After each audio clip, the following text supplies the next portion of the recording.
Okay, so hello and welcome everyone. I hope तुम समस्ते बहुत भल थो एंड फिट एंड फाइन थो पूरा पूरी। तो आज आम कौन करवा ये वीडियो रे जिते भी आमर एजुकेशन एंड जनरल अवेयरनेस रो प्रीवियस ईयर क्वेश्चंस आसी सबू को आम ए सिंगल वीडियो रे वन शॉट रे डिस्कशन करदेवा। आउ ए लेक्चर देखला परे आपण निहाती आपनकर बीएड एग्जाम जो 2026 हे सेठी आपण 7 रु 8टा क्वेश्चन ए गोटे वीडियो रो देखा पाइबे। बुझीला तो लेक्चर को ध्यान सहित देखु सबू क्वेश्चन को मु करने पूर्व फास्ट निजे अटेम्प्ट करंतु से क्वेश्चन को आम ये लेक्चर फ्लो केमतिका रही लेक्चर आम स्टार्ट करवा 2025 रो क्वेश्चंस करवा 2025 रो क्वेश्चन सॉल्व कर सारापर आम ता ऑनवर्ड्स जिते भी आम प्रीवियस क्वेश्चन पढ़ी 2014 जाए सबू को ये सिंगल लेक्चर रे कवर करवा। बुझीला तो स्टार्ट करवा आम फास्ट क्वेश्चन रू। फास्ट क्वेश्चन निजे अटेम्प्ट करो मु अटेम्प्ट करिया पूर्व निजे फास्ट करो क्वेश्चन विजिबल होची। ओके फास्ट क्वेश्चन अटेम्प्ट करो। फास्ट क्वेश्चन हमको कौन कहूची ना gases are good conductor of electricity at. First of all gas माने आमर इलेक्ट्रिसिटी कंडक्ट करती कि से पचारि gases are good conductors of electricity at. गोटे कथा ये जानवर अच्छे गैस माने केवे भी आमर इलेक्ट्रिसिटी कंडक्ट करती ना बट गोटे स्पेशल कंडीशन जो आमर गैस आमर कौन करे ना इलेक्ट्रिसिटी कंडक्ट करे से स्पेशल कंडीशनटा हूँ आमर से 4टा ऑप्शन तुमको बाछिबार अच्छे। से स्पेशल कंडीशनटा आमर हाई प्रेशर अटे ना लो प्रेशर अटे ना लो टेम्परेचर अटे ना हाई टेम्परेचर अटे। फास्ट ऑफ ऑल तुम ये दुईटा जिनस को तो इजिली एलिमिनेट कर टेम्परेचर रो इलेक्ट्रिसिटी सहित कौन संबंध अच्छी जस्ट मत तुम कत इलेक्ट्रिसिटी संबंध अच्छी प्रेशर सहित जदि तुम गैसेस गुड़ा को लो प्रेशर रखिदेव देन से माने इलेक्ट्रिसिटी कंडक्ट करेंगे। एक्सट्रीमली लो प्रेशर तुम जब गैसेस को रख देन से पार्टिकल्स रे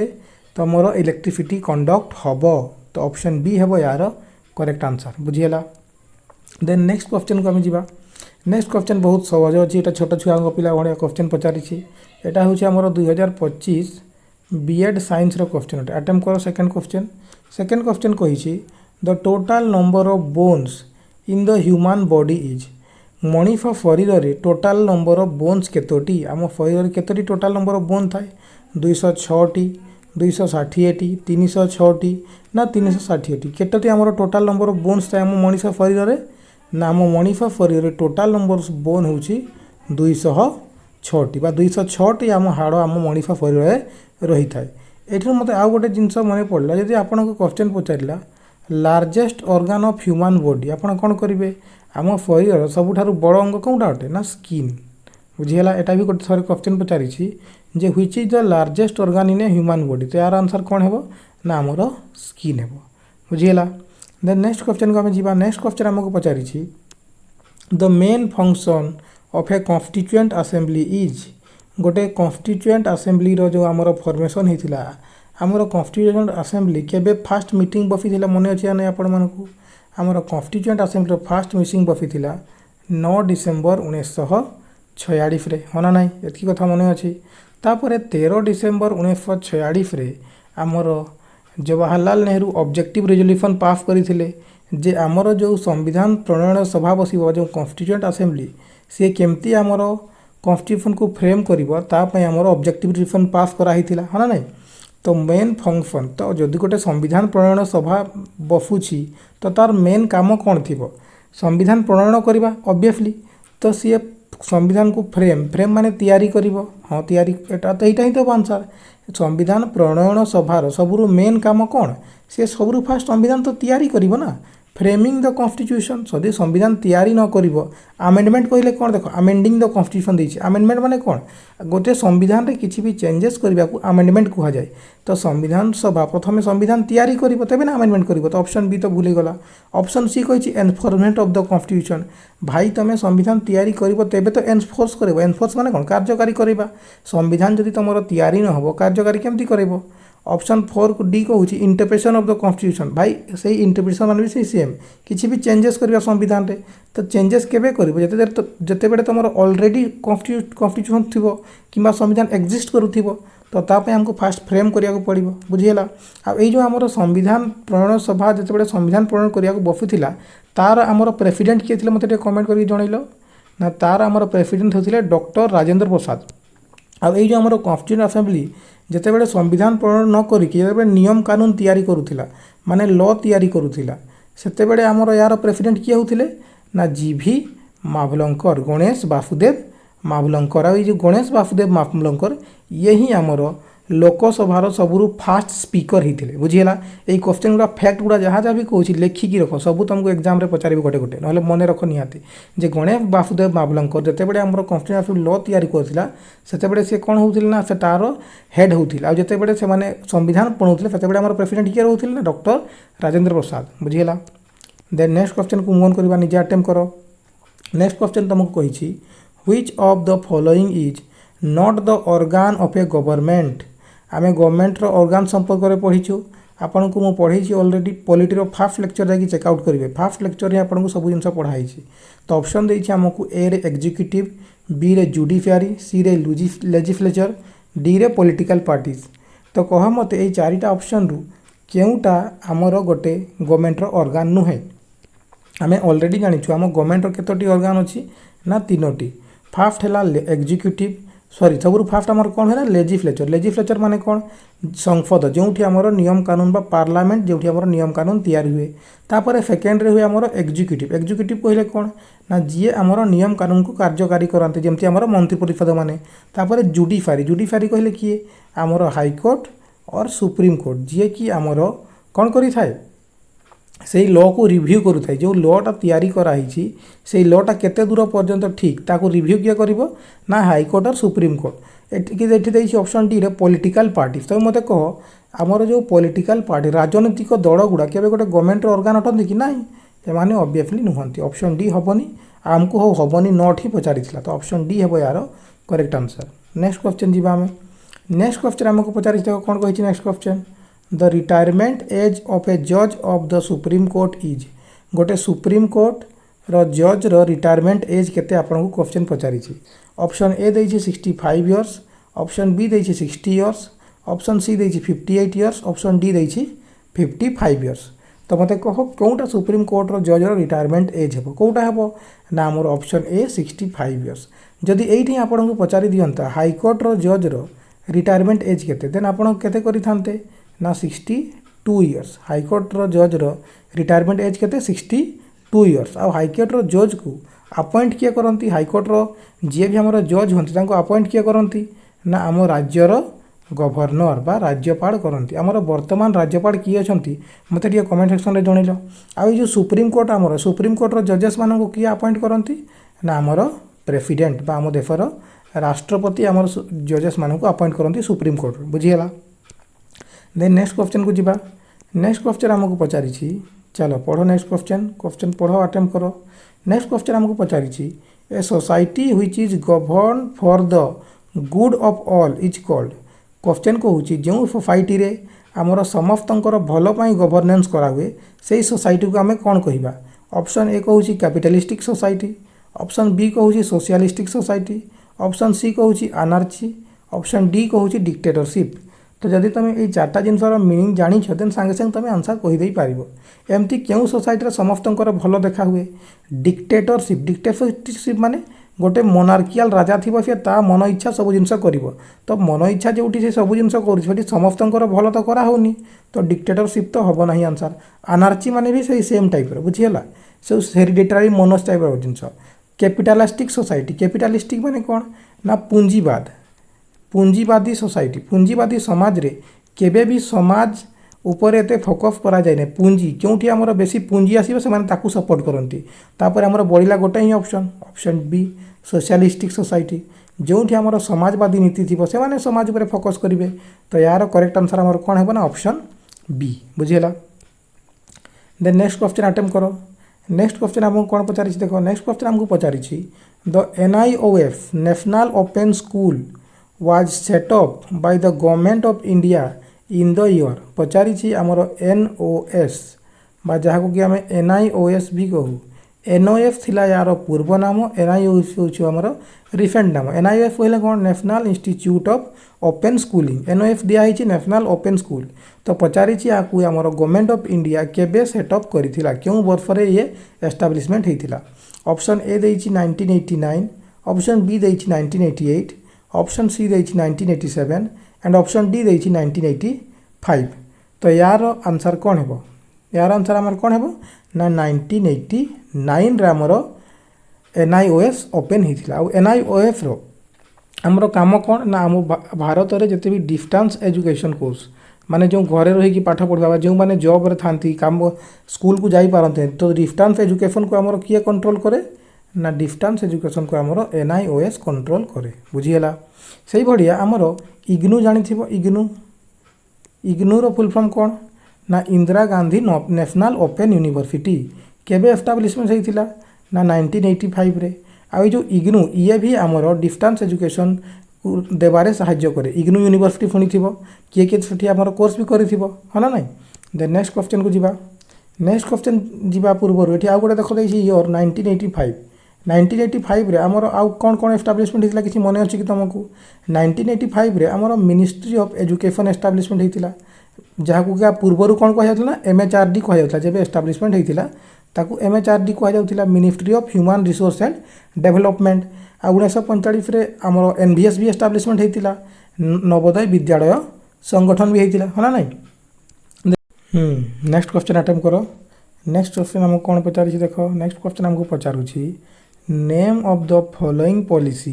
which was immediately followed by the program of action to implement the policy declaration is क्यों पॉलिसी टाक आमर प्रोग्राम ऑफ एक्शन फॉलोअप करिथिला मते कहलो प्रोग्राम ऑफ एक्शन केबे आसीथिला 1992 रे एतकी तो मने थिबो प्रोग्राम ऑफ एक्शन आमर केबे आसीथिला 1992 रे तो एटा क्यों पॉलिसी टाक फॉलोअप करूची क्यों पॉलिसीटा या पूर्वरु जोटा आमर आसीथिला या पूर्वर आमर कोडा आसीथिला 1986 रो 1986 रे आमर से पॉलिसीटा आसीथिला आ 1986 रो जो पॉलिसीटा थिला एटा हमर क्यों नंबर ऑफ NEP थिला second number of national education policy या पूर्वर आउ गोटे आसीथिला हमर नेशनल पॉलिसी ऑन एजुकेशन 1968 तो किंतु एठी हमको पचारिछि प्रोग्राम ऑफ एक्शन काहा को फॉलो करिथिला तो से सेकेंड NEP को फॉलो करिला केंटी देछि देखो सेकेंड NEP हमर national policy of education 1986 option number C हेबो यार करेक्ट आंसर बुझियला तापर एठी आउ गोटे देछि देखो हमर न्यू एजुकेशन पॉलिसी बा नेशनल एजुकेशन पॉलिसी 2020 ये जो आमर 2020 नेशनल एजुकेशन पॉलिसी आसीथिला एटा कहार अध्यक्षतार आसीथिला बा किए यार चेयरपर्सन थिले तो यार आंसर होछि आमर के कस्तूरी रंजन आ एई जो पॉलिसी रे नेशनल न्यू एजुकेशन पॉलिसी रे आमर गोटे स्ट्रक्चर रिकमेंड करा हिचे एजुकेशन रो 5+3+3+4 रो स्ट्रक्चर आमर रिकमेंड करा हिचे हना नै आ जो फर्स्ट 5 ईयर आमर एजुकेशन ताहु कोन कुहा जाय ना फाउंडेशनल एज बोली कुहा जाए तापर नेक्स्ट थर्ड ईयर को आमर आउ कोन कुहा जाए ना प्रिपैरेटरी बोली कुहा जाए तापर नेक्स्ट 3 वर्ष एजुकेशन को आमर कोन कुहा जिवो ना मिडिल एज बोली कुहा जिवो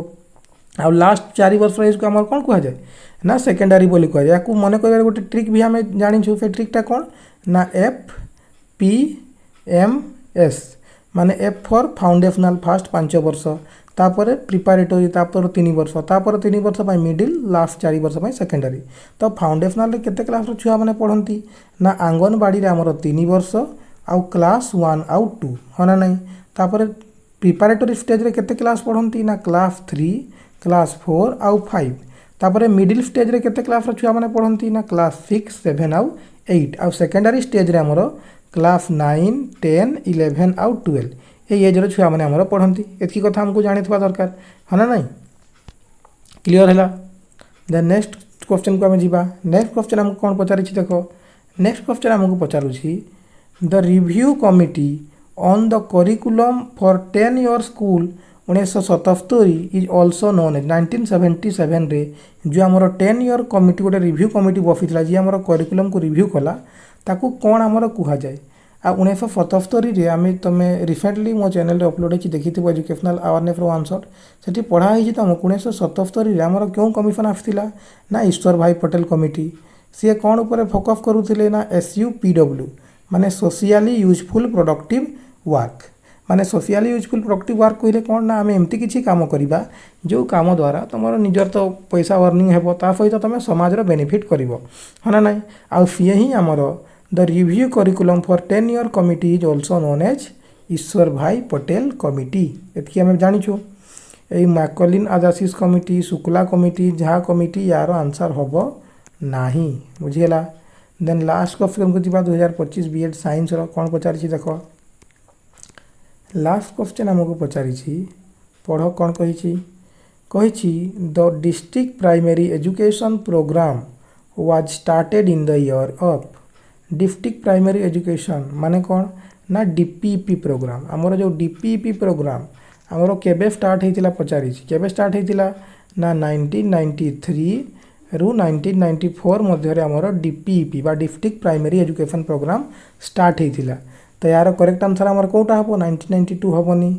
1973 भी हेनी 1995 भी हेनी तो करेक्ट आंसर आमर कौन हो ना 1994 आ 1995 रे आमर कौन एस्टाब्लिशमेंट होता ना एनसीटीई एनसीटीई कहले कौन जानी ना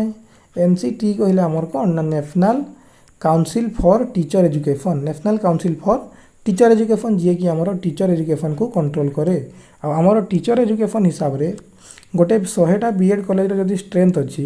सेठी केते जण मास्टर दरकार आ केतेटा प्रिंसिपल दरकार ना प्रति 10टा छुआरे आमर गोटे टीचर दरकार आ गोटे प्रिंसिपल तो 100टा छुआरे आमर केते जण हो गले ना 11 जण टीचर आमको गोटे बीएड कॉलेज रे दरकार बुझीगला तो नेक्स्ट क्वेश्चन को आम जीवा नेक्स्ट क्वेश्चन अटेम्प्ट करो पिला माने एजुकेशन एंड जनरल अवेयरनेस रो एटा होची 2024 बीएड साइंस रो क्वेश्चन अटेम्प्ट करो नेक्स्ट क्वेश्चन हमको देखो कौन पचारि which of the following is used in the common TV remote control मु अटेम्प्ट करिया पूर्व तुमर आंसर आसी जावा कथा कमेंट सेक्शन रे कह कौन है which of the following is used in the common TV remote control आमर कॉमन टीवी रिमोट कंट्रोल क्योंटा आमर यूज होता है ultrasonic wave laser wave radio wave ना इंफ्रारेड वेव क्यों वेव आमर यूज होता है ना आमर यार करेक्ट आंसर होमर इंफ्रारेड वेव बा आईआर वेव बुझीगला ऑप्शन नंबर डी है यार correct answer then next question को आम जीवा नेक्स्ट क्वेश्चन देखो कौन पचारि नेक्स्ट क्वेश्चन आमको पचारि which of the following is the largest organ in the human body just किसी समय पूर्व मुझे तुमको कही आम शरीर मनीष शरीर सबुठारु लार्जेस्ट ऑर्गन कौटा हम ना लंग्स स्किन ब्रेन ना लार्ज इंटेस्टाइन कौटा हम यार करेक्ट आंसर ना ऑप्शन बी स्किन आम शरीर सबुठारु बड़ अंग कौटा ना चर्म बुझीगला देन नेक्स्ट क्वेश्चन को आम जीवा नेक्स्ट क्वेश्चन पढ़ अटेम्प्ट करो नेक्स्ट क्वेश्चन आमको कौन पचारि देख नेक्स्ट क्वेश्चन आमको कौन पचारि पढ़ जल्दी नेक्स्ट क्वेश्चन आमको कौन पचारि नेक्स्ट क्वेश्चन आमको पचारुछि most significant events in a political system are caused by माने गोटे पॉलिटिकल सिस्टम रे जो मेजर घटना हुए बा सिग्निफिकेंट चेंजेस हुए ताहा केमिति होता है इंस्टीट्यूशनल फैक्टर्स एलोन केवल इंस्टीट्यूशनल फैक्टर द्वारा आमर बड़ बड़ घटना हम कि इंडिविजुअल पॉलिटिशियन जड़े इंडिविजुअल पॉलिटिशियन चाहिए आमर केते बड़ बड़ घटना कज करि पारिबो कि ना पॉलिटिकल ग्रुपिंग जदि आमर लोक मैंने पॉलिटिकल ग्रुपिंग कले ग्रुप फॉर्मेशन कले हेले आमर ए बड़िया बड़ बड़ घटना हम ना लास्ट ऑप्शन आमको कहूँ the interaction of option D आमको कहूँ the interaction of several different factors माने बहुत सारा फैक्टर्स जदि आमर मिसीगला देन आमर कौन हो ना आमर बहुत बड़ बड़ घटना आमर सिग्निफिकेंट इवेंट्स आमर पॉलिटिक्स रे तुम चेंजेस देखा पाइब तो ऑप्शन डी ही है यार आमर कौन आंसर ना correct answer then next question को जीवा नेक्स्ट क्वेश्चन आमको पचारि कौन पचारि नेक्स्ट क्वेश्चन अटेम्प्ट करो जल्दी नेक्स्ट क्वेश्चन पचारि तुमको what is the proposed new name for the legal code for India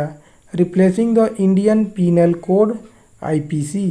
आमर जो आईपीसी को रिप्लेस कला इंडियन पीनल कोड को जो आमर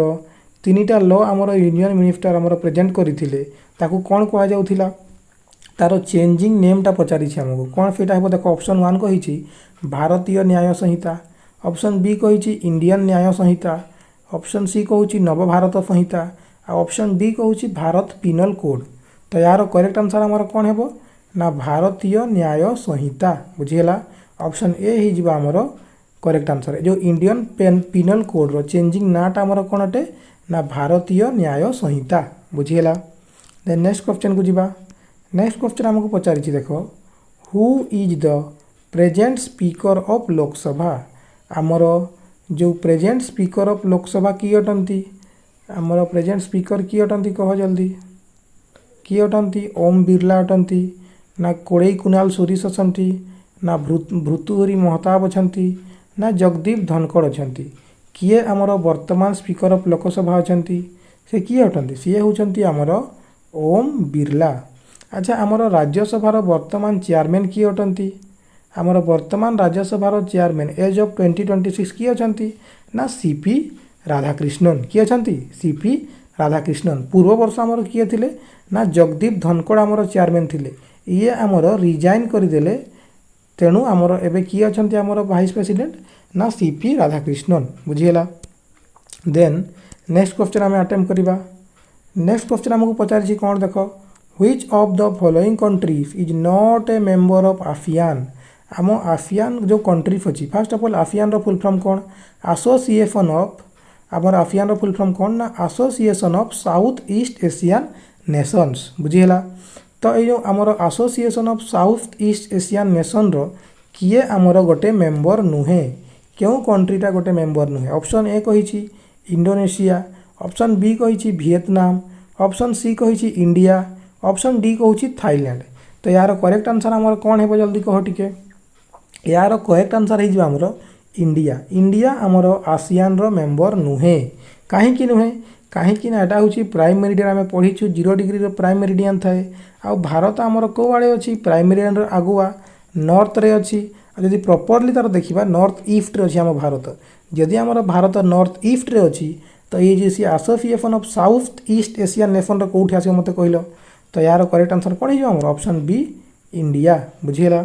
देन आउ तुम मत कमेंट करके जनाओ तुम देखी सारी लेक्चरटा ऑलरेडी तो मत जनाओ जे आसियान ये जो आमर आसियान रो हेडक्वार्टर कौटी अच्छी है आउ केबे आमर आसियान एस्टाब्लिशमेंट होता बिना देखिकी निजे एक्टिव रिकॉल करके मत कमेंट जनाओ तेज मुझे जानी जे तुम जिनस गुड़ा एक्चुअली बुझीच तुम मन भी रोचे हेडक्वार्टर और एस्टाब्लिशमेंट डेट मत कमेंट सांगे सांगे जनाओ 16 नंबर है यही टाइमलाइन टाक भी टैग कर। देन नेक्स्ट क्वेश्चन अटेम्प्ट कर। नेक्स्ट क्वेश्चन आमको पचारि which of the following articles of the Indian constitution makes education as a fundamental right आमर शिक्षा को केबे गोटे मौलिक अधिकार कराइथिला केबे कराइथिला तो छाड़ से पचारि क्यों आर्टिकल रे मेंशन अछि जे आमर एजुकेशन होची गोटे फंडामेंटल राइट आपणकर शिक्षा पाइबार मौलिक अधिकार अछि क्यों आर्टिकल रे मेंशन कराइछि आमे ऑलरेडी जानिछु क्यों आर्टिकल सेटा तो ऑप्शन ए देखो कौन कही ऑप्शन ए आमको कहूँ आर्टिकल 20 आर्टिकल 20 रे आमर कौन मेंशन अछि आर्टिकल 20 आमर फंडामेंटल राइट रे कौन आसे ना राइट टू फ्रीडम रे आमर आसे है ना नहीं राइट टू फ्रीडम जो आमर आर्टिकल 19 रु 22 पर्यंत अच्छी से मध्य आमर आर्टिकल 20 आसे है ना नहीं तो आर्टिकल 20 आमर कौन लिखाई तो मत कमेंट करके जनइल टे तापर देखो आर्टिकल नंबर आमर देछि आर्टिकल 21 आर्टिकल 21 आम पढ़ी पारिछु फंडामेंटल राइट रे कहा सहित रिलेटेड ना लाइफ एंड पर्सनल लिबर्टी आपणकर जो लाइफ और पर्सनल लिबर्टी अच्छी ता सहित रिलेटेड आउ ये जो आर्टिकल नंबर 20 आउ 21 को केबे कौन भी इमरजेंसी कंडीशन रे भी आपणकर फंडामेंटल राइट सस्पेंड हुए नहीं बुझीगला। तापर जो आर्टिकल नंबर 21 को आसी जाओ 21 ए यहीटा ही होची आमर करेक्ट आंसर आर्टिकल नंबर 21 ए द्वारा ही आमर एजुकेशन को गोटे फंडामेंटल राइट कराइथिला। अच्छा तुम देखिपारुछ ये आर्टिकल नंबर 21 रे ए लगी माने कौन माने किछि एटा चेंजेस द्वारा एड कराइछि चेंजेस माने कौन जदि संविधान रे किछि चेंजेस करिसंती माने एठी अमेंडमेंट हेतिबो तो ये जो एजुकेशन को आमर मौलिक अधिकार करागला केतेतम अमेंडमेंट द्वारा करा जाइछि ना 86th अमेंडमेंट 2002 86तम संविधान संशोधन 86th अमेंडमेंट 2002 रे आमर एजुकेशन को गोटे मौलिक अधिकार करागला बुझीगला। तापर आर्टिकल नंबर 45 देखो आर्टिकल नंबर 45 आमर कौन कहे ना आर्टिकल नंबर 45 आमर गोटे जिनस कहे ECCE ता अर्थ कौन ना early childhood care and education केते वर्षर छुआ मानकू ना 0 रु 6 वर्ष छुआ मानकू जो अर्ली केयर दिया हुए आंगनबाड़ी रे किबा तांको जो छोट बड़े जो केयर दिया हुए सेटा हमर कोठी मेंशन अछि ना आर्टिकल नंबर 45 रे मेंशन अछि बुझिहेला। देन नेक्स्ट क्वेश्चन आमको कौन पचारि चलो अटेम्प्ट कर निजे फास्ट मो पढ़िया पूर्वर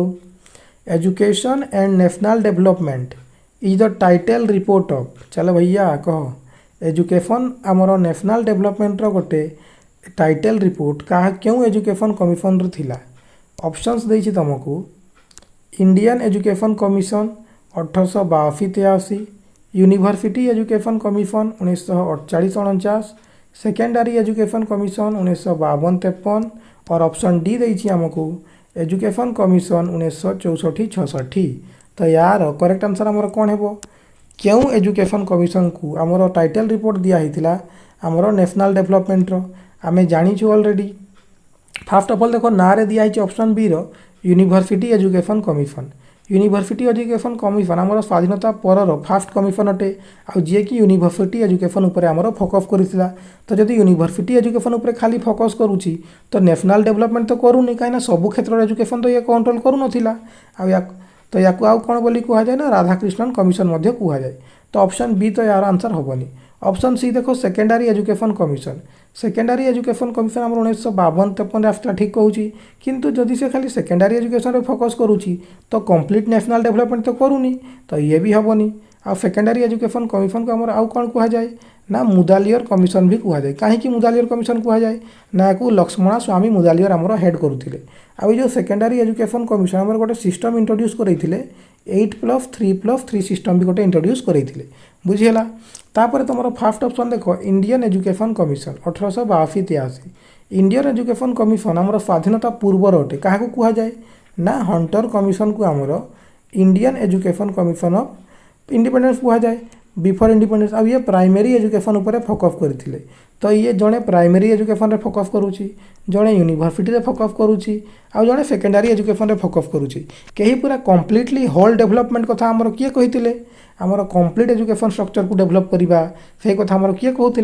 ना आमर एजुकेशन कमिशन बा Indian education commission after independence 1964-66 मध्य दिया आम कौन कहूँ ना डीएस कोठारी दौलत सिंह कोठारी जी कि आमर कंप्लीट नेशनल डेवलपमेंट करने कथा कही आ से गोटे लाइन कहती गोटे बहुत फेमस लाइन अच्छी द डेस्टिनी एटा बारंबार एग्जाम रे पचारे the destiny of India is being saved in her classroom itself यही कथाटा भी आमर किए कही ना कोठारी कमिशन कही आ जो कोठारी कमिशन को संपर्क में आम आहरी बहुत जिनस जाचु सी आमर गोटे सिस्टम नहीं कि आसी 10+2+3 सिस्टम यही सिस्टम भी आमर कोठारी कमिशन नहीं कि आसते है ना नहीं आउ ये जो कोठारी कमिशन आमर आउ कौन कौन करते ना 3 लैंग्वेज फॉर्मूला जे गोटे छुआ को आमर 3टा लैंग्वेज रे पढ़िया मदर टंग हो गला सेकेंड लैंग्वेज हो गला थर्ड लैंग्वेज हो गला तापर ये आमर मल्टी जो आमर जो आमर कॉमन स्कूल सिस्टम फॉलो करते छुआटा घर पाख स्कूल रे पढ़िबो नेबरहुड स्कूल सिस्टम फॉलो करते है ना ये जिन आम कोठारी कमिशन को समय जाचु देन नेक्स्ट क्वेश्चन को आम जा नेक्स्ट क्वेश्चन आमको कौन पचार देख RCFC act 2009 is primarily meant for children of which age group जो आमर right of children for free and compulsory education act 2009 आमर क्यों एज ग्रुप रो चिल्ड्रेन मान को कवर करे जल्दी जनाओ मते फास्ट ऑफ ऑल यार फुल फॉर्म कौन जानी दरकार ना right of children for free and compulsory education 2009 एथरे आमर आसीथिला एई एक्ट टाकू ही आमर आउ कौन कह जाए ना RTE एक्ट माने राइट टू एजुकेशन एक्ट बोली मध्य कह जाए एटा केबेरु कार्यकारी होइतिला आसीथिला 2009 रे किंतु एनफोर्समेंट केबेरु होइतिला ना 2010 मसीहा एप्रिल मास 1 तारिख रे आमर RTE एक्ट एस्टाब्लिशमेंट होइतिला बुझिला तो ये केतेरो केते एज ग्रुप छा को कवर करे आमर राइट टू एजुकेशन एक्ट रे 3 ରୁ 6 वर्षर 6 ରୁ 11 वर्षर 6 ରୁ 14 ना 6 ରୁ 16 तो यार करेक्ट आंसर है आमर 6 ରୁ 14 वर्षर एज ग्रुप छुआ को आमर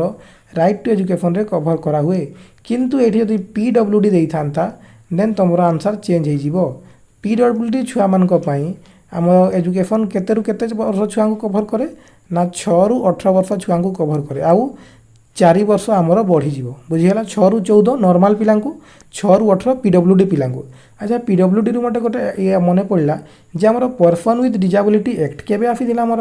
ना 1995 रे आमर पर्सन विथ डिजाबिलिटी एक्ट आसीथिला है ना नहीं आउ गोटे एक्ट आमर थिला RPWD माने right of person with disability act सेटा केबे आसीथिला आमर लेटेस्ट लेटेस्ट आमर right of person with disability act आसी 2016 एतकी जिनस बुझीगला। देन नेक्स्ट क्वेश्चन अटेम्प्ट करवा। नेक्स्ट क्वेश्चन कौन पचारि देख नेक्स्ट क्वेश्चन आमको पचारि operation blackboard the program to equip all primary schools in the country with minimum required facilities was recommended by आमर जो ऑपरेशन ब्लैकबोर्ड आमर क्यों एजुकेशनल पॉलिसी रे रिकमेंड कराइथिला। फास्ट ऑफ ऑल आमर ऑपरेशन ब्लैकबोर्ड आसीथिला केबे ना 1987 मसीह आमर ऑपरेशन ब्लैकबोर्ड आसीथिला एतकी जिनस आमको जना अच्छी। ऑपरेशन ब्लैकबोर्ड कहीं आसीथिला ना स्कूल रे जो आमर प्राइमरी स्कूल गुड़ा मिनिमम केमती रिक्वायर्ड फैसिलिटी मिनिमम जो एसेंशियल फैसिलिटीज है गोटे स्कूल रे गोटे टॉयलेट दरकार गोटे पानी पाई दरकार सुविधा टीचर्स दरकार तो से मिनिमम फैसिलिटीज केमती फुलफिल हेबो तापाई आमर ऑपरेशन ब्लैकबोर्ड आसीथिला बा जाकु आमर कड़ापट्टा अभियान कहुए ओडिया रे। तो ताकू क्यों पॉलिसी रिकमेंड करिथिबो तुम देखो एटा क्यों पॉलिसी पाखापाखी अच्छी 1986 आमर गोटे पॉलिसी आसीथिला मन अच्छी ना भूलीगल। 1986 आमर गोटे एजुकेशन पॉलिसी आसीथिला सेटा आमर केते नंबर एजुकेशन पॉलिसी थिला ना सेकेंड नंबर रो। तो ऑब्वियसली सही समय 1986 रो ही पॉलिसी आमर रेकमेंड करिथिला ऑपरेशन ब्लैकबोर्ड को ही। आ जो 1986 रो पॉलिसी आमर आउ कोन करिथिला ना एनवीएस जो नवोदय विद्यालय संगठन गुड़ार पेज सेटिंग पर रिकमेंड करिथिला। आउ एनवीएस आरा आमर कहार ड्रीम थिला ना राजीव गांधी रो ड्रीम थिला है ना नहीं। तापर आमर जो एनईपी 1986 ये आमर आउ कौन रेकमेंड करिथिला ना एनएलएम। एनएलएम कहले कौन ना नेशनल लिटरेसी मिशन जो आमर प्रौढ़ शिक्षा अभियान चलैथिला। आउ गोटे थिला आमर एनडीएलएम। एनडीएलएम केबे आसीथिला एनएलएम केबे आसीथिला से आमर 1987 बा 1988 बेड़ को आसीथिला। एनडीएलएम कहले कौन ना नेशनल डिजिटल लिटरेसी मिशन बुझीगला। आउ एनईपी 1986 नंबर कर तो जना अच्छी। एनईपी 1986 आमर कहा अध्यक्षतार आसीथिला ना आचार्य राममूर्ति अध्यक्षतार आसीथिला। आ एनईपी 1968 बा फास्ट एजुकेशन जो पॉलिसी आमर कहा अध्यक्षतार आसीथिला ना कोठारी कमिशन अध्यक्षतार आसीथिला बुझीगला। एनसीएफ 2005 माने एनसीएफ रो फुल फॉर्म कौन ना नेशनल करिकुलम फ्रेमवर्क। आमर जो नेशनल करिकुलम फ्रेमवर्क 2005 या किए हेड करथिले या पे आमर गोटे कमिटी बसिथिला जी आमर एनसीएफ 2005 को तैयारी करथिला से होछि आमर कौन ना नेशनल स्टीयरिंग कमिटी। आ जो नेशनल स्टीयरिंग कमिटी जी आमर एनसीएफ 2005 को तैयारी करथिला ताको लीड किए करुथिला आमर बा चेयरपर्सन किए थिले ना आमर प्रोफेसर यशपाल बुझीगला। आ आरसीएफसी एक्ट बा राइट टू एजुकेशन एक्ट 2009 एबे ही आमे वर्तमान पढ़िलु। आ जो राइट टू एजुकेशन एक्ट रे आमर ड्यूटीज ऑफ टीचर केते नंबर सेक्शन रे बा केते नंबर आर्टिकल रे मेंशन करा हिची राइट टू एजुकेशन एक्ट मते टे कमेंट सेक्शन रे जणैलो। देन आमे नेक्स्ट क्वेश्चन को जिबा। सो नेक्स्ट क्वेश्चन अटेम्प्ट करो। नेक्स्ट वर्तमान एबे आफि जाइछु आमे 2023 रो बीएड साइंस रो जनरल अवेयरनेस क्वेश्चन ऊपर। फर्स्ट क्वेश्चन हमको पचारि छी the origin of life book was written by हमर जो ओरिजिन ऑफ लाइफ बहिटा सेटा किए लिखिथिले। ऑप्शन ए कहूँ चार्ल्स डार्विन ऑप्शन बी कहूँ एआई ओपारिन ऑप्शन सी कहूँ Gregor Johann Mendel option D कहूँ लुइस पास्चर। तो जदि आम कहवा यार करेक्ट आंसर कौन हो ना एआई ओपारिन आमर ओरिजिन ऑफ लाइफ बहिटा लिखिथिले। किंतु जदि ओरिजिन ऑफ स्पेसीज पचारि थांता देन यार करेक्ट आंसर कौन हो जाता जदि तुमको ओरिजिन ऑफ स्पेसीज पचारि दे थांता ओरिजिन ऑफ स्पेसीज सेटार आंसर कौन हो आमर चार्ल्स डार्विन बुझीगला। ग्रेगर जोहान मेंडेल को तो आम जानिछु सी आमर फादर ऑफ जेनेटिक्स है ना नहीं। देन नेक्स्ट क्वेश्चन को जीवा आमे नेक्स्ट क्वेश्चन अटेम्प्ट करो। नेक्स्ट क्वेश्चन हमको पचारि world malaria day is observed on world malaria day आमर केबे ही थाए। ऑप्शन ए कही 25 ऑफ जनवरी option B 25 of March option C 25 of April या फिर ऑप्शन डी 1 डिसेम्बर कौटा है आमर करेक्ट आंसर। तो आम एति कथा तो जानिछु जे 25 जनवरी रे आमर नेशनल वोटर्स डे ही थाए। भोटर्स डे ही था आमर 25 जनवरी रे। तो से दिन तो आमर हम ना मलेरिया डे। 25 मार्च रे आमर कौन ही थाए 25 मार्च रे आमर सेमती किसी आम इम्पोर्टाट डेट ना 25 मार्च आम इम्पोर्टाट नुहे। बट जब हम 25 एप्रिल कथा कहवा 25 एप्रिल रे आमर कौन होता है ना वर्ल्ड मलेरिया डे सेलिब्रेट होता है। देन नेक्स्ट डिसेम्बर रे आमर कौन होता है आम समस्त को जना अच्छी 1 डिसेम्बर रे आमर कौन होता है ना 1 डिसेम्बर रे आमर होता है AIDS day world AIDS day विश्व एड्स डे आमर होता है आउ एड्स रो फुल फॉर्म कौन एक्वायर्ड इम्यूनो डेफिशिएंसी सिंड्रोम आमर जो एड्स रोगटा पाई आमर तार अवेयरनेस पाई आमर 5 December world AIDS day celebrate करा जाए आउ एड्सटा आमर को भाइरस द्वारा कज होता है ना HIV human immuno deficiency virus है ना नहीं आ या जानापी आमर जो एड्स होती कि ना कौ टेस्ट कराए मत कमेंट सेक्शन में जनइल या छड़ा आपण को मुझा इंपोर्टाट डेट्स कहूँ जोगुड़ा निहाती आपण को मन रखिबार अच्छी गोटे डेट लेख फेब्रुआरी 28 फेब्रुआरी 28 आमर कौन सेलिब्रेशन करा हुए ना नेशनल साइंस डे एटा आमर CV रामन से रेमन इफेक्ट डिस्कवर करते आमर नेशनल साइंस डे बा आमर जातीय विज्ञान दिवस के पालन कराए फेब्रुआरी 28 रे बुझीगला तापर आ गोटे डेट लेख मार्च लेख 22 तारीख मार्च 22 रे आमर कौन सेलिब्रेट करा जाए ना वर्ल्ड वाटर डे सेलिब्रेट करा जाए आमर तापर विश्व जल दिवस पर आमर लेख एप्रिल 22 मार्च 22 गला तापर लेख ये काली तुम गोटे क्विज भी पचारि एप्रिल 22 रे आमर कौन सेलिब्रेट करा जाए एप्रिल 22 रे आमर सेलिब्रेट करा जाए वर्ल्ड अर्थ डे बुझीगला वर्ल्ड अर्थ डे गला तापर सेप्टेम्बर 16 गोटे डेट लेख सेप्टेम्बर 16 रे आमर कौन करा जाए ना वर्ल्ड ओजोन डे सेलिब्रेट करा जाए हैला तापर गोटे डेट लेख डिसेम्बर 10 रे आमर कौन सेलिब्रेट करा जाए ना national human rights day celebrate करा जाए है ना नहीं तापर आउ गोटे डेट थिला आमर 28 थिला तापर तमे मते कमेंट करके जणाओ जे वर्ल्ड वेटलैंड डे आमर केबे सेलिब्रेट करा जाए यार रीजन मु कहि देउची जो आमर गोटे रामसार कन्वेंशन होता तापाई कि आमर वर्ल्ड वेटलैंड डे सेलिब्रेट करा जाए तो केबे आमर वर्ल्ड वेटलैंड डे प्रति वर्ष करा जाए तो मते कमेंट करिवो हैला तापर आ गोटे डेट तुम पाई रही जाइए जून 5 रे आमर कौन हुए ना वर्ल्ड एनवायरनमेंट डे ना विश्व परिवेश दिवस आमर केबे हुए जून 5 तारीख तो ये जेतकी डेट गुड़ा कहली एगुड़ा आपन को पूरा मुहे मुहे मन थिबा दरकार ए डेट गुड़ा केउटा भी आपन को परीक्षा रे पचारि देई पारिबो बुझीला आउ भी डेट्स अछि सेगुड़ा आमे आकु देखिबा देन आमे नेक्स्ट क्वेश्चन को जिबा नेक्स्ट क्वेश्चन चलो हमको कौन पचारि छी देखो नेक्स्ट क्वेश्चन हमको पचारि छी हाँ पढ़ो पिला माने नेक्स्ट क्वेश्चन अटेम्प्ट करो नेक्स्ट क्वेश्चन हमको पचारु छी नेक्स्ट क्वेश्चन कौन पचारु छी ना in the terms of event and year of occurrence identify the wrong pair कही जो ऑक्यूरेंस ऑर्डर रे दिया ही से ऑर्डर रे क्योंटा गोटे भूल अटे भूल पचारि है ठीक पचारिनी तो भूल अटे क्योंटा गोटे बाछ कही फास्ट देख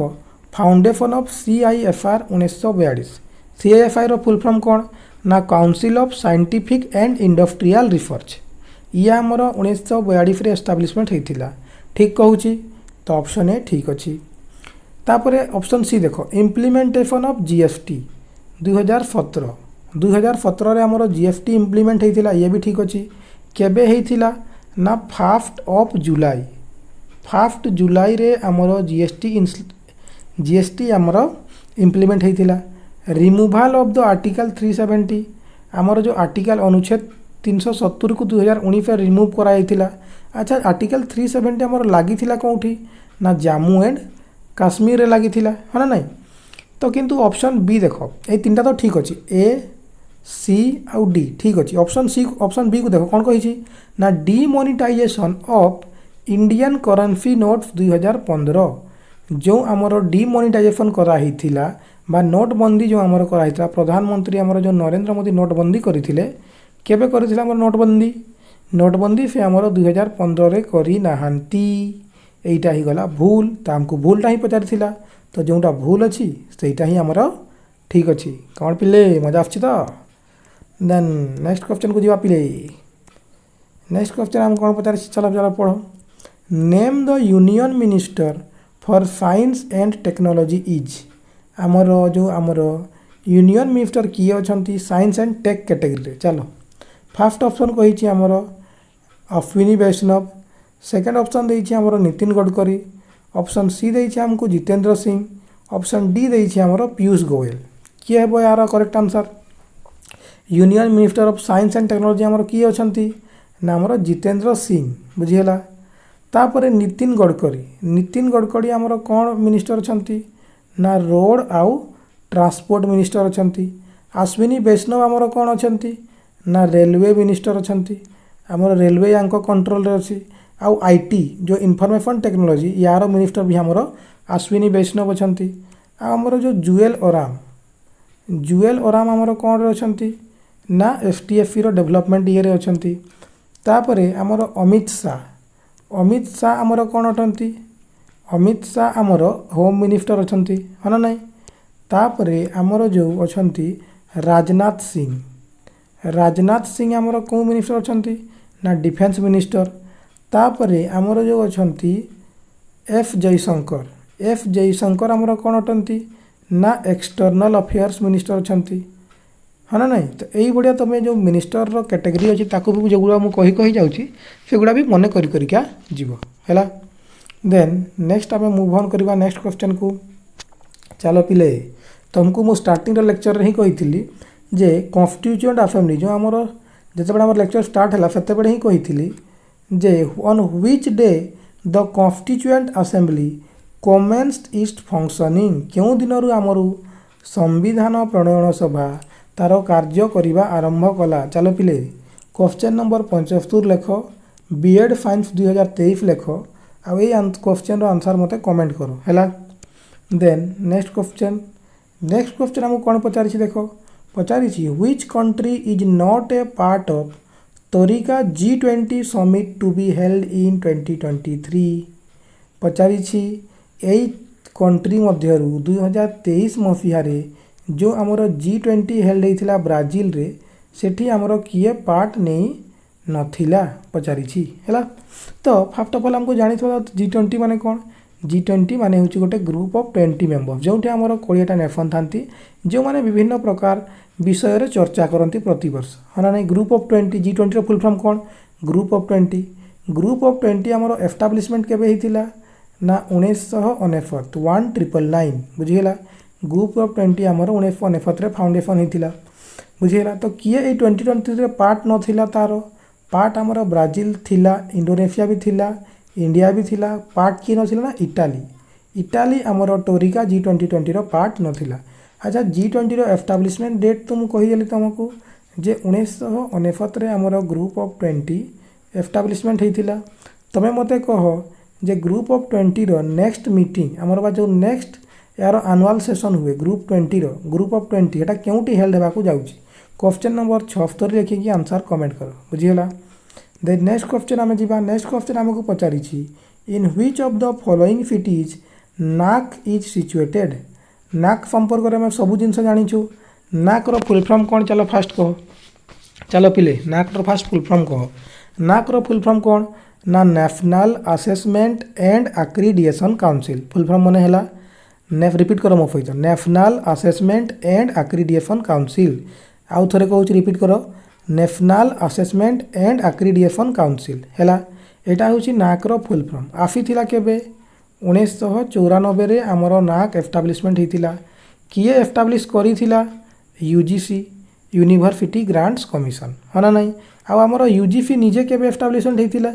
आमर यूजीसी केबे फाउंडेशन होता 1953 रे किंतु यूजीसी केबे कार्यकारी होता एनफोर्स केबे होता 1956 रे किए कार्यकारी करैथिला आमर यूनिवर्सिटी ग्रांट्स कमिशन को ना आमर India row first education minister मौलाना अबुल कलाम आजाद है ना नहीं। आउ जो आमर मौलाना अबुल कलाम आजाद से गोटे बही लिखी आमर इंडिया विन्स फ्रीडम से बहीटा आमर मौलाना अबुल कलाम आजाद लिखी। आउ नवेम्बर 11 तारीख है नवेम्बर 11 तारीख को आम कौन डे हिसाब से सेलिब्रेशन करूँ ना नेशनल एजुकेशन डे हिसाब से सेलिब्रेट करूँ बुझीगला एतकी जिनस। तो ये आमको पचारि नाक रो हेडक्वार्टर तो नाक रो हेडक्वार्टर आमर कौटी हे न्यू दिल्ली बेंगलोर मुंबई ना कोलकाता क्योंटी आमर नाक रो हेडक्वार्टर अच्छी। चलो जल्दी कह कौटी अच्छी ना यार करेक्ट आंसर हो ऑप्शन बी बेंगलोर रे आमर नाक रो हेडक्वार्टर अच्छी। आउ न्यू दिल्ली रे कहार हेडक्वार्टर अच्छी आम न्यू दिल्ली रे आमर हेडक्वार्टर अच्छी एनबीए रो फुल फॉर्म कौन नेशनल बोर्ड ऑफ एक्रीडिएशन केबे एस्टाब्लिशमेंट होता ना सेम 1994 रे हेडक्वार्टर कौटी अच्छी ना एनबीए रो न्यू दिल्ली रे अच्छी। आउ एनबीए को किए नहीं क्या आसी ना एआईसीटी कहले कौन ना all India council for technical education AICT आमर क्या कंट्रोल करे ना टेक्निकल एजुकेशन को कंट्रोल करे सी ही आमर एनबीए को एस्टाब्लिशमेंट कराइला 1994 जार हेडक्वार्टर अच्छी आमर न्यू दिल्ली रे। तो एनबीए रो काम कौन ना एनबीए आमर टेक्निकल इंस्टीट्यूशन गुड़ा कौन करे ना रेटिंग दिए A+ कि ए जहाँ भी से भाया नाक भी आमर यूनिवर्सिटी मानक रेटिंग दिए किंतु टेक्निकल यूनिवर्सिटी गुड़ा को दिए ना बुझीगला एतकी जिन क्लीयर है एतकी जिन ओके देन आम नेक्स्ट क्वेश्चन को जीवा नेक्स्ट क्वेश्चन आमको पचारि who was associated with laying down minimum levels of learning at elementary state minimum level of learning MLL यार फुल फॉर्म कौन है मिनिमम लेवल ऑफ लर्निंग। तो क्यों कमिशन आमर मिनिमम लेवल ऑफ लर्निंग सहित associated अच्छा एलिमेंटरी स्टेज रे option A कहूँ आमर प्रोफेसर RH दाबे प्रोफेसर RH दाबे गला ऑप्शन बी आमको कौन कही देख ऑप्शन बी आमको कही प्रोफेसर यशपाल ऑप्शन सी कहूँ आमर प्रोफेसर वेद प्रकाश ऑप्शन डी कहूँ आमर आचार्य राममूर्ति। तो क्वेश्चन नंबर 78 रो तुम एक्टिव रिकॉल कर तुम माइंड रे टिके जोर पकाओ खाली मूवी देखिले तो हबनी यार आंसर सांगे सांग कमेंट बॉक्स में जनाओ है। देन क्वेश्चन नंबर 79 को आस क्वेश्चन नंबर 79 कहूँ which of the following commission recommended for establishment of UGC in India UGC रो फुल फॉर्म कौन यूनिवर्सिटी ग्रांट्स कमिशन केबे एस्टाब्लिशमेंट होता 1953 रे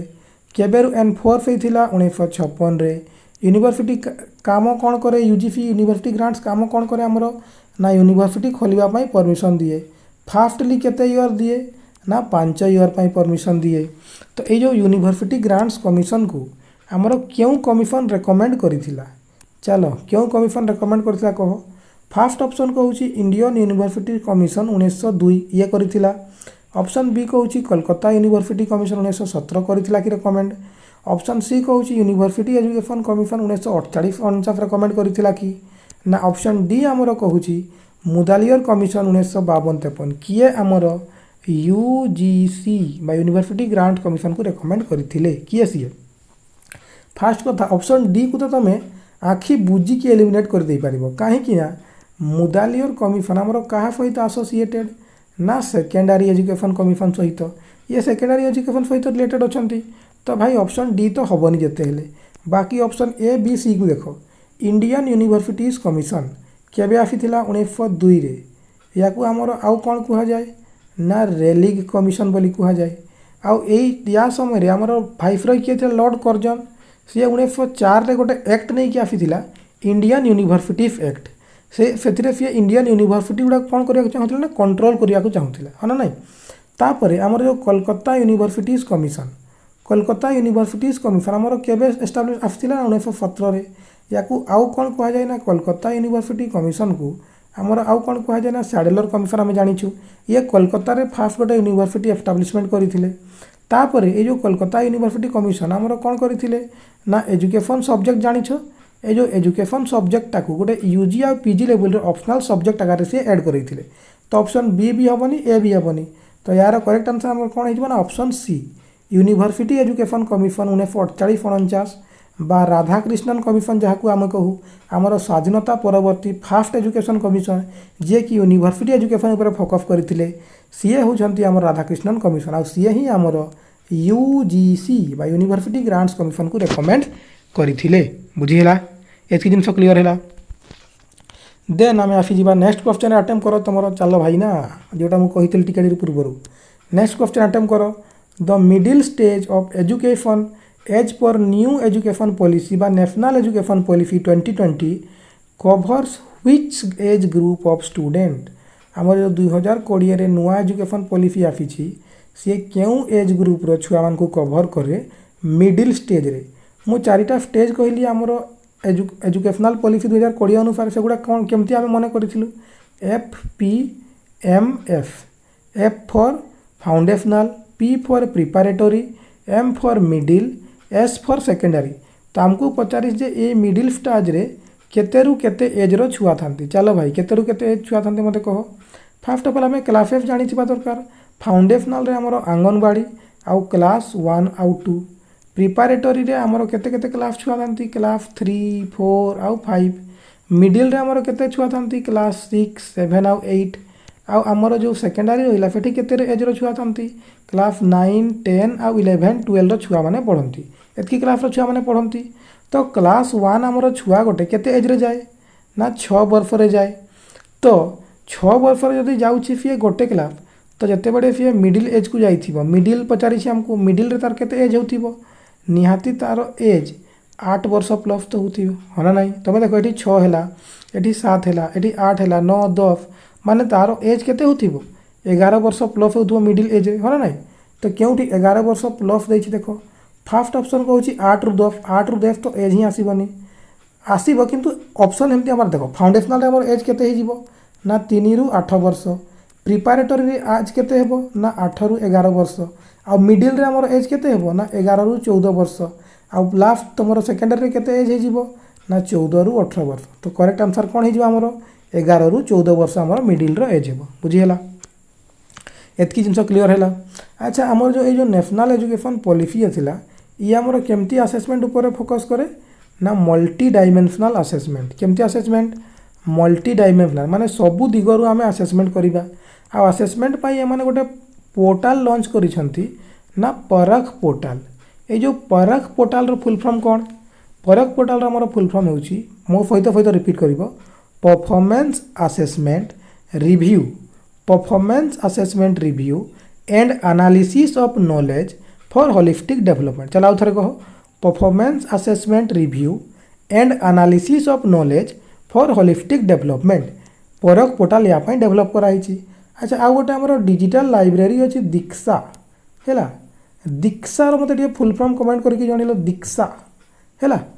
देन आम नेक्स्ट क्वेश्चन को जीवा नेक्स्ट क्वेश्चन अटेम्प्ट कर पिला माने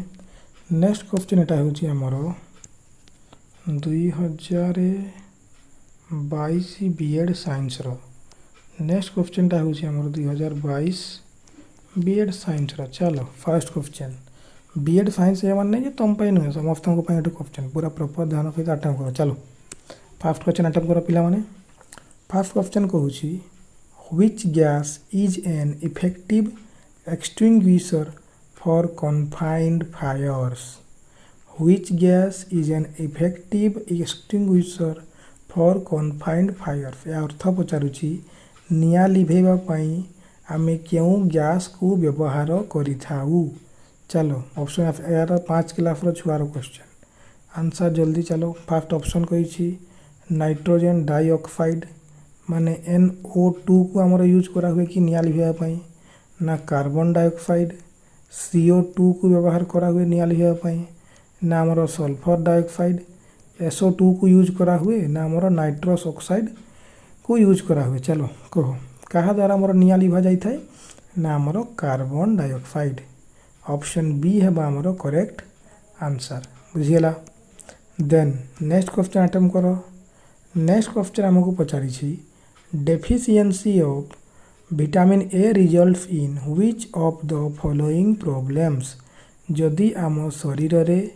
विटामिन ए रो कमी हो गला देन आमको क्यों रोग हेबो ऑप्शन ए कही आमको नाइट ब्लाइंडनेस ऑप्शन बी कहूँ रिकेट्स ऑप्शन सी कहूँ स्कॉर्बी ना ऑप्शन डी कहब आमर हेयर फॉल चलो कह कौटा हम आमर तो विटामिन ए अभाव में आम शरीर में कौन रोग होता है ना नाइट ब्लाइंडनेस होता है बा अंधार कोणा रोग होता है ये जो नाइट ब्लाइंडनेस रोगटा को आमर आउ कौन कह जाए ना जेरोफ्थाल्मिया बोली मध्य कह जाए बुझीगला ये जो आमर नाइट ब्लाइंडनेस रोगटा को जेरोफ्थाल्मिया बोली मध्य कह जाए आ जो विटामिन ए विटामिन ए रो आमर साइंटिफिक नेम तुमको पचार तो विटामिन ए रो आमर साइंटिफिक नेम आमर कौन है ना रेटिनोल बुझीगला एतकी जिनस बुझीगला देन तापर जदि मु विटामिन संपर्क रे जीवी विटामिन बी को आस विटामिन बी रे आमर किछिटा कंपाउंड्स अछि जेमति फर्स्ट है विटामिन B1 रो आमर साइंटिफिक नेम कौन ना थायामिन आ थायामिन अभाव में आमर कौ रोग होता है ना बेरी बेरी रोग होता है बुझीगला ভিটামিন বি ଅଭାବରେ ଆମର କେଉଁ ରୋଗ ହୋଇଥାଏ ନା ବେରି ବେରି ରୋଗ ହୋଇଥାଏ ଭିଟାମିନ୍ B1 ଅଭାବରେ। ତାପରେ ଭିଟାମିନ୍ B2, ଭିଟାମିନ୍ B2ର ଆମର କେମିକାଲ ନାଁ କ'ଣ ନା ରାଇବୋଫ୍ଲେଭିନ୍। ଭିଟାମିନ୍ B2ର କେମିକାଲ ନାଁ କ'ଣ ରାଇବୋଫ୍ଲେଭିନ୍। ଭିଟାମିନ୍ B3ର ଆମର କେମିକାଲ ନାଁ କ'ଣ ନା ନିଆସିନ୍। ଭିଟାମିନ୍ ଯେଉଁ ଆମର B3 କହିଲି, B3ର କେମିକାଲ ନାଁ କ'ଣ ଆମର ନା ନିଆସିନ୍ ହେଲା। ତାପରେ ଭିଟାମିନ୍ B4 ନାହିଁ ଆମର ଭିଟାମିନ୍ B5। ଭିଟାମିନ୍ B5ରେ ଆମର କ'ଣ ନାଁ ହୁଏ ନା ପେଣ୍ଟୋଥିନିକ୍ ଏସିଡ୍, ବୁଝିହେଲା। ଭିଟାମିନ୍ B5ର କ'ଣ ନା ଆମର କେମିକାଲ ନେମ୍ ନା ପେଣ୍ଟୋଥିନିକ୍ ଏସିଡ୍। ଭିଟାମିନ୍ B6ର କେମିକାଲ ନାଁ କ'ଣ ଆମର ନା ପିରିଡକ୍ସିନ୍। ଭିଟାମିନ୍ B6ର ଆମର କେମିକାଲ ନାଁ କ'ଣ ନା ପିରିଡକ୍ସିନ୍, ବୁଝିହେଲା। ପିରିଡକ୍ସିନ୍ ହେଉଛି ଭିଟାମିନ୍ B6ର ନାମ। ତାପରେ ଭିଟାମିନ୍ B7,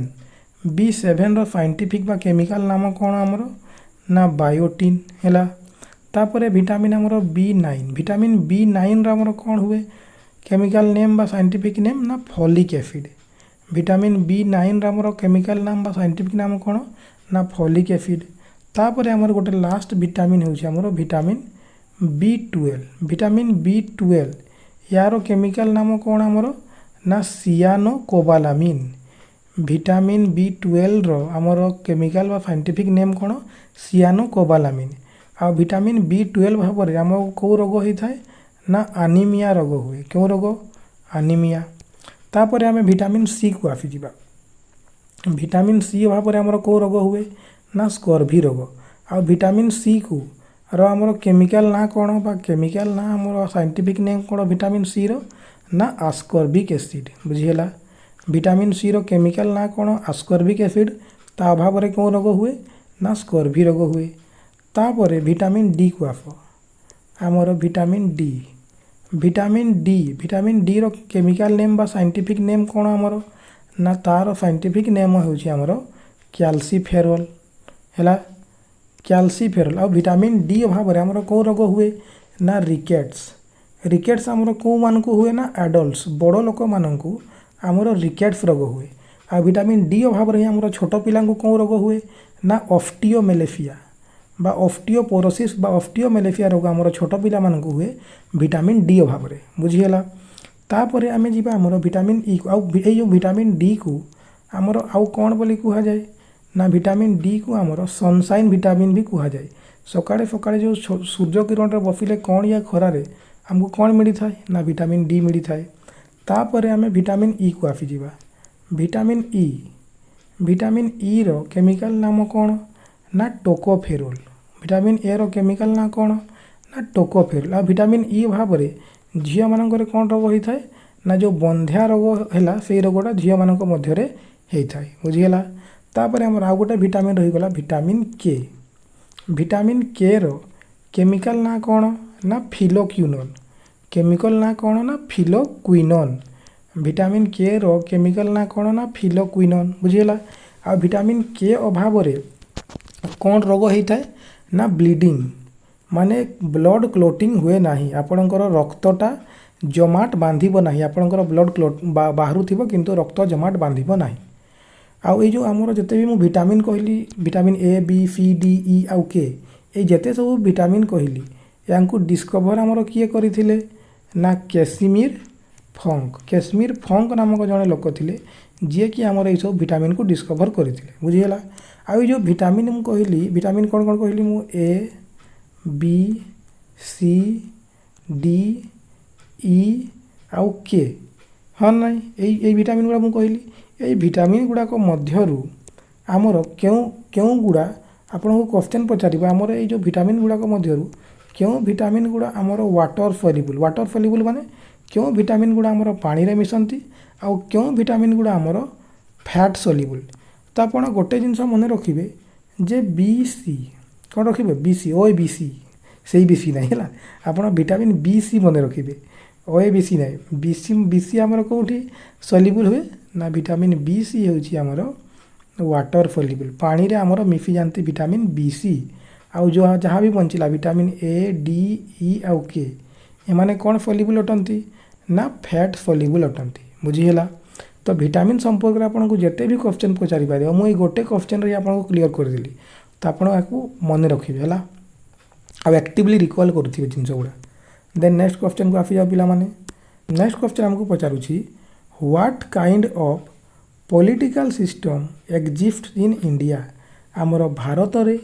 केउ प्रकार पॉलिटिकल सिस्टम बा केउ प्रकार राजनैतिक व्यवस्था आमर रही। ऑप्शन 1 कहूँ प्रेसिडेंशियल सिस्टम, ऑप्शन बी कहूँ पार्लियामेंटारी सिस्टम, ऑप्शन सी कहूँ यूनिटारी सिस्टम, ऑप्शन डी कहूँ आमर थियोरेक्रेटिक सिस्टम। आमर इंडिया रे केउ प्रकार सिस्टम अच्छी ना आम इंडिया रे अच्छी पार्लियामेंटारी सिस्टम। आउ जो आम पार्लियामेंटारी सिस्टम ऑफ गवर्नमेंट एटा आम केउ देशरू बोर करिछु ना यूके बा इंग्लैंड रु बोर करिछु। किंतु इंग्लैंड रे निजे तांकर को सिस्टम ऑफ गवर्नमेंट अच्छी ना प्रेसिडेंशियल सिस्टम ऑफ गवर्नमेंट अच्छी बुझीगला। देन आम नेक्स्ट क्वेश्चन को जीवा। नेक्स्ट क्वेश्चन आमको पचारि चलो नेक्स्ट क्वेश्चन पढ़ाओ अटेम्प्ट करो। चलो पिला माने नेक्स्ट क्वेश्चन आमको कौन पचारि देखो। नेक्स्ट क्वेश्चन आमको पचारुछि which political party of India has ruled for maximum number of years at the centre since independence. स्वाधीनता परठारु केउ पॉलिटिकल पार्टी आम भारत रे most of the time rule करी माने बहुत वर्ष पर्यंत रूल करी ता सते केही भी रूल करी नाहंती। तो से पॉलिटिकल पार्टीटा ऑलमोस्ट 70 वर्ष पाखापाखि आम देश को राज करी। सेटा किए अटे आमर BJP Bharatiya Janata party, option B Indian National Congress INC, option C Janata Dal ना option D CPIM communist party of India. किए आमर देश को मैक्सिमम टाइम पे रूल करी। तो यार करेक्ट आंसर हो आमर आईएनसी इंडियन नेशनल कांग्रेस है ना नहीं। आमर इंडियन नेशनल कांग्रेस केबे फाउंडेशन होता ना 1885 रे।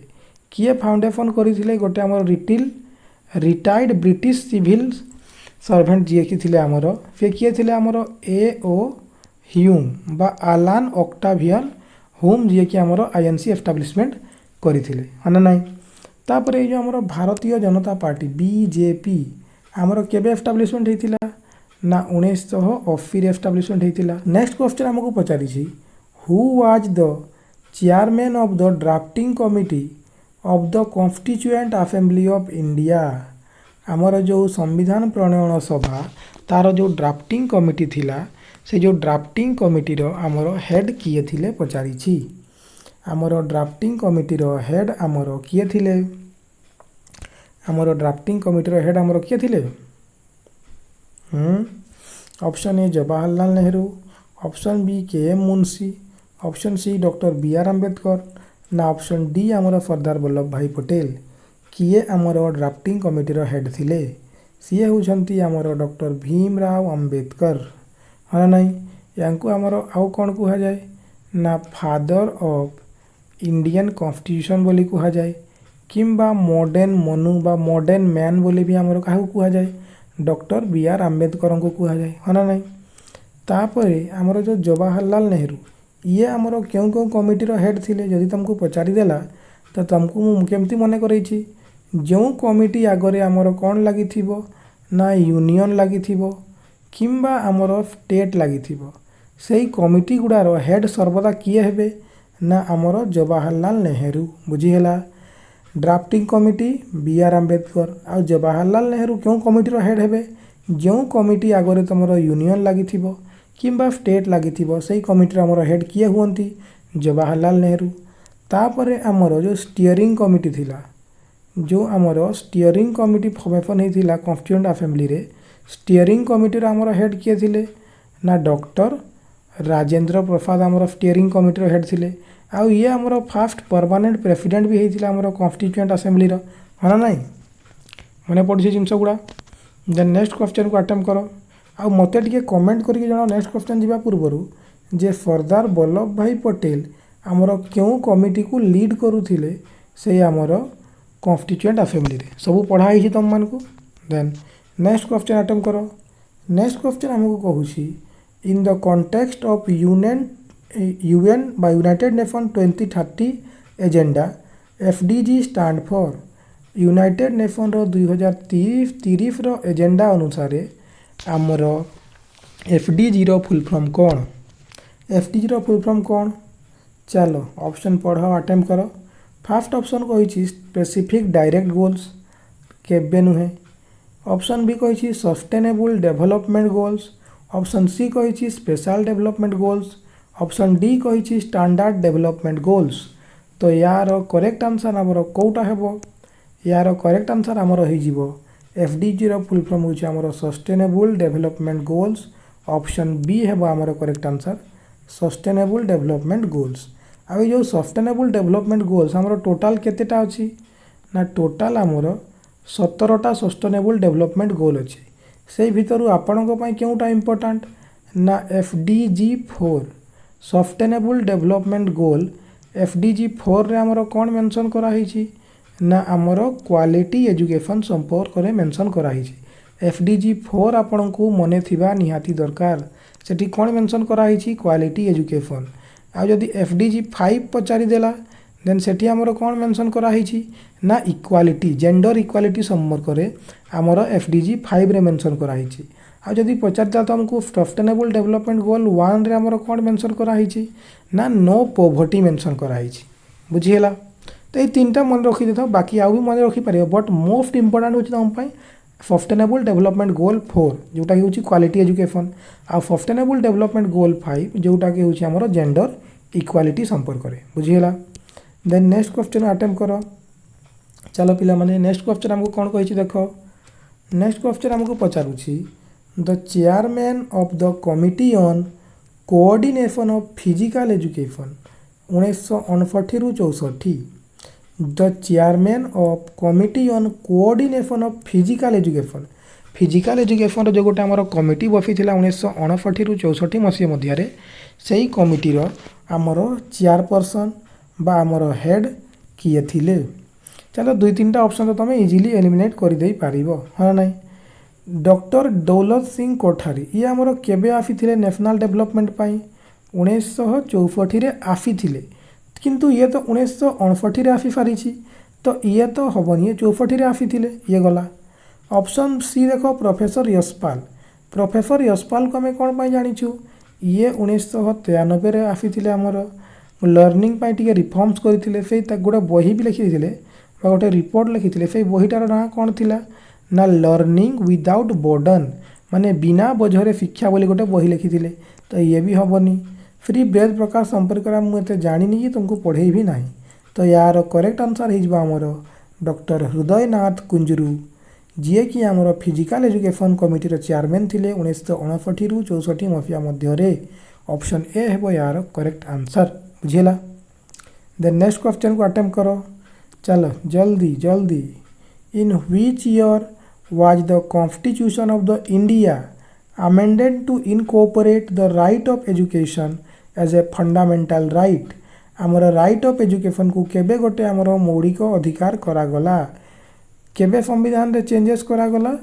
ना 86th अमेंडमेंट आम जानिचु 86तम संविधान संशोधन आईन द्वारा आमर संविधान रे चेंजेस करागला। क्यों मसीह ना 2000 केते जल्दी कह 2000 केते 2002 मसीह आमर चेंजेस करागला। आ एजुकेशन को गोटे आमर मौलिक अधिकार बा फंडामेंटल राइट आकार रे करागला। 2000 हेनी 2002 हेनी 2009 भी हम ना कि 2005 भी हम ना। आंसर कौन है आमर 2002 है ना नहीं 2002 है आमर करेक्ट आंसर। देन एटी आ गोटे जिनस 2001 पाखापाखि आमर कौन होता ना एसएफए रो फुल फॉर्म कौन सर्वशिक्षा अभियान। ये जो सर्वशिक्षा अभियान है या आउ कौन बोली कह जाए ना आमर एजुकेशन ग्यारंटी स्कीम बोली मध्य कह जाए। ये जो सर्वशिक्षा अभियान को आमर आउ कौन कह जाए ना एजुकेशन ग्यारंटी स्कीम बोली मध्य कह जाए। आ यार वर्तमान ना चेंज कर दिया कह जाए समग्र शिक्षा अभियान। बुझीगला। 2005 रे आमर कौन आसीथिला 2005 रे आमर आसीथिला आरटीआई एक्ट। आरटीआई कहले कौन ना राइट टू इनफॉरमेशन एक्ट आमर आसीथिला। बाकी 2009 तो आम पढ़ीचु 2009 रे आमर कौन आसीथिला ना आरटीई एक्ट माने राइट टू एजुकेशन एक्ट बा जहाँ कि आउ कौन कह जाउथला ना आरसीएफसी बा right of children for free and compulsory education. आ 2010 एप्रिल मास 1 तारिख रु आमर राइट टू एजुकेशन कार्यकारी मध्य होइथिला। एतकी जिनस आम जानिछु। देन नेक्स्ट क्वेश्चन को आम बढ़ीचिबा। नेक्स्ट क्वेश्चन तुम एनईपी 2020 रु पचारि। चलो चलो पिला माने चलो चलो अटेम्प्ट करो। In the new school education structure proposed by the new educational policy 2020 the foundational stage comprises the preschool years and the first dash years of elementary school। चलो कह कौन कहूँ आम कहूँ एनईपी 2020 रे जो आमर चारिटा स्टेज थाए फाउंडेशनल प्रिपारेटरी मिडिल आउ सेकेंडरी तो सबुरु फास्ट स्टेज आमर गोटे फाउंडेशनल तो ये फाउंडेशनल स्टेज रे आमर प्री स्कूल ईयर तो आसे जो आमर प्री स्कूल ईयर आंगनवाड़ी ईयरटा तो आसे ता सहित आउ केते वर्ष आमर फाउंडेशनल स्टेज रे आसे आम जानिछु फाउंडेशनल रे आमर 3 वर्ष आसे ता सहित क्लास 1 आउ 2 तो प्री स्कूल तो एठी गला हेले बढ़िला आमर कोटा क्लास 1 आउ 2 तो आमर 2 वर्षर एलिमेंटारी एजुकेशन फाउंडेशनल स्टेज रे दिया ही थाए है ना नहीं तो यहाँ ऑप्शन ए 3 4 5 हेबो नाही आम जानी जो एफपीएमएस जो आमर स्टेज अच्छी एजेस भी जानीछु फाउंडेशनल रो एज केते ना 3 रु 8 वर्षर छुआटा फाउंडेशनल स्टेज रे पढ़िबो प्रिपारेटरी रो एज केते ना 8 रु 11 वर्ष छुआटा प्रिपारेटरी रे पढ़िबो मिडिल रो एज केते ना 11 रु 14 वर्ष छुआटा मिडिल स्कूल रे पढ़िबो आ सेकेंडरी रो एज केते ना 14 रु 18 वर्ष छुआटा सेकेंडरी स्कूल रे पढ़िबो आ फाउंडेशनल रे क्यों छुआ आसती तो जाना अच्छी प्री स्कूल आंगनवाड़ी छुआ क्लास 1 आउ 2 प्रिपारेटरी रे क्लास 3 एंड 5 आउ मिडिल स्कूल रे हमर को छुआ क्लास 6 7 8 आउ सेकेंडरी रे 9 10 11 12 आउ हमर ए जो एनईपी 2020 हमर गोटे जिंस कहे एफएलएन रो फुल फॉर्म कोन ना फाउंडेशनल लिटरेसी एंड न्यूमेरेसी माने छोट छोट छुआ मानकु बेसिक गणित तो निहाती आसीबा कथा केते जाए क्लास 3 जाए बेसिक पढ़िबा आउ गणित करिबा आसीबा कथा हना नाही देन नेक्स्ट क्वेश्चन को आमे जीवा चलो नेक्स्ट क्वेश्चन एबे ही जोटा जो बतौथिली प्रोफेसर यशपाल कमिटी जो आमर 1993 रे आसीथिले से गोटे बही लिखिथिले से बहीटा बहुत सुंदर भाव में जनाशुना आमको सेटा कौन हैप्पी लर्निंग अटे कि ना आमर लर्निंग विदाउट बर्डन अटे ना आमर एजुकेशन फॉर ऑल अटे ना एजुकेशन फॉर एनवायरनमेंट प्रोटेक्शन क्योंटा अटे आमर से बहीटा होची आमर 1993 रे पब्लिश होइथिबा लर्निंग विदाउट बर्डन बिना बोझरे शिक्षा आ 1993 पाखापाखि आमर 1995 भी अच्छी 1995 रे बा 1994-95 रे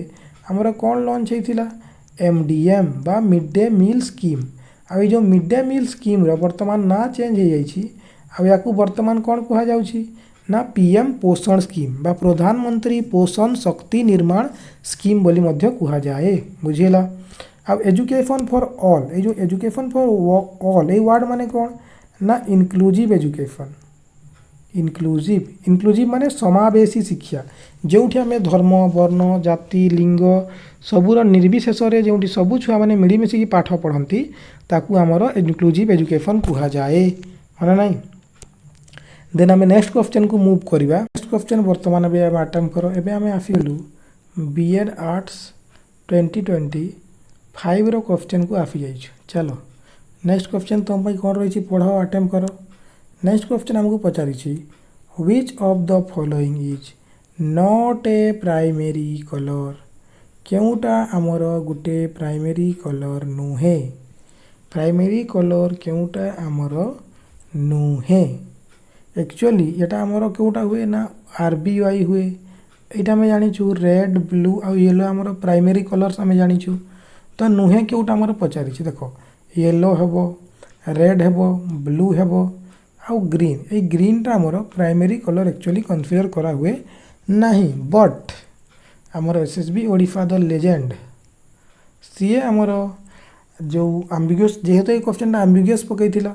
तो सीए कौन करिथिला ना जो 2025 आमर आंसर की देथिला येलो भी मानी और ग्रीन भी मानी ऑप्शन ए भी मानी ऑप्शन सी भी सीए आंसर की मानी तो तुमको बोथ मन रखिबार अच्छी कहीं आम एग्जाम बीएड दौचे तो सीए जो आंसर मानी हमको सीटा नेबार अच्छी तो तुमको मन रखिबार अच्छी येलो और ग्रीन दीटा जाक प्राइमरी कलर नुहे बुझीगला ये जिन क्लीयर है देन नेक्स्ट क्वेश्चन अटेम्प्ट कर तुम नेक्स्ट क्वेश्चन रही चलो पे नेक्स्ट क्वेश्चन पचारि the percentage of water in the body of a man गोटे मनीष शरीर रे केते परसेंटेज ऑफ वाटर रही तुम गोटे कहावत भी सुनी थी मेरा शरीर तो इतने % पानी से बना है तो वो इतने % पानी कितना है ये केबीसी में पूछा गया हमारा सवाल है 7 करोड़ के लिए कि आपके शरीर में क्या आपके शरीर में पानी है तो कितना है। Option A 90%, option B 60%, option C 40% या ऑप्शन डी आपके स्क्रीन पर 70%। तो इस सवाल का सही जवाब हो जाएगा हमारा ऑप्शन डी। हमारे शरीर में 70% पानी। अरे गोटे डायलॉग नहीं कि तुम्हारे शरीर में उतना खून नहीं होगा जितना मेरे शरीर में पानी है, कि गोटे मूवी रथिला हाँ नहीं। तो एक्चुअली यार करेक्ट आंसर आमर कौन हो केते परसेंट वाटर अच्छे आम बॉडी रे ना 70% ऑफ वाटर अच्छी करेक्ट आंसर बुझीगला। नेक्स्ट क्वेश्चन आम जा चलो पिले the constitution of India came into force with effect from केबेरु आम संविधान कार्यकारी है पचारि एनफोर्समेंट इफेक्ट माने कौन एनफोर्समेंट है कार्यकारी केबेरु आमर संविधान है केबेरु एनफोर्स होती 9 अगस्त 1942 रे कि 15 अगस्त 1947 रे 26 नवेम्बर 1949 रे ना 26 जनवरी 1950 रे। तो यार करेक्ट आंसर कौन है तुम कन्फ्यूजन कौट आस मुझे जानी ऑप्शन सी आउ डी रे आसुव कहीं 26 नवेम्बर 1949 रे आमर कौन होता ना आमर संविधान रेडी हो जाइथिला आमर ताकू आडप्ट कराइथिला आमर संविधान को आडप्ट कराइथिला बा एनाक्ट कराइथिला हैला। आडप्ट बा एनाक्ट केबेरु कराइथिला ना 26 नवेम्बर 1949 रे आमर संविधान को एनफोर्समेंट बा क्वेश्चन रो आंसर केबे कार्यकारी कराइथिला ना 26 जनवरी 1950 रे। अच्छा तुम मते कह यार आंसर तो जानीगल ऑप्शन डी रे आमर संविधान को कार्यकारी कराइथिला एबे कह कहीं 26 जनवरी रे कार्यकारी कराइला कहीं ना आम जाचु 26 जनवरी 1930 रे आमर इंडियन नेशनल कांग्रेस आईएनसी तार फास्ट स्वाधीनता दिवस पालन करिथिला। सेई दिनटा को मने रखिया आमर रिपब्लिक डे आकार रे आमर 26 जनवरी रे 1950 रे आमर कोन करागला ना संविधान को लागू करागला। आ 15 अगस्त 1947 संपर्क रे कोन कहिबी ये तो जानिछु आमे समस्त आमे से दिन कोन हिथिलु ना स्वाधीन हिथिलु। आ 9 अगस्त 1942 ए जो 9 अगस्त 1942 देछि ए दिन आमर कोन हिथिला ता पूर्व दिन 8 अगस्त 1942 रे आमर क्विट इंडिया मूवमेंट लॉन्च होता भारत छाड़ आंदोलन लॉन्च होता हाँ ना तार गोटे दिन पर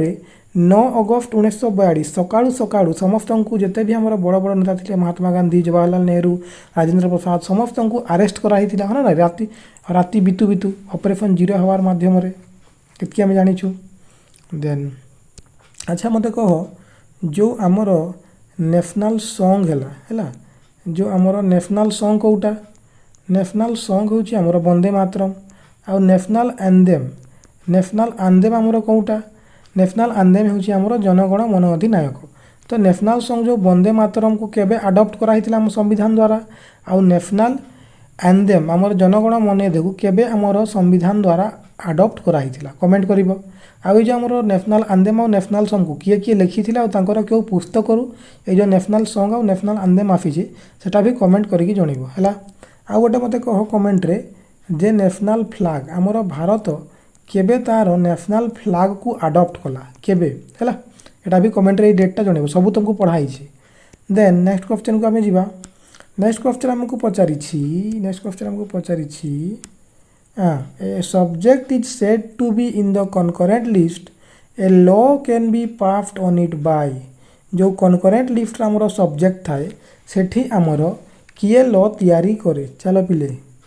तुम क्वेश्चन आसीगला कनकरेंट लिस्ट रे जो आमर सब्जेक्ट थाए सेठी आमर किए तैयारी करे। अच्छा ये जो लिस्ट गुड़ा है यूनियन लिस्ट कि स्टेट लिस्ट कि कनकरेंट लिस्ट एका आमर संविधान रे केउठी मेंशन अछि ना 7th शेड्यूल रे मेंशन अछि 7th शेड्यूल रे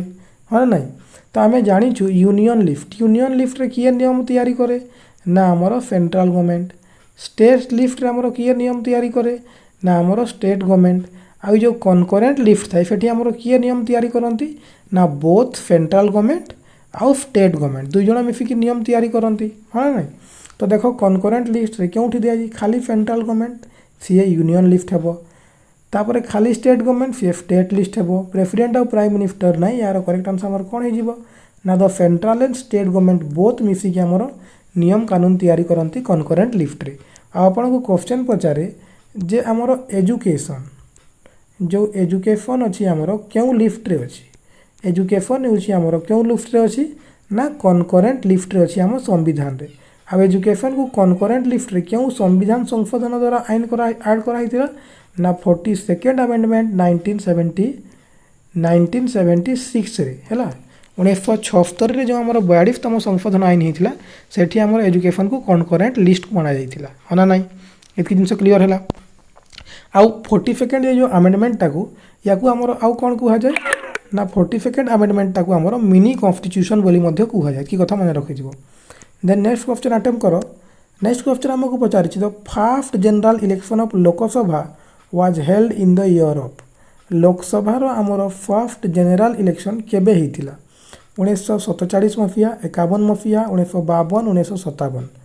क्यों मफिया रे हमर फर्स्ट जनरल इलेक्शन हितिला क्यों मफिया रे हितिला तो यार करेक्ट आंसर एक्चुअली ही थांता 1951 रे हमर स्टार्ट हितिला इलेक्शन हमर फर्स्ट इलेक्शन हम देशरे 1951 रे स्टार्ट हितिला आ कंप्लीट हितिला 1952 रे किंतु जेहेतु ए क्वेश्चन आंसर दीटा जाक होई परिबो तो एसएसबी ओडिसा हमर कोन मानिथिला इथर आंसर किरे ना 1951 भी मानिथिला 1952 भी मानिथिला बट एक्चुअली जे तुम कंसीडर करबो 1951 आंसर हो एना स्टार्टिंग तो 1951 रे ही हितिला हां नै तो जेहेतु बोथ करेक्ट मानिछि किछि डरिबार नहीं हमको 19 बी भी ठीक थिला और सी भी बुझी हला ऑप्शन बी सी दीटा जाक हैला।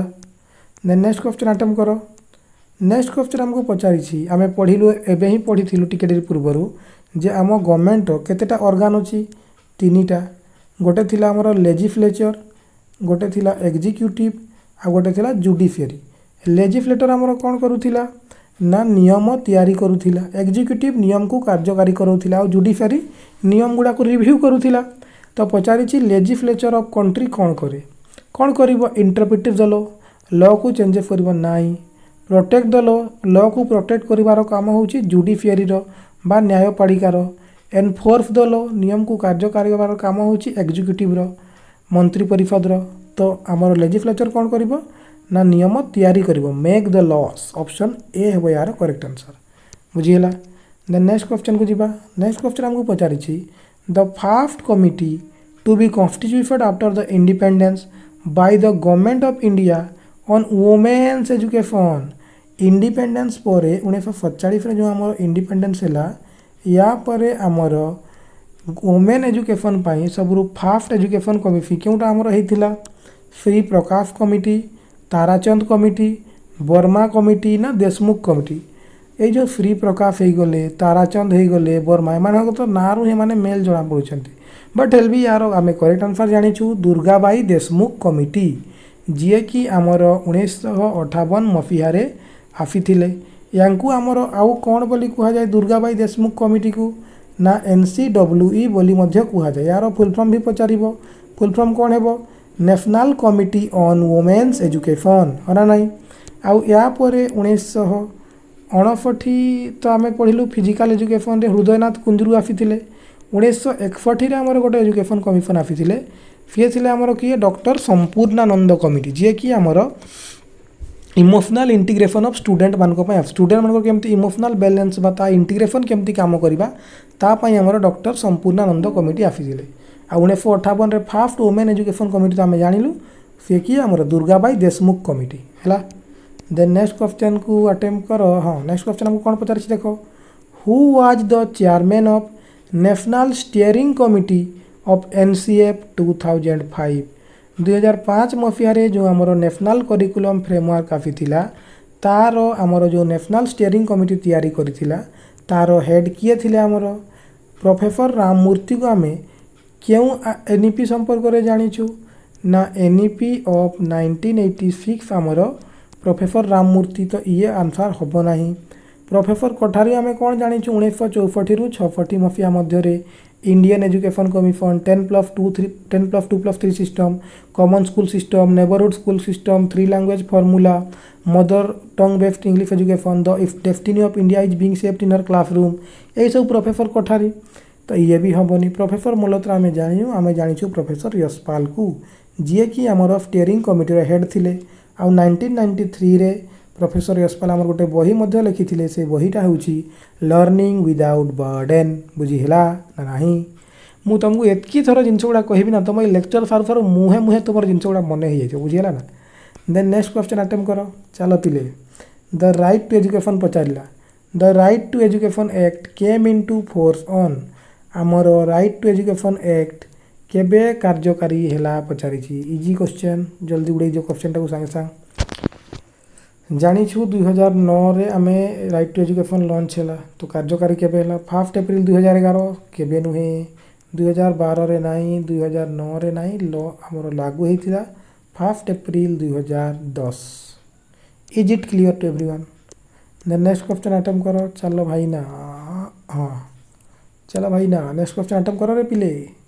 which government modified the national policy on education 1986 in 1992 1986 रे जो पॉलिसी ताको 1992 रे जो हमरो मॉडिफाई करा हला ताको हमें POA बोली को POA पर फुल फॉर्म कौन ना प्रोग्राम ऑफ एक्शन तो जेते बड़े प्रोग्राम ऑफ एक्शन लॉन्च करा हला एई समय रे हमरो क्यों गवर्नमेंट थिला रे पिरे हमरो अटल बिहारी वाजपेयी गवर्नमेंट थिला ना पीवी नरसिम्हा राव गवर्नमेंट थिला ना चरण सिंह गवर्नमेंट थिला ना राजीव गांधी गवर्नमेंट थिला तो जदि मु कहिबी यार करेक्ट आंसर कौन हेबो तो यार करेक्ट आंसर हे जिबा हमरो पीवी नरसिम्हा राव जी कि हमरो ए मॉडिफिकेशन पाई परमिशन देथिला बुझला तो द नेक्स्ट क्वेश्चन को हमें मूव ऑन करबा नेक्स्ट क्वेश्चन अटेम्प्ट करो पिला माने हमें वर्तमान आसी जाइछु तमरो 2024 हमरो 24 बीएड आर्ट फॉर एजुकेशन आउ जनरल अवेयरनेस क्वेश्चन को चलो नेक्स्ट क्वेश्चन अटेम्प्ट करो नेक्स्ट क्वेश्चन तो इजी क्वेश्चन मु विटामिन संपर्क करे तुमको पूरा रामायण पढ़ी सारली ऑलरेडी हाँ नहीं विटामिन संपर्क करे तो जल्दी ये क्वेश्चन टा देखिए अटेम्प्ट कर दे कौन पचारि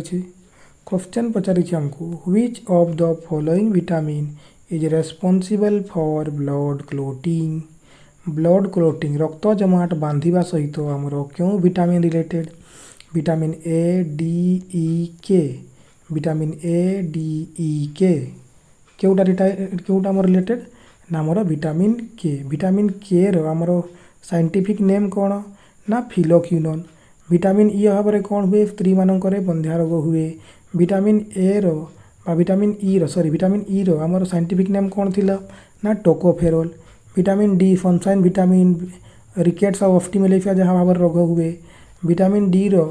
नाम कौन थिला scientific name calciferol vitamin A रो हमर कौन ना थिला ना रेतिलोन साइंटिफिक नेम तार अभाव क्यों रोग हुए नाइट ब्लाइंडनेस अंधार कणा जाको क्या कौन कह जाए ना जेरोप्थाल्मिया बोली कह जाए आ एठी जो चारटा जाक विटामिन देछि ए डी ई के यही चारटा जाक विटामिन आमर कौन फॉलिबल अटंती मते टिके कमेंट रे जणैलो आ हमर जो विटामिन बी सी आमर कोठी मिफि जानती पानी रे वाटर फॉलिबल तो विटामिन ए डी ई के आमर कोठी फॉलिबल हेबे ना आमर फैट फॉलिबल एतकी जिनस आम जानिथिलु देन नेक्स्ट क्वेश्चन को आम बढ़ी जावा चलो पिले नेक्स्ट क्वेश्चन हमको पचारि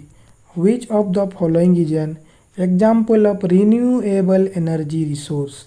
रिन्यूएबल माने कौन ना जोटा केबे सरीबो नाही ना रे लिखाई रिन्यू माने सबले रिन्यू होउथिबो क्यों एनर्जी रिसोर्सटा एग्जाम्पल अटे जोटा कि केबे आमर अफरंती संपद बा रिन्यूएबल एनर्जी रिसोर्स रो एग्जाम्पल अटे बुझीगला तो चलो ऑप्शन पढ़ो आंसर करो जल्दी यार ऑप्शन ए कही सोलार एनर्जी ऑप्शन बी कही न्यूक्लियर एनर्जी ऑप्शन सी कही कोल ऑप्शन डी कही नेचुरल गैस क्योंटा अटे आमर रिन्यूएबल एनर्जी रिसोर्स माने केबे सरीबो नाही आमर न्यूक्लियर एनर्जी दिने ना दिने सरीजिवो कोयला भी जदि जो मात्रा आम जाड़ुछु से मात्रा रे जाड़ुथिबा देन दिने ना दिने निहाती कोयला भी सरीबो नेचुरल गैस भी आमर सरीजिवो बट किंतु परंतु आमर सूर्य देवतांकर जो सौर शक्ति रही बा सोलार एनर्जी रही सेटा केबे सरीबो कि सरीबो नाही तो ये गोटे रिन्यूएबल एनर्जी से भाया आम जब तुमको पचारा विंड एनर्जी वायु शक्ति बा पवन शक्ति सी भी आमर रिन्यूएबल एनर्जी वाटर भी आमर रिन्यूएबल रिसोर्स है ना नहीं एतकी जिन मन रखी ता सहित नेक्स्ट क्वेश्चन अटेम्प्ट कर पिला माने चलो नेक्स्ट क्वेश्चन तुमको पचारि कौन पचारि छी रे ननी छी चलो पिले कहो नेक्स्ट क्वेश्चन कौन पचारि where was a formal separation of powers within the government first introduce केउठी आमर फॉर्मल सेसरेशन सबुरु फास्ट टाइम पाई आमर गवर्नमेंट मध्य जो सेपरेशन ऑफ पावर ये जो सेपरेशन ऑफ पावर कॉन्सेप्टटा केउठी फास्ट ये हला कह सेपरेशन ऑफ पावर आम जाचु जे आमर यूनियन गवर्नमेंट पाखे किसी पावर थी सेंट्रल स्टेट गवर्नमेंट पाखे किसी पावर थी पंचायत रे किसी पावर थी तो यही सब जो सेपरेशन ऑफ पावर सबुरु फास्ट केउठू आमर स्टार्ट होता आमर ब्रिटेन माने इंग्लैंड रू स्टार्ट होता आमर रिवोल्यूशनरी फ्रांस जो आमर फ्रेंच रिवोल्यूशन होता से होता ना आमर जापान रू स्टार्ट होता ना आमर यूनाइटेड स्टेट ऑफ अमेरिका रू स्टार्ट होता क्योंकि आमर स्टार्ट होता फॉर्मल सेपरेशन तो यार जब मुझे करेक्ट आंसर कहि कौन है ना the United States of America is it clear to everyone बुझीगला देन नेक्स्ट क्वेश्चन अटेम्प्ट कर पिला माने नेक्स्ट क्वेश्चन पचारि बॉर्डर सिक्योरिटी फोर्स बा बीएसएफ क्यों मिनिस्ट्री अंडर रे आसे बॉर्डर सिक्योरिटी फोर्स बा बीएसएफ आमर क्यों मिनिस्ट्री अंडर रे आसे ministry of external affairs ministry of defence ministry of home affairs ना मिनिस्ट्री ऑफ पावर क्यों मिनिस्ट्री अंडर रे आसे ना यार जदि करेक्ट आंसर आम कहिबा मिनिस्ट्री ऑफ होम अफेयर्स कौन है मिनिस्ट्री ऑफ होम अफेयर्स बुझीगला बीएसएफ कहाँ अंडर रे आसे मिनिस्ट्री ऑफ होम अफेयर्स आमर होम मिनिस्टर वर्तमान अच्छा किए आमर अमित शाह बा आमर मोटा भाई अच्छा एक्सटर्नल अफेयर मिनिस्टर आमर किए अच्छा वर्तमान एस जयशंकर डिफेन्स मिनिस्टर किए अच्छा आमर राजनाथ सिंह फाइनान्स मिनिस्टर आमर वर्तमान किए अच्छा श्रीमती निर्मला सीतारमण आतकी जिते मिनिस्टर तुमको बतईदेली तुम कम रहा आमर वर्तमान मिनिस्टर ऑफ पावर किए अच्छा एटा मते कमेंट करके जनइब देन नेक्स्ट क्वेश्चन जीवा the currently constituted Lok Sabha is the daft number of Lok Sabha जो 2025 रे आमर जनरल इलेक्शन चला लोकसभा जून मासरे तो से जो लोकसभाटा थिला सेटा आमर केते नंबर ऑफ लोकसभा वर्तमान आमर चली 15 नंबर 16 नंबर 17 नंबर ना 18 नंबर तो आम जानी आमर केते नंबर तो लोकसभा ना 18th नंबर लोकसभा ये लोकसभा आमर स्पीकर किए अच्छा ना ओम बिरला आ वर्तमान एज ऑफ 2026 2026 आमर वाइस प्रेसिडेंट बा राज्यसभा चेयरमैन किए अच्छा ना सीपी राधाकृष्णन बुझीगला देन जदि मु कहिबी नेक्स्ट क्वेश्चन को जीवा चलो पिले आसीगलु आम नेक्स्ट क्वेश्चन पचारि which of the following countries is not a member of BRICS BRICS रो किए गोटे मेंबर नुहे यही ब्रिक्स को तुम या संपर्क में जहाँ भी रिलेटेड फैक्ट अच्छी तुम मुहे मुहे मन थिबा कथा कहीं ब्रिक्स को आमर 2026 रे किए होस्ट करुची ये जो ब्रिक्स को आमर 2026 रे होस्ट किए करुची ना आमर इंडिया रो न्यू दिल्ली आमर इंडिया रो न्यू दिल्ली ठारे आमर ब्रिक्स रो 2026 रो समिट होस्ट होची एतकी कथा बुझीगला अच्छा आठिर आपन को एटा भी क्वेश्चन पचारि पारे जे ब्रिक्स के एस्टाब्लिशमेंट होता तो यदि मु ब्रिक्स रो एस्टाब्लिशमेंट कथा कहे केबे आमर होता ना 16 जून 16 जून आमर 2009 रे ब्रिक्स एस्टाब्लिशमेंट होता और वर्ष आमर कौटी होची ब्रिक्स रो समिट 2026 रे ना आम इंडिया रो न्यू दिल्ली रे जदि आपन को पचारला 2025 रे कौटी समिट होता देन आपन तार आंसर कौन करेंगे ब्रिक्स रो ना ब्राजिल रो रियो डो जानुरी ठारे तो ये आमको क्वेश्चन कौन पचार ये आमको क्वेश्चन पचारि जे क्यों कंट्रीटा ब्रिक्स रो पार्ट नुहे तो कि आमर टोटाल मेंबर अच्छा ब्रिक्स रे 11 जन आमर टोटाल मेंबर अच्छा 11टा मेंबर कंट्री है तो ये जो 5टा लिखाई ब्रिक्स ये 5टा कंट्रीज फॉर ना अच्छे जमी B for Brazil R for Russia I for India C for China S for South Africa देख इंडिया अच्छी चाइना अच्छी ब्राजिल अच्छी साउथ अफ्रीका अच्छी साउथ कोरिया नहीं तो ये ऑप्शन एलिमिनेट तो Brazil Russia India China South Africa ये 5 जन गले आउ 6टा कंट्री हूँ आमर यूएई आउ गोटे है इजिप्ट आउ गोटे है आमर इथियोपिया आउ गोटे है आमर साउदी अरेबिया आउ गोटे है आमर ईरान आउ आमर लेटेस्ट मेंबर किए जदि तुमको पचारा ब्रिक्स रो लेटेस्ट मेंबर किए गोटे ना इंडोनेशिया समस्त को बुझीगला ओके नेक्स्ट क्वेश्चन हमको कौन पचारि देखो नेक्स्ट क्वेश्चन हमको पचारि the national policy on education in the independent India was formulated in the year of आमर फास्ट नेशनल एजुकेशन पॉलिसी केबे आसथिला पचारि फास्ट एनईपी किए आनी एतकी जिनस तो सब दुई तीन थर रिपीट कर सारे ये वीडियो चलो कह फास्ट केबे आसथिला ऑप्शन ए देछि 1968 ऑप्शन ए देछि 1966 ऑप्शन बी देछि 1968 ऑप्शन सी देछि 1986 ऑप्शन डी देछि 2020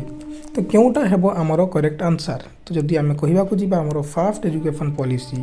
केबे आसीथिला ना आमर 1968 मसीह आ किए नहीं कि आसथिल तो जानिछु आमे ना आमर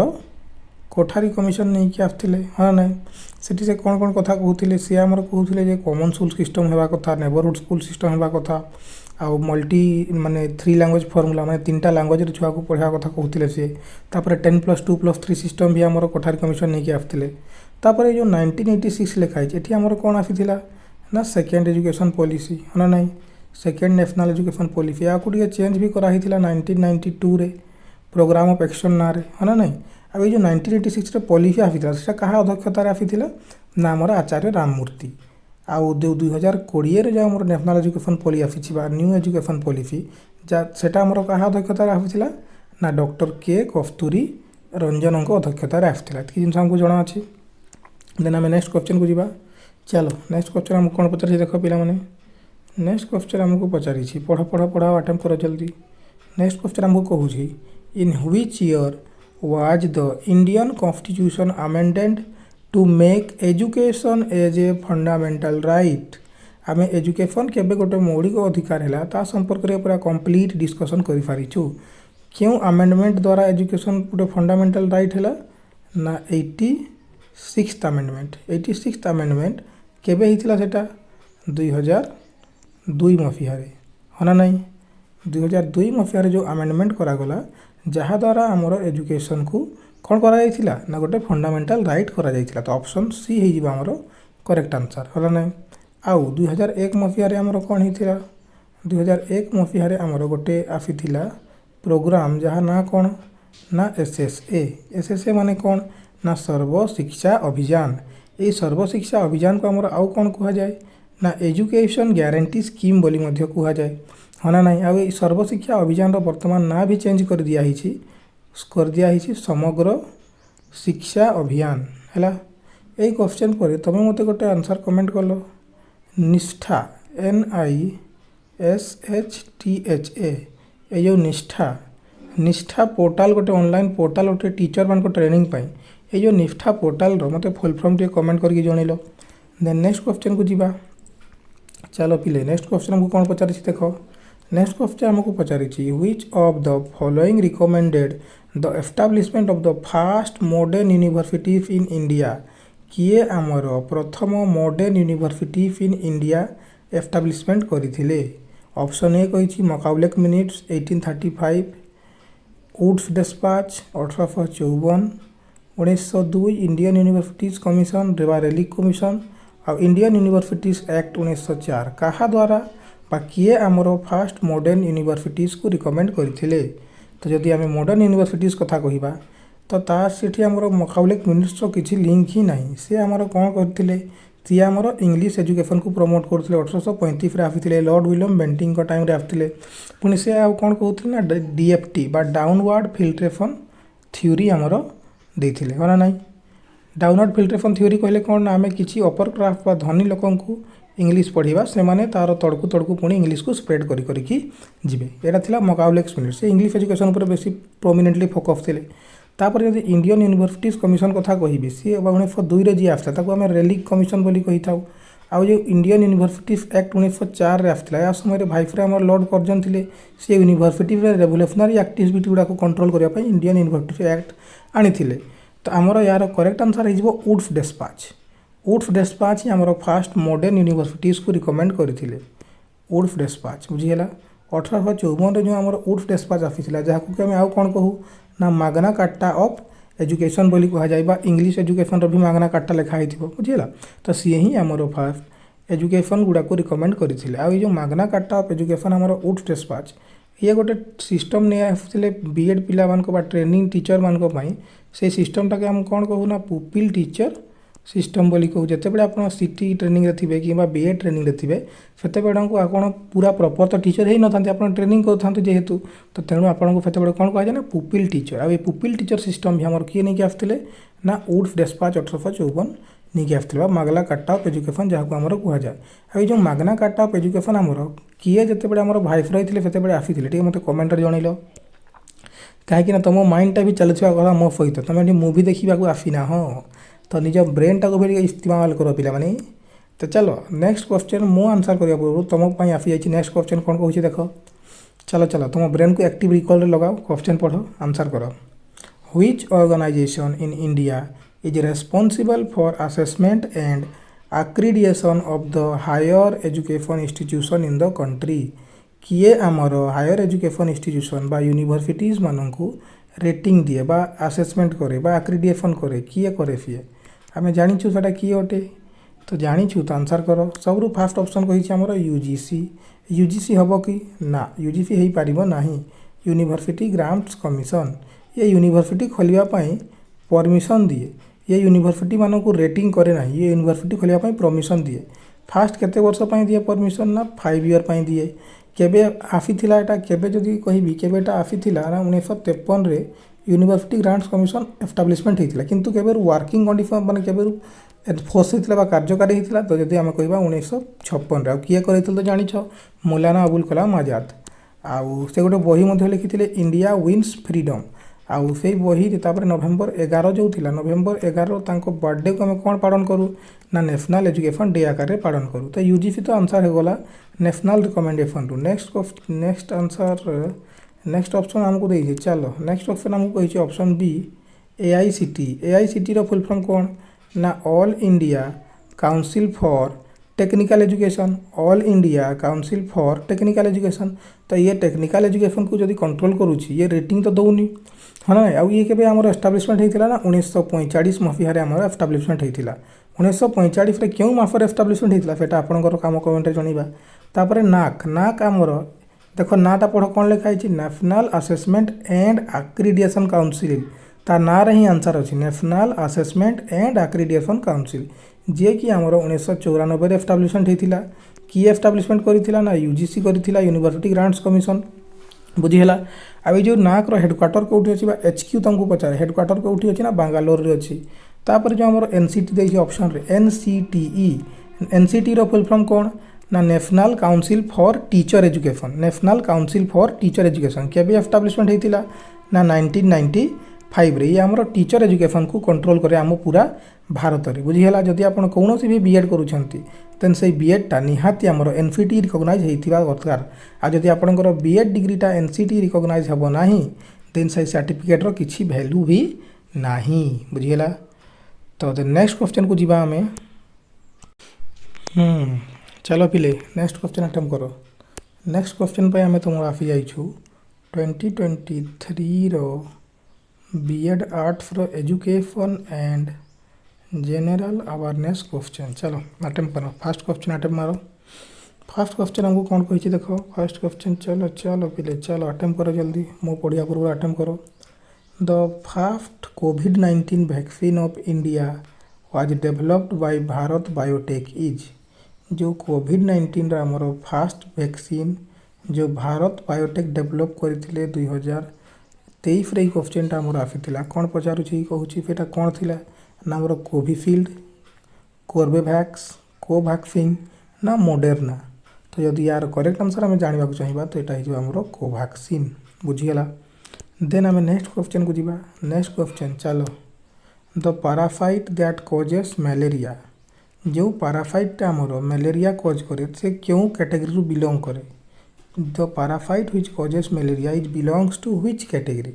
option A virus option B bacteria option C protozoa option D helminthes से कौन अटे से आमर करेक्ट आंसर है आमर प्रोटोजोआ प्रोटोजोआ आमर प्रोटोजोआ कैटेगरी आमर से पैरासाइटा आसे आ मलेरिया ताकू ट्रांसमिट किए करे ना आमर anopheles mosquito female anopheles mosquito आ female aedes aegypti aedes aegypti आमर क्या फीमेल एड्स मशा क्या स्प्रेड करे ना डेंगू जो को स्प्रेड करे है ना नहीं। आउ जदि मुझे कहि malaria malaria संपर्क आमर आउ गोटे फैक्ट आमर एग्जाम रे पचारे वर्ल्ड malaria डे केबे सेलिब्रेट करा जाए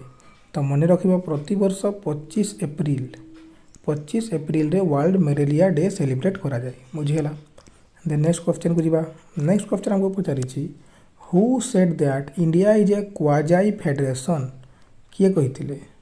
चलो ये क्वेश्चन आंसर करो किए आमर कहिथिले जे इंडिया होछि गोटे क्वाजाई फेडरेशन। एटा आपन को समस्त को पढ़ाई छी। क्वाजाई क्वाजाई माने कौन अधा क्वाजाई फेडरेशन माने आधा अधूरा फेडरेशन आमर भारत को किए कमेंट करथिले आम कॉन्स्टिट्यूशन को किए क्वाजाई फेडरेशन बोली कहिथिले किए कह जल्दी। ऑप्शन ए रे देछि इवर जेनिंग्स, ऑप्शन डी रे देछि H D Laski, option C रे देछि केसी हुएरे, ऑप्शन डी रे देछि एसी फाइनर। तो यदि यार करेक्ट आंसर आम कहबा को जीवा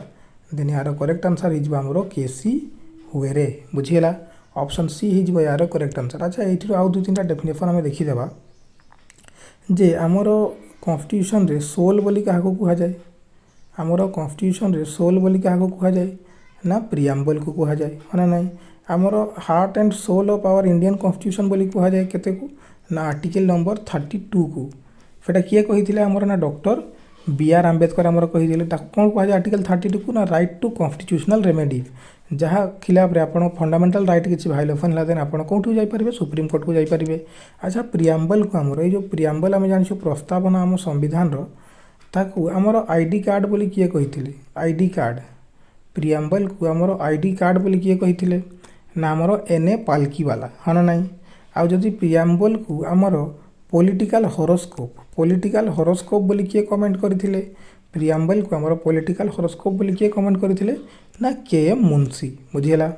देन नेक्स्ट क्वेश्चन को अटेम्प्ट करो। एटा जस्ट एबे ही बतैथिले टिके पूर्व जे G20 बा group of 20 was constituted in the year of group of 20 आमर केबे कॉन्स्टिट्यूट करा हिथिला। Option A 1991, option B 1999, option C 2000, option D 2008। तो यार करेक्ट आंसर कौन है ना 1999 आमर ग्रुप ऑफ 20 कॉन्स्टिट्यूट होता बा 20 जन ग्रुप जो कंट्री मेंबर्स अच्छा कॉन्स्टिट्यूट होता। आउ इंडिया यार मेंबर अटे ना नहीं तो इंडिया यार मेंबर अटे आमर ग्रुप ऑफ 20 बुझीगला। इंडिया आमर ग्रुप ऑफ 20 मेंबर अटे।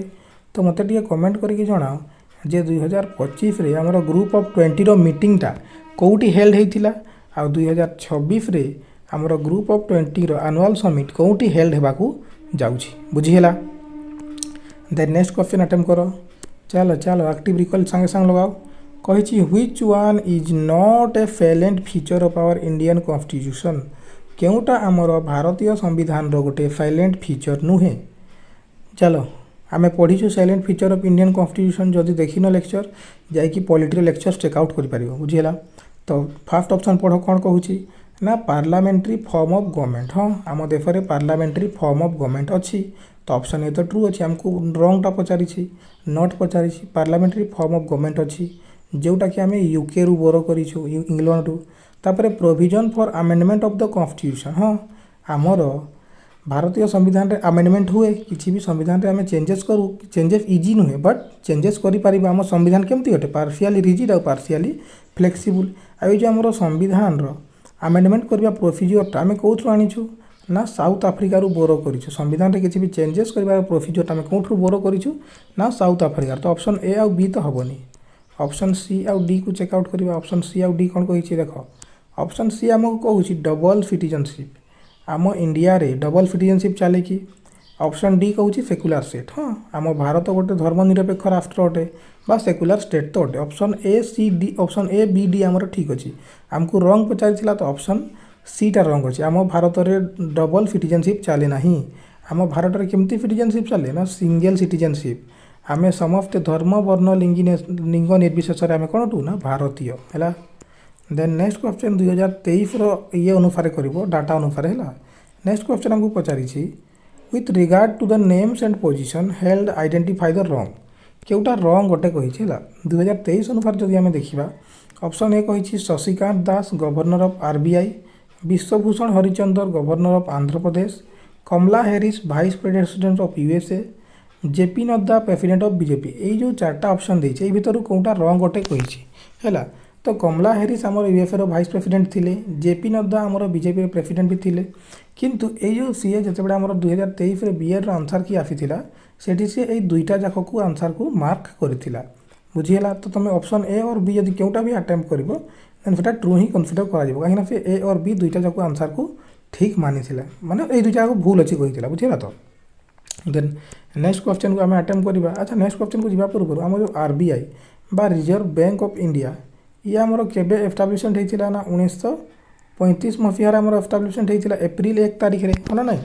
क्यों कमिशन ताकू रिकमेंड करथिला ना यंग हिल्टन कमिशन आमर कोन करथिला। आ वर्तमान आमर आरबीआई रो गवर्नर की अछंती, वर्तमान आमर आरबीआई रो गवर्नर की अछंती, जल्दी मते कमेंट करके कमेंट सेक्शन रे जणाओ। देन नेक्स्ट क्वेश्चन अटेम्प्ट करो। नेक्स्ट क्वेश्चन पचारिछि in which year university grants commission was established. मु ए क्वेश्चन आंसर करिबी नाही, ए क्वेश्चन आंसर तुम निजे करिवो, काहे कि ना मु आई थिंक बहुत थर बतई सारिलिनी जे यूजीसी बा यूनिवर्सिटी ग्रांट्स कमिशन केबे एस्टाब्लिशमेंट होइथिला। ऑप्शन ए कहूछि 1948, बी कहूछि 49, ऑप्शन सी कहूछि 1952, ऑप्शन डी कहूछि 1953। तो केबे हमरो यूजीसी एस्टाब्लिशमेंट होइथिला यार आंसर निजे करिवो। देन नेक्स्ट क्वेश्चन हमको कौन पचारिछि देखो। नेक्स्ट क्वेश्चन पचारुछि which of the following commissions report recommended for introduction for a common school system और पब्लिक एजुकेशन। भाई रे आमे जानिछु 1964 रु 66 मसीहा मध्य जी आमर जो एजुकेशन कमिशन आसीथिला सी ही आमर common school system, neighbourhood school system आमर कौन रिकमेंड करथिला 3 लैंग्वेज फॉर्मूला 10+2+3 रो एजुकेशन सिस्टम। तो सी आमर किए थिले जल्दी कहो। सी आमर यूनिवर्सिटी एजुकेशन कमिशन के थिले कि नाई, सी राधाकृष्णन कमिशन केबे नथिले। सेकेंडरी एजुकेशन कमिशन थिले कि नाई, मुदालियर कमिशन भी आमर फेटा रिकमेंड कर नथिले। कॉमन स्कूल सिस्टम और किए रिकमेंड करथिले ना इंडियन एजुकेशन कमिशन 1964 बा 66 जहाँ आम कोठारी कमिशन बोली भी कही था, है ना नाई। आ सेकेंडरी एजुकेशन कमिशन संपर्क में बहुत जिन जानी सी आमर 8+3+3 सिस्टम नहीं कि आसते। आ सेकेंडरी एजुकेशन समय आपन को वोकेशनल ट्रेनिंग भी दिया हुए। आ 52-53 जो कमिशन था तार हेड किए थे ना आमर मुदालियर बाबू थे आमर ए लक्ष्मण स्वामी मुदालियर, है ना नाई। आ यूजीसी संपर्क तो जानी university education commission Radhakrishnan commission थे। Independent India first education commission आमर थे, है ना नाई। देन 8 पाखरे ही आमर 1958 आमर वोमेन्स मान गोटे कमिटी आसला NCWE national committee on women's education आ जहाँ कि दुर्गाबाई देशमुख कमिटी भी कहुए, है ना नाई। आ 1959 आम देखिलु या पूर्वर 1959 आमर हृदयनाथ कुंजरू गोटे फिजिकल एजुकेशन कमिटी नहीं कि आसते 1964 जाए। तापर 1961 आमर डॉक्टर संपूर्णानंद कमिटी आसीला, है ना नाई, इमोशनल इंटीग्रेशन ऑफ स्टूडेंट्स मान 1964-66 तो जना अच्छी तुम मानक 1964-66 पर आमर 1977 आमर ईश्वर भाई पटेल कमिटी आसला 10 ईयर करिकुलम स्कूल करिकुलम को रिव्यू कला। तापर socially useful productive work SCPW संपर्क में कहूला। तापर 1979 आमर क्यों कमिटी आसला ना मंडल कमिशन आसला बैकवर्ड क्लासेस मान केमती आगू नि पार एजुकेशन क्षेत्र में, है ना नाई। तापर आमर किए आसला 1993 आमर यशपाल कमिटी आसला लर्निंग विदाउट बर्डन बिना बोझर शिक्षा। तापर लास्ट आमर किए 2005 ना NKC बा नेशनल एजुकेशन कमिशन तार अध्यक्ष किए थे श्याम पित्रोड़ा। सी कौन कहते ना एजुकेशन को ICT रे इंटीग्रेट माने इनफॉरमेशन ऑफ टेक्नोलॉजी इनवॉल्व करके पढ़ा कहते, है ना नाई। अच्छा तो नेक्स्ट क्वेश्चन को जीवा। नेक्स्ट क्वेश्चन अटेम्प्ट करो। चलो जोटा कहती से ही आसी जाइए। चलो एबे ही जो कहली who among the following was the chairman of the national knowledge commission of India. जो आमर NKC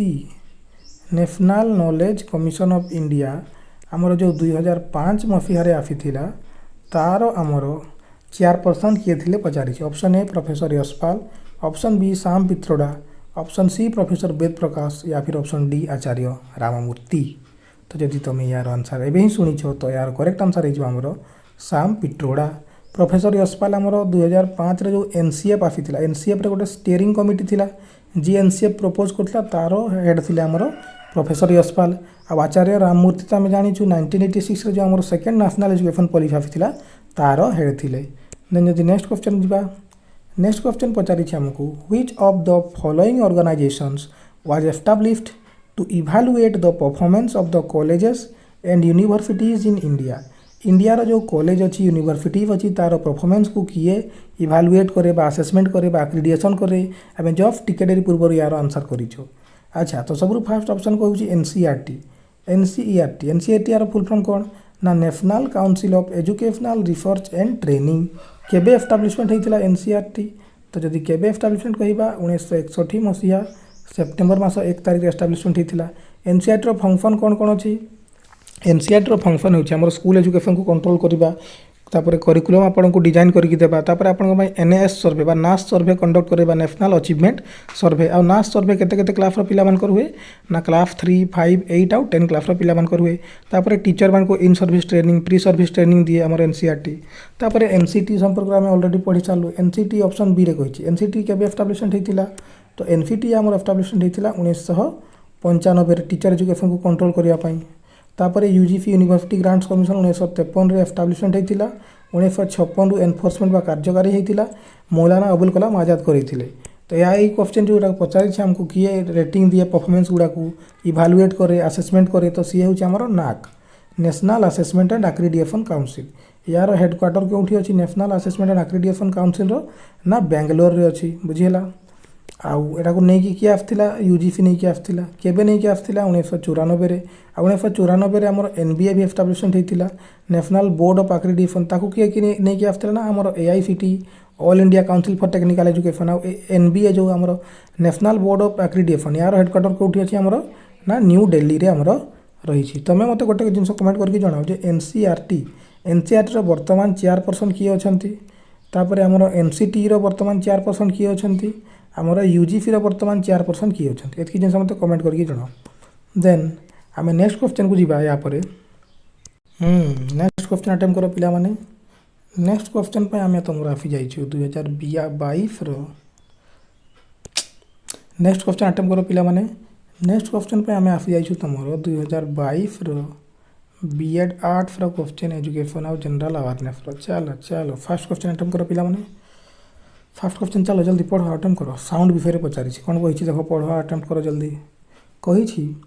which of the following statement is correct for sound. आमर साउंड माने कौन ध्वनि ध्वनि संपर्क में आमर क्यों जिनसटा ठीक अच्छी बोली कही। चलो ऑप्शन ए पढ़ कौन कही ऑप्शन ए कहूँ आमर it can not move through gases sound आमर गैस देकी मूव करि पारे नाही कि भूल कथा कहीं साउंड आमर वायु देकी ट्रावेल करि पारे तो ये भूल अच्छी। It can not move through liquids पानी देकी भी आम साउंड मूव करि पारे। It can not move through solid आमर सॉलिड देकी भी मूव करि पारे ये भी भूल कहूँ। It can not move through vacuum हाँ ट्रू अच्छी आमर साउंड वैक्यूम रे गति करि पारे नाही साउंड निर्वात रे गति करि पारे नाही माने जोठी वायु नाही सेठी साउंड जाई पारिबो नाही तो ऑप्शन डी हे जिवो हमरो करेक्ट आंसर हमको करेक्ट नहीं पचारिथिला। तो यार करेक्ट आंसर कौन हो साउंड रिगार्डिंग साउंड आमर गैस रे भी मूवमेंट करि पारे लिक्विड रे भी जाई पारे सॉलिड रे भी जाई पारे किंतु जाई कोठी पारे नी वैक्यूम रे it can not move through vacuum तो ऑप्शन डी हो यार करेक्ट आंसर बुझीला। देन चलो नेक्स्ट क्वेश्चन अटेम्प्ट करो। नेक्स्ट क्वेश्चन हमको पचारि which of the following is not a bacterial disease केउटा आमर गोटे बैक्टेरियल डिजीज नुहे केउटा आमर बैक्टेरिया द्वारा हेई न थाए। ऑप्शन ए कहूँ आमको लेप्रोसी ऑप्शन बी कहूँ आमको टिटानस ऑप्शन सी कहूँ आमको मिजेल्स या फिर ऑप्शन डी हम आमर टाइफॉइड केउटा आमर बैक्टेरिया द्वारा हेई न थाए तो यार करेक्ट आंसर होउछि आमर मिजेल्स ऑप्शन सी मिजेल्सटा ही आमर बैक्टेरिया द्वारा हेई न थाए बुझीला। देन नेक्स्ट क्वेश्चन ये क्वेश्चन आम कर सारूँ कही when was the constitution of India adopted आम भारतर संविधान को केबे अडॉप्ट करा जाइतिला केबे अडॉप्ट करा जाइतिला। ऑप्शन ए कहूँ 15 अगस्त 1947 15 अगस्त 1947 रे आम देश बा आम भारत स्वाधीन होता तो ये भूल हो गला आमको कॉन्स्टिट्यूशन अडॉप्शन डेट पचारि 26 जनवरी 1950 ये भी भूल अच्छी कहीं 26 जनवरी 1950 रे आम कॉन्स्टिट्यूशन को कौन करा जाइतिला ना एनफोर्स करा जाइतिला एनफोर्स माने कार्यकारी करा जाइतिला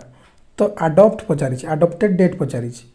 9 डिसेम्बर 1946 9 डिसेम्बर 1946 रे आमर जो कॉन्स्टिट्यूएंट असेंबली थिला बा संविधान प्रणयन सभा थिला तार फास्ट मीटिंग आमर केबे बसी थिला 9 डिसेम्बर 1946 रे तो ये भी हेनी तो यार करेक्ट आंसर आमर कौन हो 26 नवेम्बर 1949 जो आमर 26 नवेम्बर 1949 कौन कराइथिला ना आमर संविधान को बा कॉन्स्टिट्यूशन को कौन कराइथिला ना अडॉप्ट कराइथिला बुझीगला। देन नेक्स्ट क्वेश्चन को आम जीवा। नेक्स्ट क्वेश्चन हमको पचारिछि which form of government is prevalent in India. आम इंडिया रे क्यों प्रकार गवर्नमेंट अच्छी प्रेसिडेंशियल फॉर्म ऑफ गवर्नमेंट अच्छी पार्लियामेंट्री फॉर्म ऑफ गवर्नमेंट अच्छी मोनार्कियल गवर्नमेंट अच्छी ना यूनिटरी गवर्नमेंट अच्छी यार आंसर आई थिंक तुम्हें जानिछ।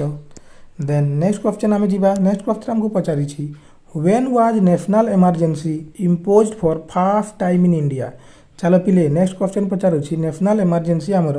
केबे भारत रे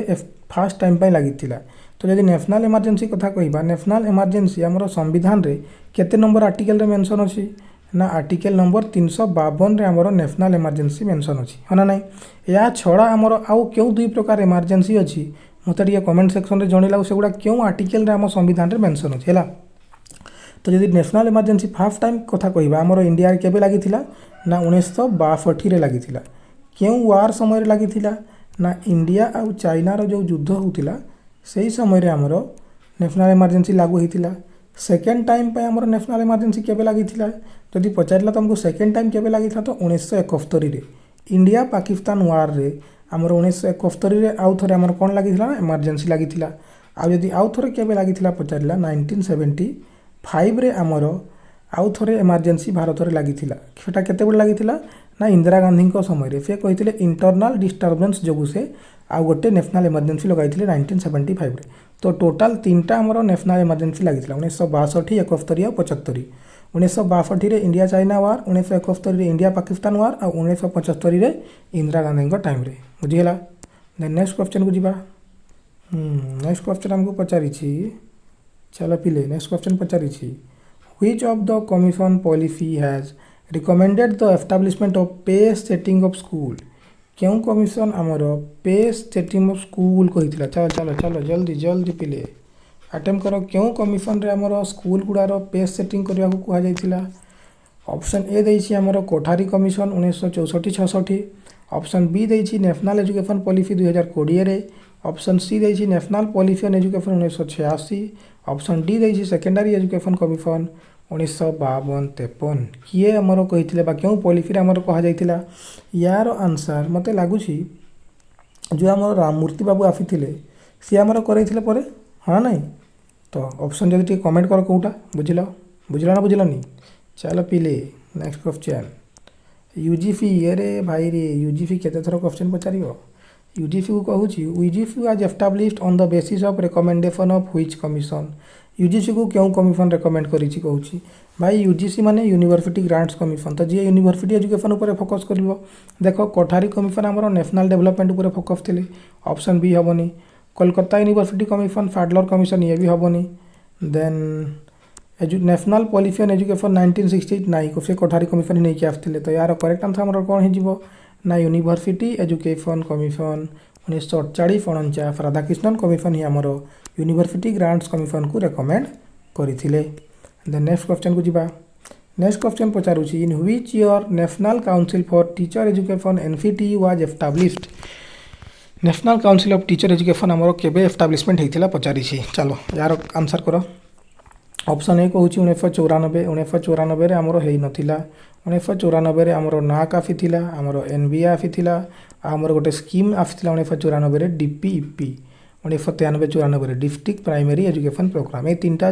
जिनस आमर 1994 टाइम रे हेतिला। आ 1995 रे आमर हेतिला NCT national council for teacher education आमर एस्टैब्लिशमेंट हेतिला जे कि टीचर एजुकेशन को कंट्रोल करे। 1993 रे आमर कोन इंपोर्टेंट अछि ना प्रोफेसर यशपाल जो गोटे बही देके आफिला आमर लर्निंग विदाउट बर्डन माने बिना बोझरे शिक्षा। आ यार जदि गोटे वर्ष पछकु जीवा 1992 रे आमर कोन हेतिला ना प्रोग्राम ऑफ एक्शन जो आमर सेकेंड एजुकेशन पॉलिसी आफिला ताकू ठीक चेंजेस करा हेतिला बुझिहेला। देन आम नेक्स्ट क्वेश्चन को जीवा। नेक्स्ट क्वेश्चन हमको कोन पचारिछि देखो।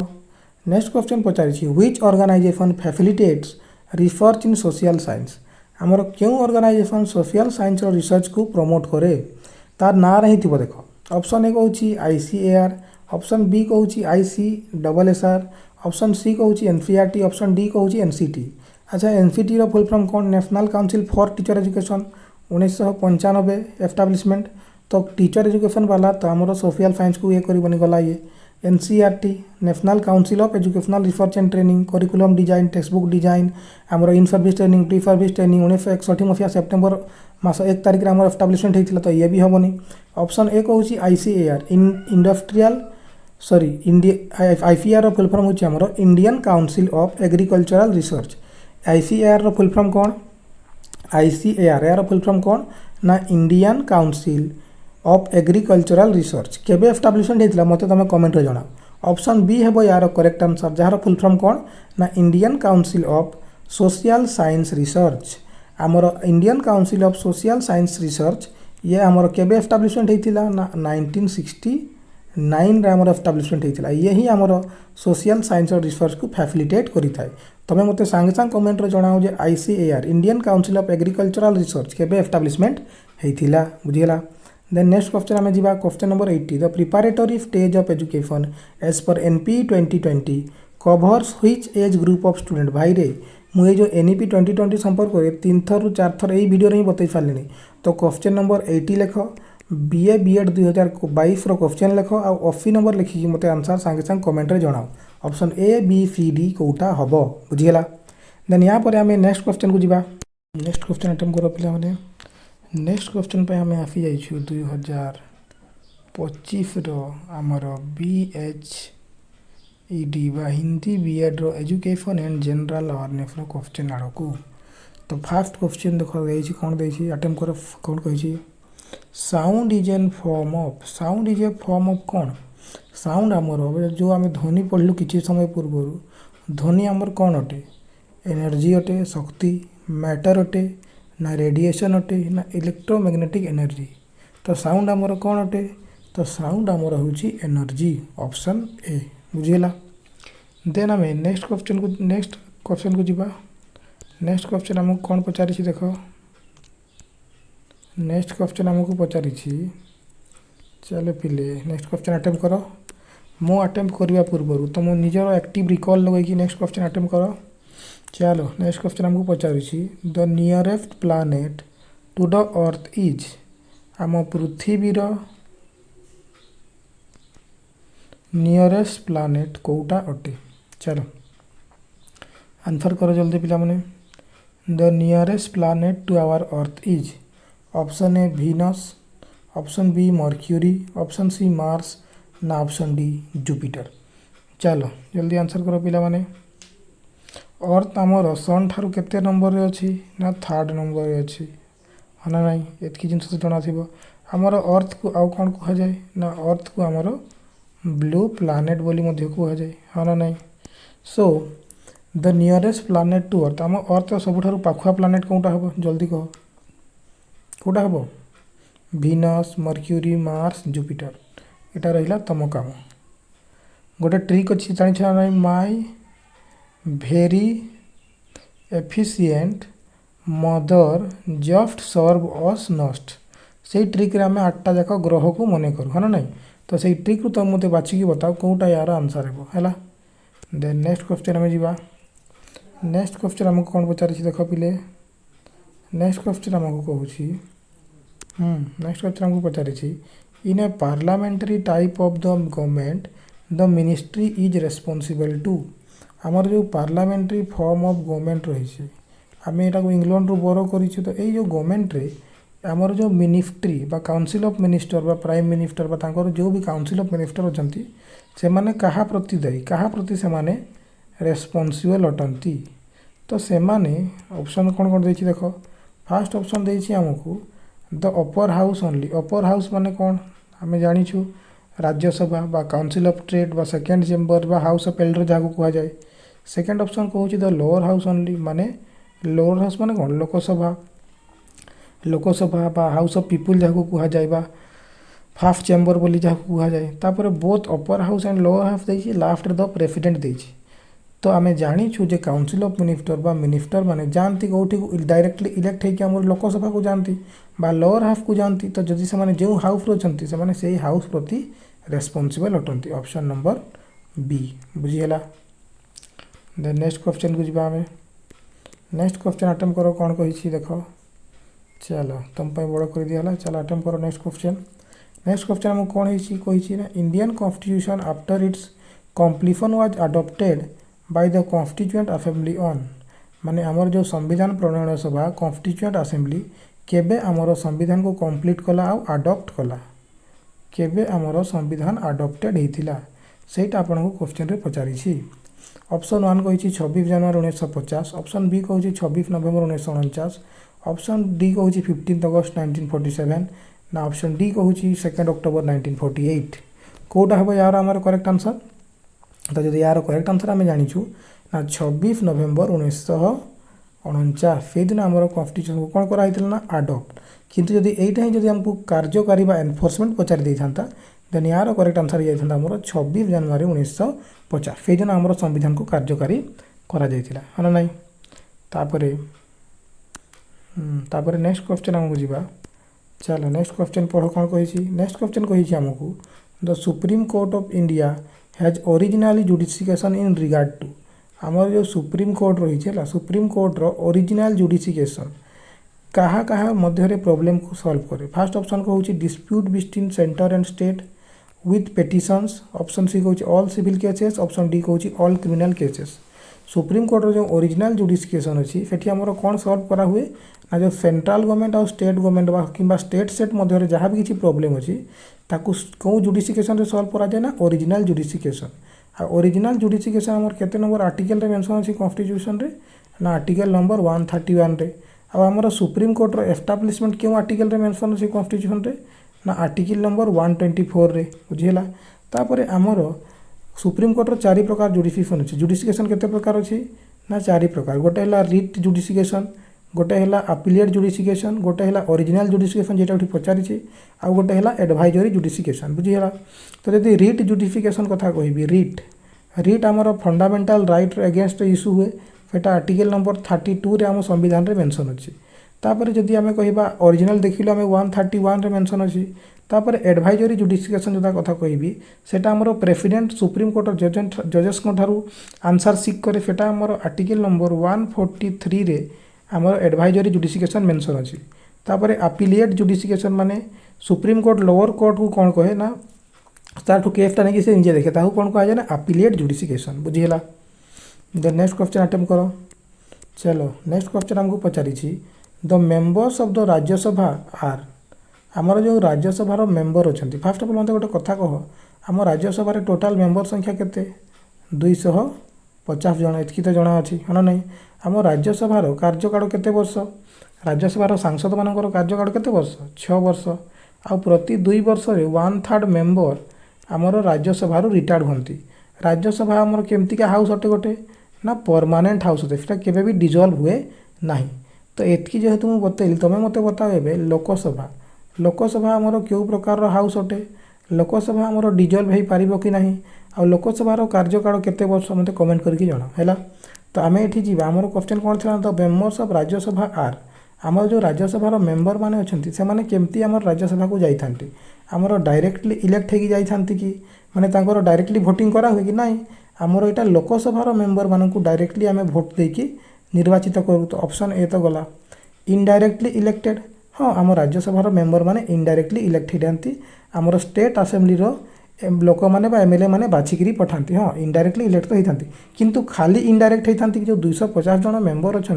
खाली इनडायरेक्ट इलेक्शन तो होता है से 238 जन इनडायरेक्टली इलेक्ट होगी आसती किंतु बाकी जो 12 जन रहिले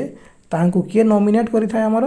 ना प्रेसिडेंट बुझीला तो यार करेक्ट आंसर है हमर indirect elected and nominated also आ तांको नॉमिनेट किए करे जो 12 जन 250 जन रु आमर केते जन को प्रेसिडेंट नॉमिनेट करे ना 12 जन को क्यों क्यों क्षेत्र में नॉमिनेट करे ना लिसास है लिसा करके तुम मन रखिपार L for literature S for social science S for science आउ आर्ट ये 4टा कैटेगरी से कौन करे ना नॉमिनेट करे बुझीगला लिटरेचर सोशल सर्विस साइंस और आर्ट ये 4टा कैटेगरी प्रेसिडेंट 12 जन को राज्यसभा को नॉमिनेट करि थाए बुझीगला देन नेक्स्ट क्वेश्चन को जीवा हमें नेक्स्ट क्वेश्चन हमको कौन पचारि पढ़ो अटेम्प्ट करो चलो नेक्स्ट क्वेश्चन हमको पचारि which of the following commission or committee was required exclusively to address teacher education in India आमर खाली टीचर एजुकेशन को केवल एक्सक्लूसिवली खाली टीचर एजुकेशन को अनुधान करने आमर कौ कमिटी आसीला। अच्छा टीचर एजुकेशन को आमर कंट्रोल किए करे 1995 रे जी आमर आसला NCT national council for teacher education. तो खाली टीचर एजुकेशन में क्यों कमिटी बसला कहूँ देख कोठारी कमिशन तो आमर नेशनल डेवलपमेंट में था 1964 रू 66 तो ये हेनी।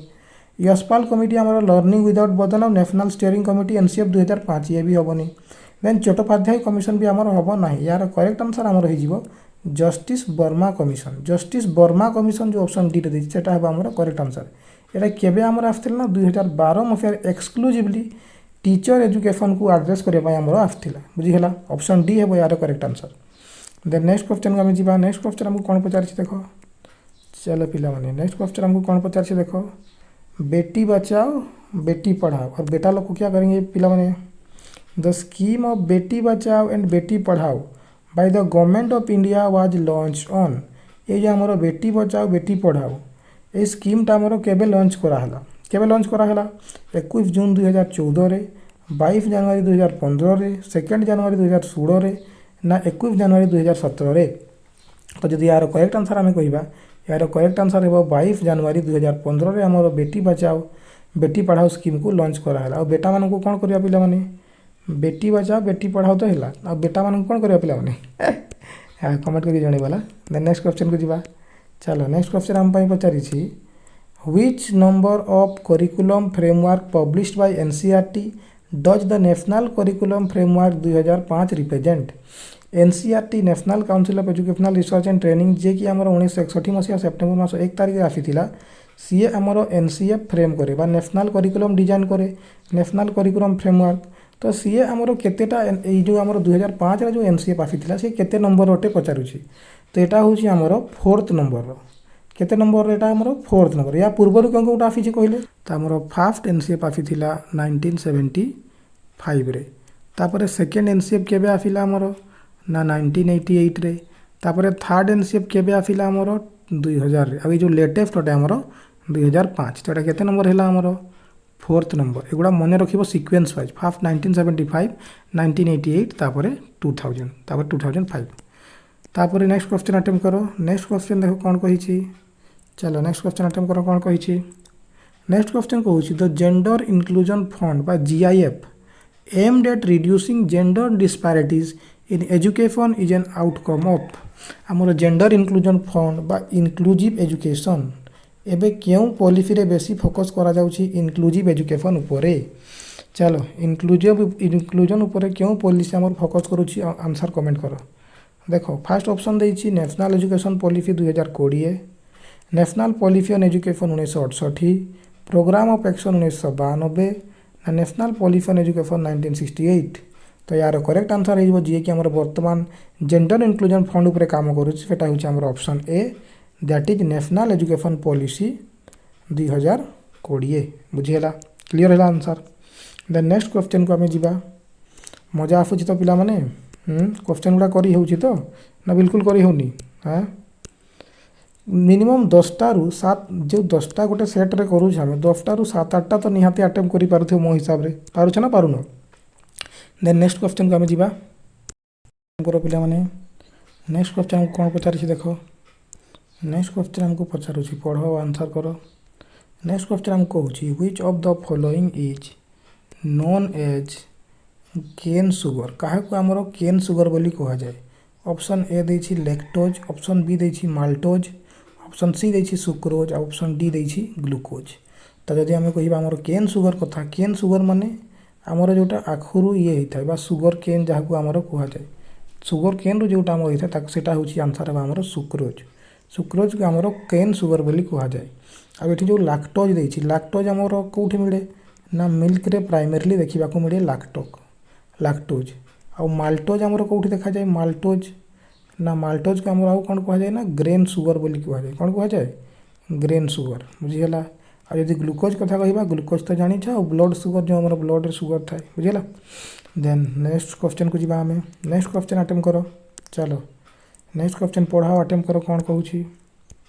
नेक्स्ट क्वेश्चन पचारि आमको national science day is celebrated on आमर जो नेशनल साइंस डे केबे सेलिब्रेट कराई था। ऑप्शन ए देछि 28 फेब्रुआरी ऑप्शन बी देछि 5th of June option C देछि 15 अक्टोबर, ऑप्शन डी देछि 7 एप्रिल। एठिरु तमे आंसर मते जल्दी बताओ कोटा हेबो। एबे जस्ट टिकेट पूर्व आम जो डेट डिस्कसन करूँ मुझे तुमको जे नेशनल साइंस डे केबे आमर सेलिब्रेट करा हुए ना 28 फेब्रुआरी। से दिन आमर सीवी रमन कौन करते ना रमन इफेक्ट डिस्कवर करते 1928 मसीह या नोबेल प्राइज मिलता बुझीला। आउ जो 5 जून आमर कौन हुए ना विश्व परिवेश दिवस बा वर्ल्ड एनवायरनमेंट डे आमर सेलिब्रेट कराई था है ना नहीं। देन नेक्स्ट क्वेश्चन को आम जा। नेक्स्ट क्वेश्चन तुमको क्वेश्चन विजिबल आई थिंक होना कम जूम कर मु पढ़ी दूसरी क्वेश्चन है 13 नंबर क्वेश्चन तुमको पचारि what is the patrimonial state. Patrimonial state कहले एक्चुअली कौन पैट्री ना जना बुझे देख मैट्रिमोनियल माने माँ आड़ को डिसाइड करे किंतु पैट्रिमोनियल जब तुम कह बापा आड़ को ये कर तो से हिसाब से क्वेश्चन को पढ़ाओ आंसर कर। पैट्रिमोनियल स्टेट कहले कौन a state in which men monopolize power नहीं जो फादर लिखाई तो सहीटा आंसर पैट्रिमोनी माने बापा ऑप्शन ए हेनी। ऑप्शन बी पढ़ कौन कही ए स्टेट इन व्हिच की political actors exploit the system in order to enrich themself and their allies ना ये भी हेनी। ऑप्शन सी देख कौन कही ऑप्शन सी आमको कही a state in which the ruler is seen as a father of his people. तो पैट्रिमोनियल स्टेट कहले कौन जी निज कौन भी राज्यटा को कौन स्टेटा को निज बापर संपत्ति भावे आ निजक से लोक मान बापा बोली भावे से ही हूँ पैट्रिमोनियल स्टेट। ऑप्शन सी हे करेक्ट आंसर बुझीगला। देन नेक्स्ट क्वेश्चन देख कौन कही नेक्स्ट क्वेश्चन आमको पचारि चलो पिले नेक्स्ट क्वेश्चन अटेम्प्ट करो। नेक्स्ट क्वेश्चन आमको कही as per the supreme court who or which institution retains the power to scrap the article 370। क्यों इंस्टीट्यूशन पाखरे पावर अच्छी जो माने आर्टिकल 370 को हटई पारिबे कह जल्दी which institution has that power किए आमर आर्टिकल 370 को हटई पारिबो। Option A prime minister of India, option B president of India, option C Rajya Sabha, option D Lok Sabha. किया किए हे यार करेक्ट आंसर तो यार करेक्ट आंसर ही जो आमर प्रेसिडेंट ऑफ इंडिया बुझीगला सी ही आमर आर्टिकल 370 को हटई पारिबे। आर्टिकल 370 क्योंठी लगी आमर ना जम्मू एंड काश्मीर लगी है ना नहीं। आ प्रेसिडेंट आमर वर्तमान किए अच्छी आमर वर्तमान प्रेसिडेंट किए अच्छी मत कमेंट करके जना आ सी आमर क्यों राज्यर अटंती कमेंट करके जनइब है। देन नेक्स्ट क्वेश्चन को जीवा। नेक्स्ट क्वेश्चन आमको पचारि who is the leader of opposition in the Rajya Sabha. आमर राज्यसभा रे लीडर ऑफ अपोजिशन किए अच्छी LOP अपोजिशन पार्टी रो लीडर किए अच्छी। Option A Jagdeep Dhankhar, option B Mallikarjun खड़गे, option C Harivansh Narayan Singh, option D Sumitra Mahajan. किए हेबे तो यार करेक्ट आंसर आमर रही ऑप्शन बी मल्लिकार्जुन खड़गे जो लीडर ऑफ अपोजिशन आमर किए अच्छी ना मल्लिकार्जुन खड़गे। आ हरिवंश नारायण सिंह ये आमर कौन अटंती ना ये आमर डेप्यूटी चेयरमैन अटंती राज्यसभार। राज्यसभार डेप्यूटी चेयरमैन आमर किए अटंती ना हरिवंश नारायण सिंह। आ वर्तमान आमर राज्यसभार चेयरमैन किए अटंती आमर वर्तमान राज्यसभार चेयरमैन किए अछंती ना CP राधाकृष्णन 2026 रे है ना नहीं। देन आम नेक्स्ट क्वेश्चन को जीवा। नेक्स्ट क्वेश्चन आमको कौन पचारि देख पे नेक्स्ट क्वेश्चन आमको पचारि हाँ चलो नेक्स्ट क्वेश्चन तुमको गोटे इंटरनेशनल ऑर्गेनाइजेशन रू पचारा which of the following countries is not a member of SAARC। सबू फास्ट SAARC रू मते फुल फॉर्म कह तापर कहबो किए मेंबर अटे ना नुहे। SAARC रो फुल फॉर्म कौन ना South Asian Association for Regional Cooperation. SAARC रो फुल फॉर्म कौन South Asian Association for Regional Cooperation. केबे एस्टाब्लिशमेंट होइतिला ना 8 डिसेम्बर 1985 मसीह आमर SAARC एस्टाब्लिशमेंट होइतिला। क्योंठी एस्टाब्लिशमेंट होइतिला ना ढाकार बांग्लादेश ठारे आमर SAARC एस्टाब्लिशमेंट होइतिला South Asian Association for Regional Cooperation. आ जदि यार हेडक्वार्टर तुमको पचारा SAARC रो जदि तुमको हेडक्वार्टर पचारे क्योंठी अच्छी ना नेपाल रो काठमांडू ठारे आमर SAARC रो हेडक्वार्टर रही बुझीगला। तो वर्तमान पचारिथिला जे क्यों कंट्रीटा आमर SAARC रो मेंबर नुहे। Option A Sri Lanka, option B Indonesia, option C Nepal या फिर ऑप्शन डी मालदीव्स। किए आमर SAARC रो मेंबर नुहे तो यार करेक्ट आंसर हो आमर इंडोनेशिया आमर गोटे मेंबर नुहे बुझीगला। तो ऑप्शन बी हो यार correct answer. Then next question attempt करो। नेक्स्ट क्वेश्चन पढ़ कौन कही नेक्स्ट क्वेश्चन कहूँ Which of the following originally recommended the 3 language formula ପିଲାମାନେ 3 language formula implement କରିବାକୁ ମାନେ କିଏ କହୁଥିଲେ ମଦର ଟଙ୍ଗରେ ପଢ଼ାଉ ତାପରେ ସେକେଣ୍ଡ ଲାଙ୍ଗୁଏଜରେ ପଢ଼ାଉ ତାପରେ ଥାର୍ଡ଼ ଲାଙ୍ଗୁଏଜରେ ପଢ଼ାଉ କିଏ ଆମର 1964 ରୁ 66 ମସିହା ମଧ୍ୟରେ ଆସିଥିଲେ ଯାହାକୁ କି ଆମେ କ'ଣ ବୋଲି କହୁ ନା କୋଠାରୀ କମିଶନ ବୋଲି କହିଥାଉ କେଉଁଟା ସିଏ ନା ସିଏ ହେଉଛନ୍ତି ଆମର ଏଜୁକେସନ୍ କମିଶନ 1964 ରୁ 66 କୋଠାରୀ କମିଶନ ଆମର ଆଉ କ'ଣ କରିଥିଲେ ନା 10+2+3 ସିଷ୍ଟମ୍ ନେଇକି ଆସିଥିଲେ ତାପରେ common school system neighbourhood skill system ସେସବୁ ସିଏ କହୁଥିଲେ ସେ ଏଜୁକେସନ୍କୁ ପୁରା ନ୍ୟାସନାଲ୍ ଡେଭଲପମେଣ୍ଟ ଆକାରରେ ଦେଖୁଥିଲେ ଆଉ ଗୋଟେ ସିଏ ଲାଇନ୍ ମଧ୍ୟ କହିଥିଲେ the destiny of India is being shaped in her classroom ଏତିକି ଆମେ ଜାଣିଛୁ ତ ଅପସନ୍ ବି ହେଇଯିବ ୟାର करेक्ट आंसर एनसीएफ 2005 केते नंबर एनसीएफ अटे ना 4th नंबर या पूर्वर क्यों क्योंटा आसी 1975 1988 और 2000 मसीह एनईपी 1986 सेकेंड एनईपी अटे कहा अध्यक्षतार आसी आचार्य राममूर्ति अध्यक्षतार या 1992 रे मॉडिफिकेशन कराइथिला हना नाइ आ एनईपी 1986 रे ये जो आमर ये क्या रिकमेंड करता ना ओपीबी बा ऑपरेशन ब्लैकबोर्ड को ऑपरेशन ब्लैकबोर्ड आमर केबे आसीथिला 1987 मसीह कौन पे आसीथिला ना to provide minimum essential facilities ये आमर 1987 मसीह एनएलएम बा नेशनल लिटरेसी मिशन को भी लॉन्च करथिला आ एनडीएलएम भी लॉन्च करथिला नेशनल डिजिटल लिटरेसी मिशन आ ये आमर एनवीएफ नवोदय विद्यालय संगठन जो पेस सेटिंग स्कूल ताको भी रिकमेंड करथिला हाँ ना देन आम यूनिवर्सिटी एजुकेशन कमिशन संपर्क में सब जानी सी होती इंडिपेंडेंस पूर्व इंडिपेंडेंस पर फास्ट एजुकेशन कमिशन जी कि आम यूजीसी को रिकमेंड करते से यूनिवर्सिटी लेवल एजुकेशन को फोकस करते ना कौन था Radhakrishnan commission then next question को जीवा नेक्स्ट क्वेश्चन अटेम्प्ट कर कौन कही नेक्स्ट क्वेश्चन कहूँ which of the following provides for admission of out of school children to a class appropriate at their age आम जाचु जे आरटी एक्ट केते जोटा जी आमर छुआ मान एज अप्रोप्रिएट एडमिशन करने को कहे ऑप्शन ए कहूँ article 45 of the Indian constitution आम पढ़ीचु article 45 of the Indian constitution कौन डिस्क्राइब करे ना ECCE माने early childhood care and education 0 ରୁ 6 वर्ष छुआ को जो अर्ली चाइल्डहुड केयर दि जाए ताकू आमर आर्टिकल 45 डिस्क्राइब करे तो ये आंसर हेनी एनसीएफ 2005 आमर कहे ना जे छुआ मान एज अप्रोप्रिएट क्लास रे सी तो करिकुलम अटे आमर नेशनल करिकुलम फ्रेमवर्क ये हेनी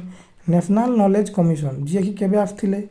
2005 रे यार अध्यक्ष किए थे आमर साम पिट्रोड़ा सी आमर आईसीटी को इंटीग्रेट करके पाठ पढ़ा कहते तो ये भी हेनी आंसर तो यार करेक्ट आंसर हो आमर ऑप्शन डी RCFC एक्ट 2009 यार फुल फॉर्म कौन ना right of children for free and compulsory education right of children for free and compulsory education 2009 या आउ कौन बोली कह जाए ना RTE एक्ट बा राइट टू एजुकेशन एक्ट बोली कह जाए आ जो राइट टू एजुकेशन एक्ट आमर कार्यकारी केबे होइतिला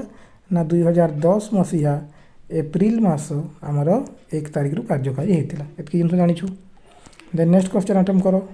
नेक्स्ट क्वेश्चन आमको कही the official language of the union shall be Hindi और देवनागरी स्क्रिप्ट आमर ऑफिशियल लैंग्वेज कौन है ना हिंदी है देवनागरी स्क्रिप्ट रे which article of Indian constitution provide for this आमर क्यों article of the Indian constitution एटा लिखा है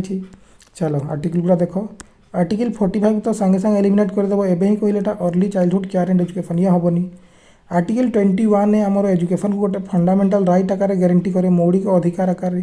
जोटा कि आमर 86 अमेंडमेंट 2002 रे कराई तो ये भी हेनी आर्टिकल 210 भी हेनी तो आमर हिंदी गोटे ऑफिशियल लैंग्वेज हे देवनागरी स्क्रिप्ट रे एटा क्योंठी कह जाय ना आर्टिकल 343 रे आर्टिकल 343 रे आमर संविधान रे कौन मेंशन अच्छी ना ऑफिशियल लैंग्वेज संपर्क में मेंशन अच्छी एतकी जिनस बुझीगला देन नेक्स्ट क्वेश्चन अटेम्प्ट करो मु अटेम्प्ट करिया पूर्व तुम मान आंसर आसी जावा कथा एटा तो मु करिबी भी नहीं ये क्वेश्चनटा निजे करिकी मते कमेंट कर लेख BHED कमेंट रे BHED 2024 रो 20 number answer at present education comes under which list of the India क्यों लिस्ट रे सी आसुची आ एटा केते नंबर शेड्यूल रे हमर संविधान रे मेंशन करा हिची आ क्यों अमेंडमेंट द्वारा हमर एजुकेशन को कंकरेंट लिस्ट रे रखा जाइछि एतकी जिनस BHED 2024 20 नंबर आंसर लिखी कमेंट कर बुझीगला देन नेक्स्ट क्वेश्चन को आम जीवा नेक्स्ट क्वेश्चन हमको कौन पचारि देख नेक्स्ट क्वेश्चन पे आम आसी गलु BHED आमर 2022 रो 2023 रो एजुकेशन आउ जनरल अवेयरनेस क्वेश्चन चलो जल्दी अटेम्प्ट करो फर्स्ट क्वेश्चन कौन पचारि देख फर्स्ट क्वेश्चन तुमको पचारुछि सी world environment day is celebrated on आम वर्ल्ड एनवायरनमेंट डे केबे सेलिब्रेट करता जस्ट एबे कराला आमर जून 5 जुलाई 5 डिसेम्बर 1 ना एप्रिल 5 केबे करा हुए ना आमर जून 5 रे वर्ल्ड एनवायरनमेंट डे और डिसेम्बर 1 रे आमर कौन सेलिब्रेट करा हुए ना वर्ल्ड एड्स डे हाँ नहीं एक्वायर्ड इम्यूनो डेफिशिएंसी सिंड्रोम आउ क्यों भाइरस जो होता है यहाँ ना HIV human immuno deficiency virus हाँ नहीं देन आउ एड्स क्यों एड्स अच्छी ना नहीं जाना क्यों टेस्ट करा जाए मत कमेंट करके जनइल देन नेक्स्ट क्वेश्चन को जीवा नेक्स्ट क्वेश्चन कौन पचार देख नेक्स्ट क्वेश्चन पचारुची night blindness is cause due to the deficiency of which vitamin अंधार कणा रोग क्यों विटामिन अभाव रे हुए ना विटामिन ए अभाव रे विटामिन ए रो केमिकल नेम कौन ना रेटिनोल हाँ नहीं आउ अंधार कणा बा नाइट ब्लाइंडनेस आउ कौन कह जाए ना जेरोफ्थाल्मिया विटामिन बी आम कॉम्प्लेक्सेस गुड़ा जानीचु हाँ ना vitamin B1 B2 B3 B5 B7 B9 और B12 हाँ नहीं विटामिन B1 अभाव रे कौन हुए बेरी बेरी रोग आ विटामिन B2 B3 अभाव रे कौन हुए ना पालाग्रा आ B12 अभाव रे कौन हुए ना एनीमिया रोग होता है विटामिन C अभाव रे कौन हुए ना स्कर्वी रोग हुए आ विटामिन सी रो केमिकल नाम कौन ना स्कर्विक एसिड विटामिन डी अभाव रे कौन हुए विटामिन डी अभाव रे हमर कौन हुए ना रिकेट्स हुए छोट पिला मानकर ऑस्टिमेलेसिया हुए बड़ लोक मानकर एडल्ट मानकर है ना नहीं आउ विटामिन डी को हमर आउ कौन कह जाए ना सनशाइन विटामिन बोली मध्य कह जाए है ना नहीं देन आउ विटामिन डी रो केमिकल नेम कौन ना कैल्सीफेरोल एतकी जना अच्छी देन नेक्स्ट क्वेश्चन अटेम्प्ट करो नेक्स्ट क्वेश्चन पढ़ो कौन कही नेक्स्ट क्वेश्चन कहूँ with regard to the event of occurrence identify the wrong pair को आइडेंटिफाई कर कहूँ foundation of the United Nation 1945 रे यूनाइटेड नेशन फाउंडेशन होता ठीक अच्छे premature dissolution of Lok Sabha for the first time in 1971 1971 first time pre mature dissolution होता लोकसभा ये भी ठीक अच्छी देन नेक्स्ट क्वेश्चन को चलो नेक्स्ट क्वेश्चन कौन कही देख 73rd constitution amendment act in 1933 तापर ऑप्शन डी कही right to education act as a fundamental right 2002 आम जानीछु फंडामेंटल राइट 2002 रे होता 86th अमेंडमेंट रही तो ये तो ठीक अच्छे ताले भूल यहाँ गोटे पड़ा 73rd कॉन्स्टिट्यूशनल अमेंडमेंट 1993 हेबन यहाँ हम 1992 रे आमर होता बुझीगला अब यहाँ क्या सहित रिलेटेड अच्छी ना पंचायत सहित रिलेटेड अच्छी आदि 74th अमेंडमेंट तुमको पचारिदेव 74th कॉन्स्टिट्यूशनल अमेंडमेंट आमर क्या सहित रिलेटेड ना म्युनिसिपालिटी सहित रिलेटेड अच्छी बुझीगला देन नेक्स्ट क्वेश्चन अटेम्प्ट करो नेक्स्ट क्वेश्चन कौन पचार देख कही which below is not a part of Chardham आमर जो बिलो चारिटा ऑप्शन रो क्योंटा चारधाम रे आसे ना option A Varanasi option B Badrinath option C Rameswaram या फिर ऑप्शन डी जगन्नाथ पुरी क्योंटा आमर चारधाम रे आसे ना तो यार करेक्ट आंसर हो वाराणसी आमर चारधाम रे आसे ना वाराणसी बदल ठीक कौन ही था आमर जोटा आमर चारधाम रे आसे सेटा हूँ द्वारका बुझीगला नेक्स्ट क्वेश्चन अटेम्प्ट कर चलो नेक्स्ट क्वेश्चन हमको पचारि the national human rights commission was established in the year of आमर NHRC national human rights commission केबे आमर एस्टाब्लिशमेंट होता 1990 रे 91 रे 92 रे 93 रे तो यार करेक्ट आंसर हो 1993 अक्टोबर मास 12 तारिख बुझीगला देन नेक्स्ट क्वेश्चन को जीवा आमे नेक्स्ट क्वेश्चन कौन पचार हमको देख नेक्स्ट क्वेश्चन पचारुछि हमको the legislative power of president is given in which article आम प्रेसिडेंट संपर्क में पढ़ीचु प्रेसिडेंट रो क्यों आर्टिकल रे हमरो लेजिस्लेटिव पावर दिया है क्यों आर्टिकल रे आर्टिकल 79 आर्टिकल 111 आर्टिकल 123 ना आर्टिकल 143 आम जानीचु जे लेजिस्लेटिव पावर हमरो प्रेसिडेंट रो आर्टिकल नंबर 123 रे दिया है जो से कौन करती ना जिते बड़े पार्लियामेंट रे कौन सेसन चली न थाए सेठी सी ऑर्डिनेंस आनी पारती है ना नहीं आर्टिकल 79 आमर कौन दे आर्टिकल 79 देछि आमर पार्लियामेंट संपर्क में कॉन्स्टिट्यूशन ऑफ पार्लियामेंट ये आमर पार्लियामेंट कहा को नहीं गठित पार्लियामेंट आमर लोकसभा राज्यसभा आउ प्रेसिडेंट को लेकिन आमर पार्लियामेंट गठित आर्टिकल 1111 रे कौन अच्छी ना असेंट टू बिल्स प्रेसिडेंट कौन भी बिल को निजर सहमति देवे ना नहीं सेटा आमर 111 रही से आमर 3टा प्रकार वीटो पावर मेंशन कराई बुझीगला आ आर्टिकल 143 सेठी आमर एडवाइजरी जुडिशिकेशन संपर्क में मेंशन कराई जो प्रेसिडेंट सुप्रीम कोर्ट जज मानक किसी ना कि क्वेश्चन पचारिकी किसी एडवाइस नहीं था बुझीगला देन नेक्स्ट क्वेश्चन को चलो नेक्स्ट क्वेश्चन पढ़ा अटेम्प्ट करो जल्दी चलो यहाँ बहुत इजी देछि कही which of the following commissions recommended the 10+2+3 education part 10 10+2+3 system किए नहीं कि आसते कह जल्दी ମୁଁ तुमको ऑलरेडी बतई सारी कि आनी सेटा हंटर एजुकेशन कमिशन 1882 नाई साडलर कमिशन बा कोलकाता यूनिवर्सिटी कमिशन नाई university education commission Radhakrishnan commission सी भी नाई करेक्ट आंसर कौन है आमर इंडियन एजुकेशन कमिशन 1964 बा जाकू आम आउ कौन कहू ना कोठारी कमिशन। अच्छा आउ आमर 3टा सिस्टम अच्छे एजुकेशन कौन कौन से गुड़ा गोटे है 8+3+3 सिस्टम से मुदालियर कमिशन नहीं आसते 10+2+3 तो कोठारी तापर आउ गोटे अच्छे आमर 5+3+2 जोटा आमर NEP 1986 नहीं आसता सेकेंड एजुकेशनल पॉलिसी आउ लेटेस्ट बर्तमान NEP 2020 कौटा आनी ना 5+3+3+4 सिस्टम है ना नहीं। देन नेक्स्ट क्वेश्चन को जीवा नेक्स्ट क्वेश्चन अटेम्प्ट कर कौन कही which of the following commission or committees was appointed to make a survey on the system of women education in India independence पर 1958 मसीह वुमेन एजुकेशन आमर क्यों कमिटी आसी देख Radhakrishnan committee university education Shri Prakash committee आमर 1952 ए भवानी आमर दुर्गाबाई देशमुख कमिटी ये आमर आसते कौन आसते आमर ऑप्शन सी वुमेन्स एजुकेशन यांको आउ कौन कह जाए ना NCWE बोली कह जाए national committee on women's education बुझीगला।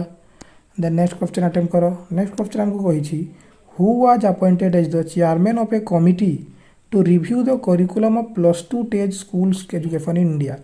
किए आमर +2 लेवल रो स्कूल एजुकेशन को जो वेरीफाई करिया करिकुलम किए आसला आमर क्यों कमिटी आसला चलो ऑप्शन पढ़ो आंसर कर क्यों कमिटी आमर आसला ईश्वर भाई पटेल कमिटी तो आमर SUPW 1977 तो ये तो आंसर है ना तापर संपूर्णानंद कमिटी आम जाचु 1961 आसी इमोशनल इंटीग्रेशन पे ये भी हेनी आंसर एफ लामिली कामिली आम जाणु आम जाचु डॉक्टर मालकम सी आसिस्ते आडिसेस यार करेक्ट आंसर है doctor Malcolm S Adiseshiah 19 number option A बुझीगला। देन नेक्स्ट क्वेश्चन अटेम्प्ट कर नेक्स्ट क्वेश्चन तुमको पचारि कहूँ how many years of secondary stage education has been recommended by NEP 2020 जो के कस्तूरी रंजन आमर नुआ सिस्टम आनी 5+3+3+4 सिस्टम फाउंडेशनल प्रिपारेटरी मिडिल स्कूल आउ सेकेंडरी तो ये जो सेकेंडरी स्टेज रे आमर केतेटा इयर रही देख फाउंडेशनल रे 5 वर्ष प्रिपारेटरी रे 3 वर्ष मिडिल रे 3 वर्ष तो सेकेंडरी केते वर्ष 4 वर्ष सैला आउ फाउंडेशनल एज के 3 ରୁ 8 वर्ष प्रिपारेटरी रू 8 ରୁ 11 वर्ष मिडिल 11 ରୁ 14 वर्ष आउ सेकेंडरी 14 ରୁ 18 वर्ष बुझेगा। तो नेक्स्ट आम जा नेक्स्ट क्वेश्चन को नेक्स्ट क्वेश्चन अटेम्प्ट करो पिला माने नेक्स्ट क्वेश्चन पे आम आसीगलु आमर BHED 2022 रो क्वेश्चन उपरे है नेक्स्ट क्वेश्चन अटेम्प्ट करो BHED 2022 रो फर्स्ट क्वेश्चन कौन कही देख कही which of the following acid is present in curd माने कौन दही दही रे आमर को प्रकार एसिड थाई कहूँ option A hydrochloric acid option B formic acid option C citric acid या फिर ऑप्शन डी लैक्टिक एसिड तो यार करेक्ट आंसर आमर कौन हो दही रे लैक्टिक एसिड थाए आउ क्षीर को दही रे क्यों बैक्टेरिया कन्वर्ट कराए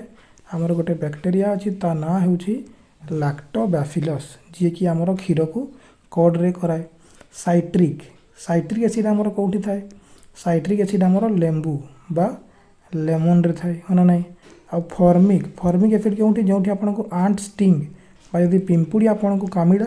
कामुड़ा से आमर कौन थाए ना फॉर्मिक एसिड बुझीगला। देन नेक्स्ट क्वेश्चन अटेम्प्ट कर नेक्स्ट क्वेश्चन आमको कही सन गोटे कौन अटे ग्रह अटे कि प्लानेट नाई मेटियर भी नुहे एस्टेरॉइड भी नुहे सी आमर कौन अटे ना star sun is a star जार हिट आउ लाइट निजर थाए ताकू कौन कह जाए ना स्टार बोली कह जाए तो ऑप्शन बी करेक्ट आंसर है। नेक्स्ट क्वेश्चन अटेम्प्ट करो नेक्स्ट क्वेश्चन हमको कौन पचार देख नेक्स्ट क्वेश्चन कहूँ which of the following is A national political party in India आम भारत में क्या गोटे नेशनल पॉलिटिकल पार्टी आम कहीपर देख फास्ट ऑप्शन देछि communist party of India second option देछि अकाड़ी दल ऑप्शन सी देछि AIADMK ऑप्शन डी देछि बिजु जनता दल ये चारिटा मध्यरु कौनटा हेबो आमर गोटे नेशनल पॉलिटिकल पार्टी तो यदि मु अकाड़ी दल कथा कहिबी कि AIADMK कथा कहिबी कि बिजु जनता दल कथा कहिबी ए तीनटा जाक होछि आमर रीजनल लेवल रो पार्टी किंबा स्टेट लेवल पार्टी भी तमे कहि पारिबो तो यार करेक्ट आंसर आमर नेशनल लेवल पार्टी आमर कौनटा अटे ना कम्युनिस्ट पार्टी ऑफ इंडिया बुझीगला बा सीपीआईएम पार्टी जोटा को आम कहूँ सहीटा हूँ आमर नेशनल लेवल पार्टी तो यार करेक्ट आंसर हो ऑप्शन ए बुझीगला। देन नेक्स्ट क्वेश्चन अटेम्प्ट करो। नेक्स्ट क्वेश्चन कहूँ आमको नेक्स्ट क्वेश्चन पचारि कौन पढ़ा अटेम्प्ट करो। नेक्स्ट क्वेश्चन आमको कहूँ when did the first non-congress government come to power at the center in India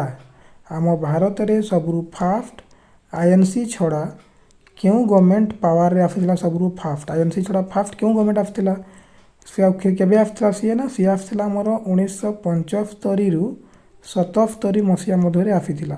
से गवर्नमेंट टाको हमर कोन कहा जाए ना जनता पार्टी रो गवर्नमेंट सेठी हमर प्राइम मिनिस्टर किए हिथिले ना मोरारजी देसाई आमर प्राइम मिनिस्टर होते तो 67 हेनी 96 भी हेनी 14 भी हेनी तो करेक्ट आंसर हो 1977 ऑप्शन बी बुझीगला। देन नेक्स्ट क्वेश्चन को आम जा। नेक्स्ट क्वेश्चन कौन पचारि देख। नेक्स्ट क्वेश्चन कही what kind of political system exist in India India रे आमर क्यों प्रकार पॉलिटिकल सिस्टम अच्छी ऑप्शन ए कही पार्लियामेंट्री सिस्टम हाँ आम इंडिया रे तो पार्लियामेंट्री सिस्टम ऑफ गवर्नमेंट ही रही।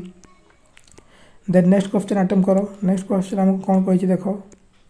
क्वेश्चन नंबर 16 हाँ क्वेश्चन नंबर 16 कह कौन कही देख which one of the following is not the focused areas of national knowledge commission आमर एनकेसी जो 2005 रे आसी जार अध्यक्ष आमर श्याम पित्रोड़ा थिले सी आमर क्योंटा फोकस कर तो सी आमर 5टा पिलर देते एजुकेशन से जो आमर NKC 5 pillars of education define करते गोटे है access to knowledge concept application आ गोटे थी आमर सर्विसेस बुझीगला आसेस टू सर्विस आ गोटे थी आमर आसेस टू क्रिएशन किंतु से फैब्रिकेशन जो कथाटा सी आमर ये 5टा पिलर ऑफ एजुकेशन रे कही नाहांती आमर नेशनल नॉलेज कमिशन 5टा एजुकेशन पिलर देते गोटे आसेस गोटे कॉन्सेप्ट गोटे एप्लिकेशन गोटे क्रिएशन आ गोटे सर्विस किंतु फैब्रिकेशन से दे नथिले ऑप्शन डी हम ना करेक्ट आंसर हम कहीं ना दे नथिले नोट ही पचारि हमको है ना। देन नेक्स्ट क्वेश्चन को जीवा। नेक्स्ट क्वेश्चन पचारि हमको which is the amendment the right of to education issue inserted in the constitution चलो भाई ना 2002 मसीह जो आमर 86th अमेंडमेंट करागला ता द्वारा एजुकेशन आम गोटे फंडामेंटाल राइट है तो 85th अमेंडमेंट ना 86th अमेंडमेंट हाँ ऑप्शन बी है यार करेक्ट आंसर सी 87 ना कि 88 भी नहीं option B correct answer. Next question कौन पचारि देख national education commission is popularly known as ये जो आमर नेशनल एजुकेशन कमिशन जी कि आमर 1964 रु 66 मसीहा मध्य आसी जी आमर 10+2+3 सिस्टम नहीं आसते जी आमर common school system neighbourhood school system 3 language formula कथा कहते सी किए अटंती यही क्वेश्चन आंसर सांगे सांग मत कमेंट करके जाओ बोला। अब जो जस्टिस वर्मा कमिशन ये केबे आसते 2012 एक्सक्लूसिवली टीचर मान क्या क्यों कमिशन आसला justice Verma commission. Then next question attempt करो। नेक्स्ट क्वेश्चन कही national curriculum framework 2005 envisage a switch of the following perspective of learning आमर जो एनसीएफ 2005 आसी से क्यों प्रकार लर्निंग को फोकस करुँची बिहेवियरिस्ट माने जो माने व्यवहार मॉडिफिकेशन उपरे फोकस करते कि व्यवहारवादी एजुकेशन उपरे फोकस करुँची कि एनसीएफ 2005 केबे नुहे कॉग्निटिविस्ट खाली माइंड उपरे फोकस करुँची कि आमर कॉग्निटिविस्ट खाली माइंड उपरे फोकस करुँची कि नहीं आमर करेक्ट आंसर हो कंस्ट्रक्टिविस्ट आमर जो एनसीएफ 2005 से ज्ञान संगठन बा कंस्ट्रक्टिविज्म उपरे फोकस करे बुझीगला। नेक्स्ट क्वेश्चन अटेम्प्ट करो। नेक्स्ट क्वेश्चन आमको पचारि नेक्स्ट क्वेश्चन पढ़ पिले नेक्स्ट क्वेश्चन अटेम्प्ट कर पढ़ी कही the destiny of India is being shaped in its classroom this statement is related to which of the following commission report किए कही आमर इंडिया रो भाग्य तार क्लासरूम रे गढ़ा होउछि चलो ऑप्शन ए पढ़ो। ऑप्शन ए कही यूनिवर्सिटी एजुकेशन कमिशन 1948 ना ये कही ना सेकेंडरी एजुकेशन कमिशन ना ये भी कही ना एजुकेशन कमिशन 1964-66 हाँ ऑप्शन सी कोठारी कमिशन एटा कही आउ एनपी 1986 रे बेटा कहा ही नथिला बुझीगला। तो destiny of India is being shaped in our classroom किए कही आमर Kothari commission option C. Then आम नेक्स्ट क्वेश्चन को जीवा पिले नेक्स्ट क्वेश्चन अटेम्प्ट करो। नेक्स्ट क्वेश्चन आम बर्तमान आसीगलु आमर 2021 रो बीएड प्रीवियस ईयर क्वेश्चन रे 2021 बीएड प्रीवियस ईयर क्वेश्चन रे वर्तमान आम आसी जाइछु। चलो फर्स्ट क्वेश्चन अटेम्प्ट करो कौन कही तुम मान को देख फर्स्ट क्वेश्चन कहूँ आमको which of the following recommendation is correct in respect to the Sargent committee report on 1944। आमर सर्जेंट कमिटी जो 1944 रे आसी ताको आम आउ कौन कहू ना पोस्ट वार एजुकेशन कमिशन बोली कहू से पचार तार रिगार्डिंग क्योंटा आमर ट्रू अच्छी the children in the age group of 6 to 14 must be given free and compulsory education. हाँ सी 6 ରୁ 14 वर्ष छुआ को फ्री एंड कंपलसरी एजुकेशन देवा कथा कहते। इंग्लिश लैंग्वेज कथा आमर से कही आमर मकाउलेक मिनट्स कहते। Basic aim of school education is to impart social experience नाई से 30 रे स्टूडेंट एलिमेंटरी नाई ऑप्शन ए ही हे यार correct answer. Then next question attempt करो क्वेश्चन नंबर 2। चलो पी क्वेश्चन नंबर 2 अटेम्प्ट करो कौन कहूँ देख Rita observed a yellow colour flame when she lit the LPG gas stove in her kitchen. What does the yellow color of the LPG flame indicate? आमर जो LPG flame रो yellow colour कौटा कहे complete combustion of LPG glass केते बड़े हुए जेते बड़े पूरा completely blue फ्लेमटा जोड़ी थाए है ना नहीं तो ऑप्शन ए तो हेनी। ऑप्शन बी कही incomplete combustion of the LPG gas. Option C कहूँ combustion of LPG gas occurring at a very high temperature नाई। ऑप्शन सी कहूँ combustion of LPG gas producing carbon dioxide water ये भी हेनी। यार करेक्ट आंसर हो incomplete combustion होते आमर येलो फ्लेम आसे तो ऑप्शन बी है यार करेक्ट आंसर बुझीगला। चलो नेक्स्ट क्वेश्चन नीचे अटेम्प्ट करो which prime minister of India conceived the idea of Jawahar Navodaya Vidyalaya. मु कही ना जो जवाहर नवोदय विद्यालय थिला आ नवोदय विद्यालय जो NVS अच्छी नवोदय विद्यालय स्कीम एटा क्योंठी आमर पेस सेटिंग रेकमेंड कराई थिला ना 1986 रो पॉलिसी रे आ NVS आसी थिला केबे 1985 रे। NVS कहा पाई अटे ना रूरल टैलेंटेड छुआ मान को पाई एटा कहार स्वप्न थिला क्यों आमर prime minister Indira Gandhi Jawaharlal Nehru PV Narasimha Rao Rajiv Gandhi. यार तुम निजे आंसर कमेंट कर मुझे बतई सारी ऑलरेडी तुम लिख question number 3 2021 BEd education general award answer comment करके जाओ कौटा हम। देन नेक्स्ट क्वेश्चन देख as of June 2018 CIFL a national institute for providing higher education in English जी आमर इंग्लिश रे एंड फॉरेन लैंग्वेजेस रे आमर हायर एजुकेशन प्रोवाइड करुची does not have a campus in which of the following places. 2018 जो question माने 21 आसला जे आमर CIFL अच्छी यार आमर क्योंठी गोटे कैंपस ना जी कि आमर इंग्लिश आउ फॉरेन लैंग्वेज रे एजुकेशन दिए तार कैंपस लखनऊ बॉम्बे हैदराबाद शिलोंग क्योंठी तार कैंपस ना तो तार लखनऊ रे कैंपस अच्छी हैदराबाद रे भी अच्छी शिलोंग रे भी अच्छी किंतु बॉम्बे रे आमर CIFL रो कैंपस नहीं तो ऑप्शन बी है यार करेक्ट आंसर बुझीगला। देन नेक्स्ट क्वेश्चन अटेम्प्ट करो एटा आम ऑलरेडी पढ़ी सारी सबू। नेक्स्ट क्वेश्चन आमको कहूँ who conduct the examination for Indian certificates of secondary education ICSC आ गोटे आमर इंडियन स्कूल सर्टिफिकेट ISC एटा किए कंडक्ट कराए आमर commission for school curriculum examination नाई council of international service certificate international exam एटा गोटे स्कूल एग्जाम कहूँ पर ये हेनी council for Indian school certificate examination हाँ ऑप्शन सी है यार करेक्ट आंसर बुझीगला। देन नेक्स्ट क्वेश्चन अटेम्प्ट कर पिले। चलो नेक्स्ट क्वेश्चन कौन कही identify the correct phenomenon due to which the sky appears blue.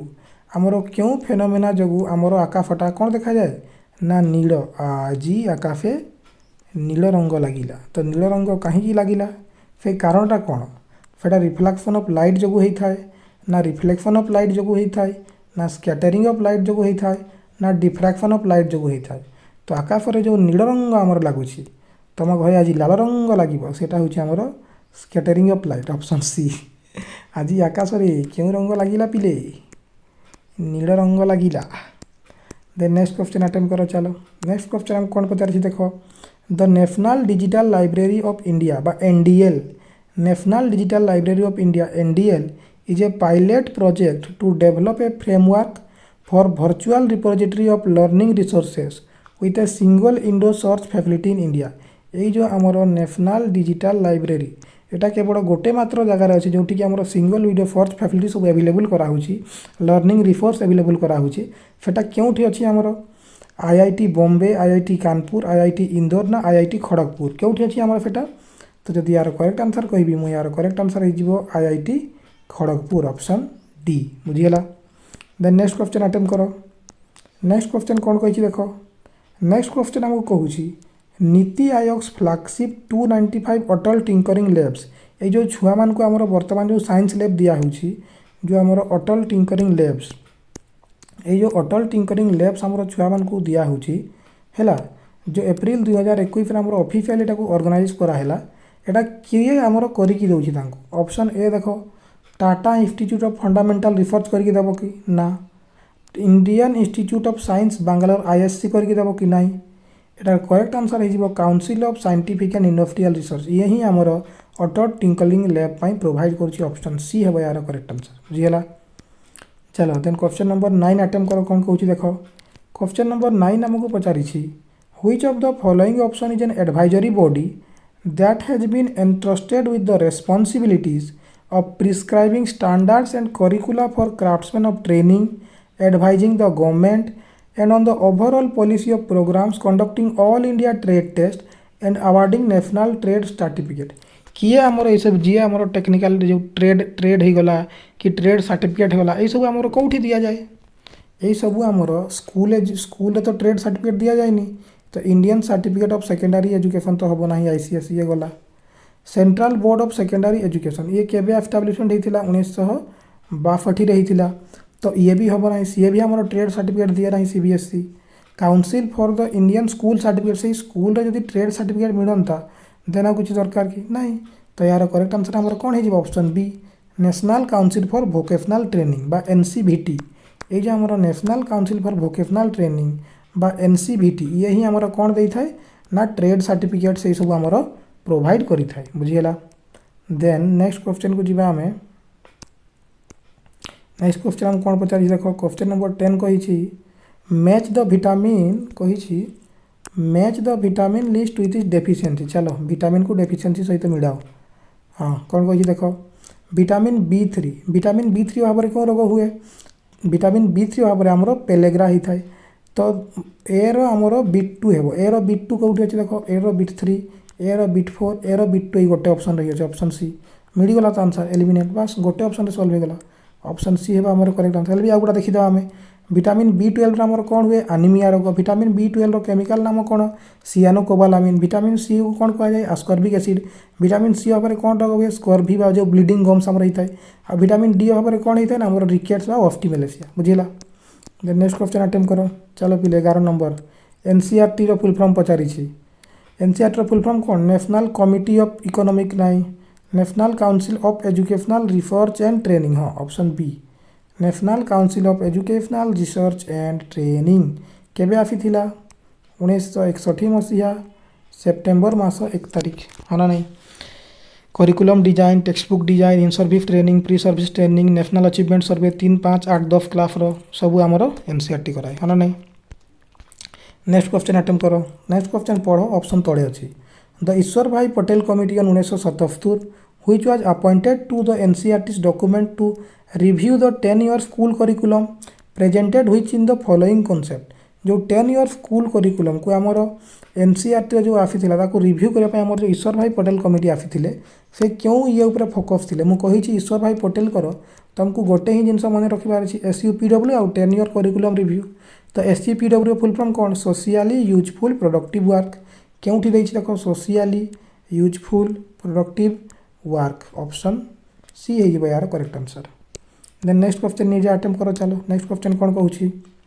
UGC बा university grants commission has introduced Swami Vivekananda fellowship programme for single girl child for research in social sciences with an aim to compensate direct cost of higher education. आमर जो स्वामी Vivekananda fellowship programme आमर UGC launch करिछि सी आमर जो single girl child मान को दिया होछि सेटा क्यों घर सिंगल गर्ल चाइल्ड होगा कथा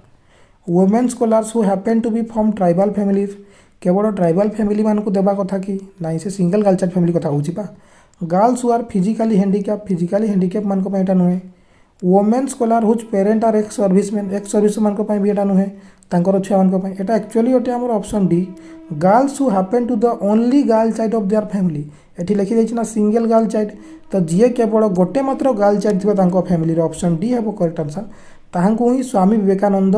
रिसर्च फेलोशिप प्रोग्राम दिया जिबा कोन रे फेटा रिसर्च करिवो ना सोशल साइंस रे बुझियला। देन नेक्स्ट क्वेश्चन अटेम्प्ट करो। नेक्स्ट क्वेश्चन हमको पचारि a balloon is inflated with helium gas जदि आम गोटे बलून को हीलियम गैस धरिक फुलैलु it floats in the air due to which of the following reason ये जो आमर एटा धरा गोटे बेलून या आम हीलियम गैस रे फुलफिल कलु तो ये कहीं वायु रे पवन रे भासुची कहीं उड़ुची कहीं ना helium and air have the same density जदि डेंसिटी सेम थी तो भाषो कहीं सेम जगह अटकी भूल अच्छी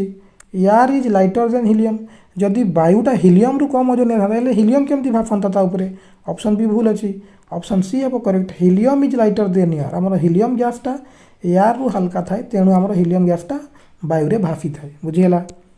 देन नेक्स्ट क्वेश्चन अटेम्प्ट करो। नेक्स्ट क्वेश्चन हमको पचारि in December 2020 farmers carried out protest in different parts of the country against the 3 farm bills passed by the parliament fearing that the new law will reduce the scope of MSP led operation. What does the MSP stand for? जो MSP रो आमर full form पचरा होची MSP रो full form कौन option A देछि maximum supply price तापर option B देछि आमर minimum support price minimum support produce और मैक्सिमम सप्लाई प्रोड्यूस तो आमर MSP रो फुल फॉर्म होची मिनिमम सपोर्ट प्राइज हाँ ना। देन नेक्स्ट क्वेश्चन अटेम्प्ट करो। एरे पिला माने कही 1928-29 रे क्यों कमिटी आसीथिला जी कि आमर ऑक्सिलरी कमिटी थिला साइमन कमिशन को एनक्वायरी करिया पई आमर एजुकेशन सिस्टम रे किए साइमन कमिशन को हेल्प करिथिला 1929 रे जी आसीथिला आमर किए थिला सेही कमिटीटा आमर सर्जेंट कमिटी अरे भाई रे सर्जेंट रिपोर्ट आमर 1944 रे आसीथिला पोस्ट वार एजुकेशन कमिशन ये हबनी जाकिर हुसैन कमिटी 1937 आसी ये भी हेनी आबोट वुड रिपोर्ट एम 1935 आसी डिप्लोमा कॉलेज बा पॉलिटेक्निक पर फोकस करते ये भी हेनी तो यार करेक्ट आंसर आमर कौन हो हार्टक कमिटी ऑप्शन डी बुझीगला। अब ये जो जाकिर हुसैन कमिटी आमर 1937 होता सेठी आमर गांधीजी भी आसते आटा को वार्धा स्कीम ऑफ एजुकेशन भी कहुए सेठी आमर बेसिक एजुकेशन ये भी कहुए कि बुनियादी शिक्षा कि नई तालीम कथा भी कहुए आ महात्मा गांधी को गोटे फेमस डायलॉग अच्छी body mind and spirit development विषय बुझीगला तो यार करेक्ट आंसर हो हार्टक कमिटी 1928-29 मुझे पारि आउ गोटे भी देती 1920 भी थे हार्टक कमिटी आसी बुझीगला। देन नेक्स्ट क्वेश्चन अटेम्प्ट करो। क्वेश्चन नंबर 17 कौन कही पढ़ आ अटेम्प्ट करो। क्वेश्चन नंबर 17 कहूँ identify the statutory body of central and state government on all matters pertaining the teacher education. अरे भाई रे टीचर एजुकेशन को किए कंट्रोल करे जी कि आमर 1995 एस्टाब्लीशमेंट होता CBSE central board of secondary education 1962 establishment होता तो ऑप्शन ए हेनी नास रो फुल फॉर्म कौन ना नेशनल अचीवमेंट सर्वे क्लास 3 क्लास 5 क्लास 8 आउ 10 रो NCERT कंडक्ट होता है तो नास भी हेनी AICT रो फुल फॉर्म कौन ना all India council for technical education से टेक्निकल एजुकेशन को कंट्रोल करे आमर नवेम्बर 1945 रे सी एस्टाब्लीशमेंट होता तो आमको पचारि 1995 तो करेक्ट आंसर आमर कौन हो NCT जी कि आमर टीचर एजुकेशन को कंट्रोल करे national council for teacher education है ना। देन नेक्स्ट क्वेश्चन अटेम्प्ट करो। नेक्स्ट क्वेश्चन कहूँ who was the chairman of the committee for emotional integration 1961 जो आमर इमोशनल इंटीग्रेशन कमिटी आसी आम क्यों कमिटी कहूँ शिवानंद कमिटी सच्चिदानंद कमिटी ना आम कौन कहूँ डॉक्टर संपूर्णानंद कमिटी जी कि आमर इमोशनल इंटीग्रेशन आसी आम जानी कि। देन नेक्स्ट क्वेश्चन को जीवा 19 नंबर क्वेश्चन पढ़ कौन कही which of the following is not A mandate for university grants commission in India. ये जो चारिटा ऑप्शन दिखाई चारिटा ऑप्शन क्योंटा यूनिवर्सिटी ग्रांट्स कमिशन काम नुहे तो जोटा यूनिवर्सिटी सहित रिलेटेड नईटा आम यूजीसी काम नथिबो देख कौटा यूनिवर्सिटी सहित रिलेट नछि advising central state government on the measures of necessary improvement of university education UGC काम यूनिवर्सिटी एजुकेशन रे थिबो तो ये तो हेबनी serving a vital link between union and state government for primary and secondary education हाँ UGC आमर primary secondary education control करिवो नाई नाई नाई ये ही भूल अच्छी आ जब ये ही भूल अच्छी तो ये ही ठीक है कहीं आमको पचारिला ही भूलटा यूजीसी बा यूनिवर्सिटी ग्रांट कमिशन केबे आमर से प्राइमरी एजुकेशन को देखा ना केबे नुहे बाकी यूनिवर्सिटी एजुकेशन एठी भी अच्छी तो ऑप्शन सी डी तो ठीक अच्छे ऑप्शन बी ही भूल अच्छी और ही ठीक है आंसर आमर चलो पिले according to the national education structure envisage by the national system of education 5+3+2 ताकू कौन बोली कह जाए जो आमर 5+3+2 को सिस्टम को आम कौन कह जाए फास्ट जो 5 वर्ष है ताको आम कौन कहू 1 ରୁ 5 क्लास को प्राइमरी तापर 3 वर्ष 6, 7, 8 को आम कौन कहू अपर प्राइमरी आ 9, 10 को आम कौन कहू सेते बेले जो 1946 मसीह आम कौन कहूँ सेकेंडरी बोली कहूँ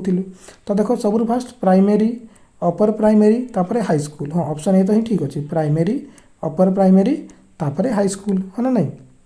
हाई स्कूल फास्ट कौट आस फास्ट 10 क्लास पढ़ो ना छोटा फास्ट 1 क्लास पढ़ो ऑप्शन बी सी डी भूल अच्छी है नेक्स्ट क्वेश्चन अटेम्प्ट कर नेक्स्ट क्वेश्चन कहूँ which blood group is called as universal donor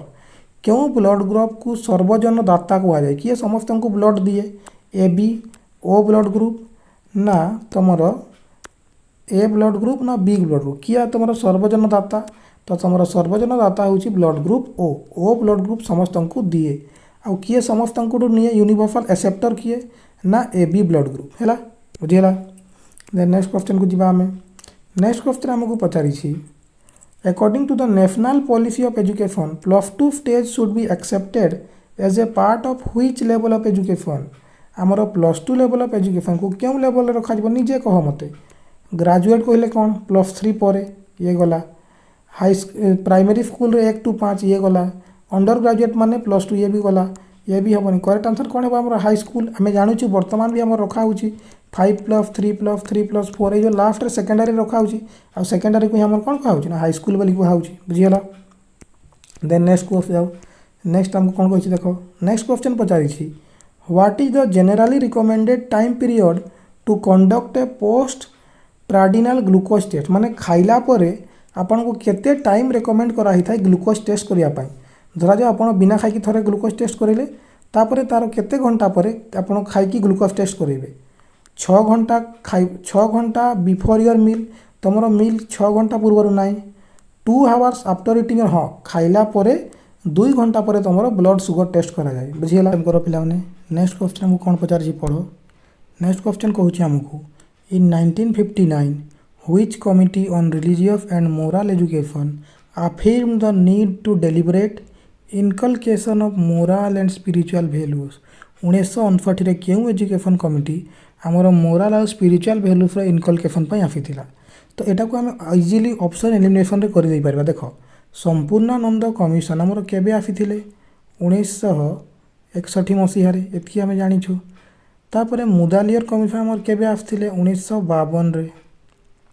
आउ कोठारी कमिशन तो आम जानिछु 1964 ରୁ 66 मध्य आसीथिले तो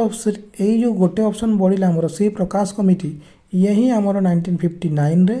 मोराल वैल्यू ऑफ इनकलकेशन आमर आसीथिले बुझीगला आउ संपूर्णानंद तो इमोशनल इंटीग्रेशन मुदालियर तो आमर सेकेंडरी एजुकेशन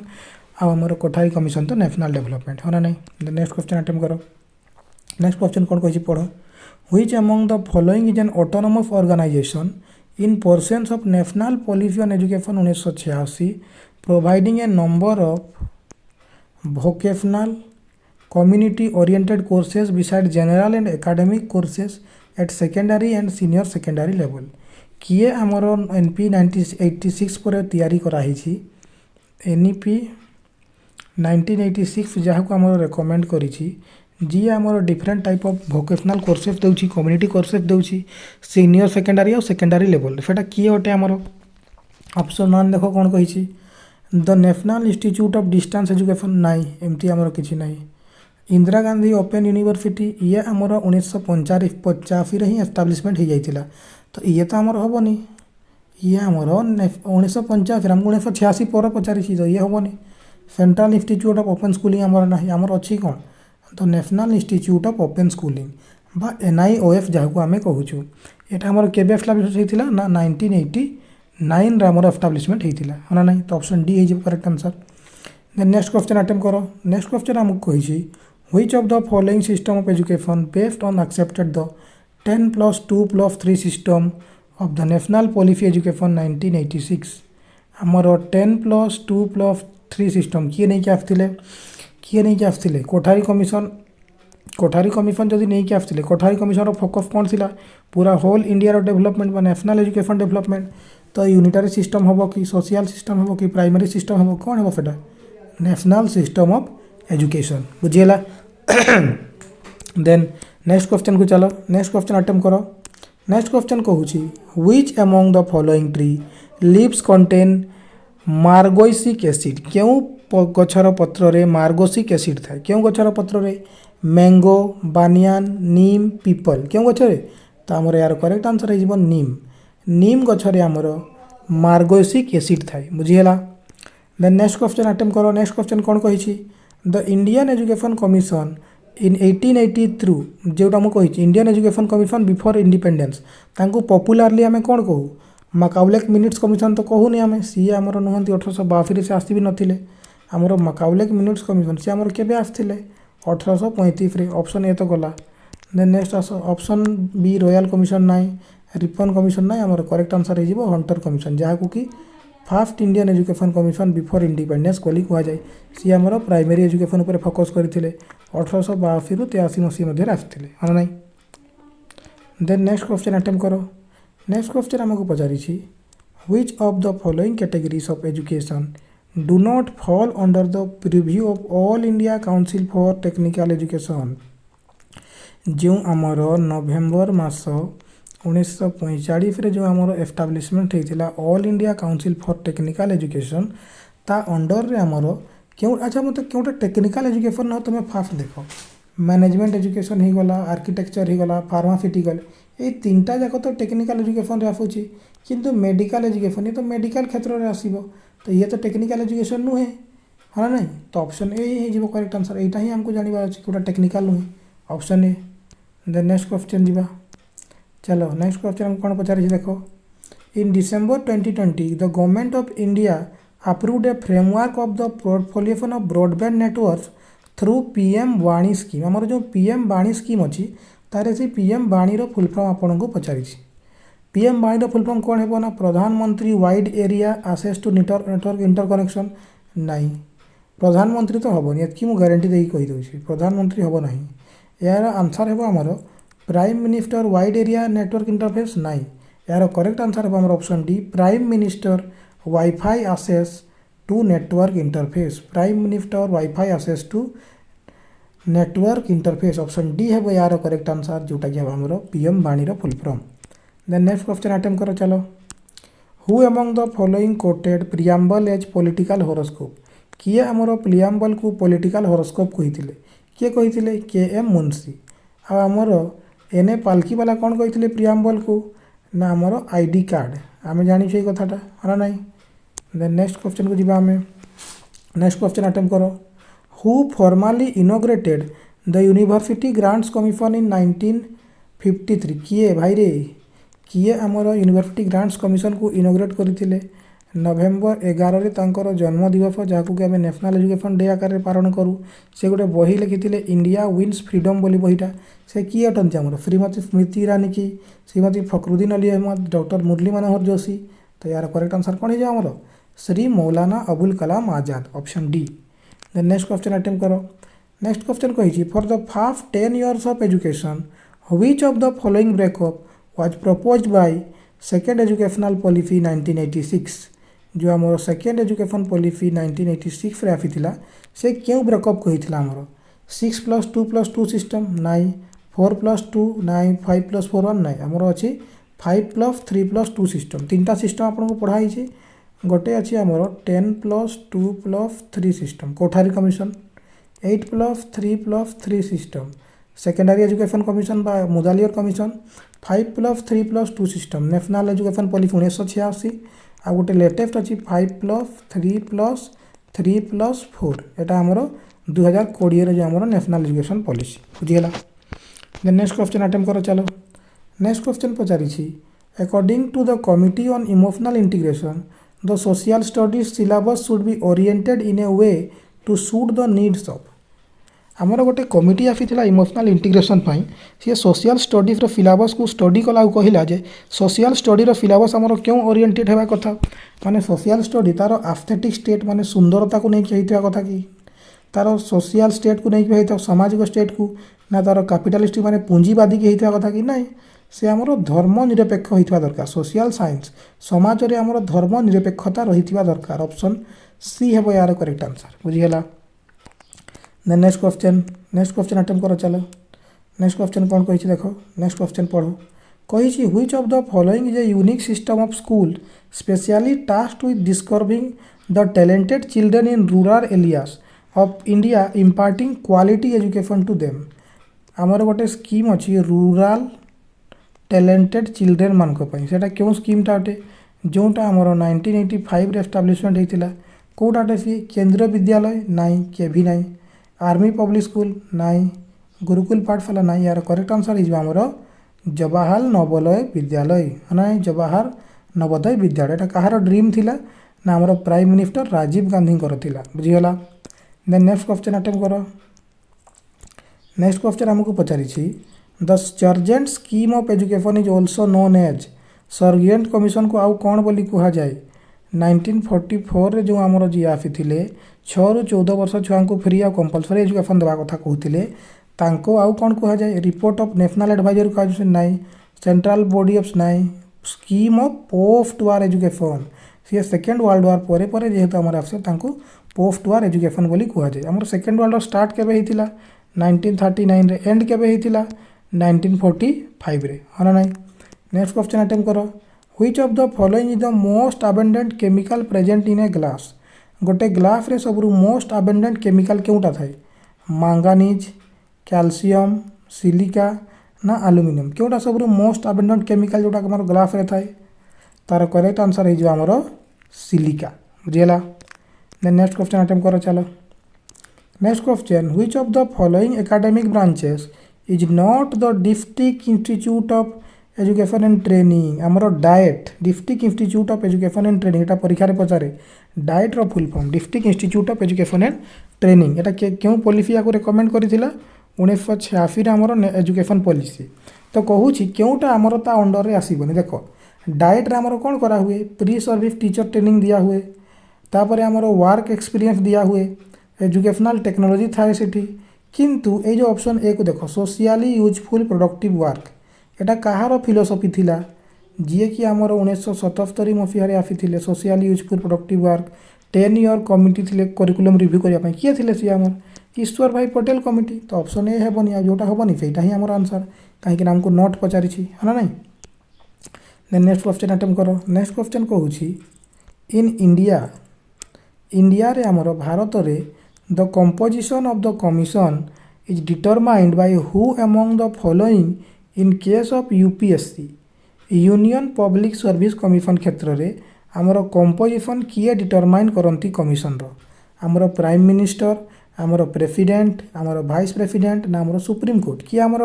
डिटरमाइन करती तो यार करेक्ट आंसर होची आमर प्रेसिडेंट ऑफ इंडिया कहीं सी होचंती आम राष्ट्र मुख्य तो सी ही डिटरमाइन आमर करिथांती बुझीगला। देन नेक्स्ट क्वेश्चन आमर कौन कही देख which commission in India was established at 1979 by the Janata Party आमर प्राइम मिनिस्टर किए थिले आमर मोरारजी देसाई थिले तो government under prime minister Morarji Desai with a mandate to identify the socially educational backward class मु एबे ही कही आमर 1979 मसीह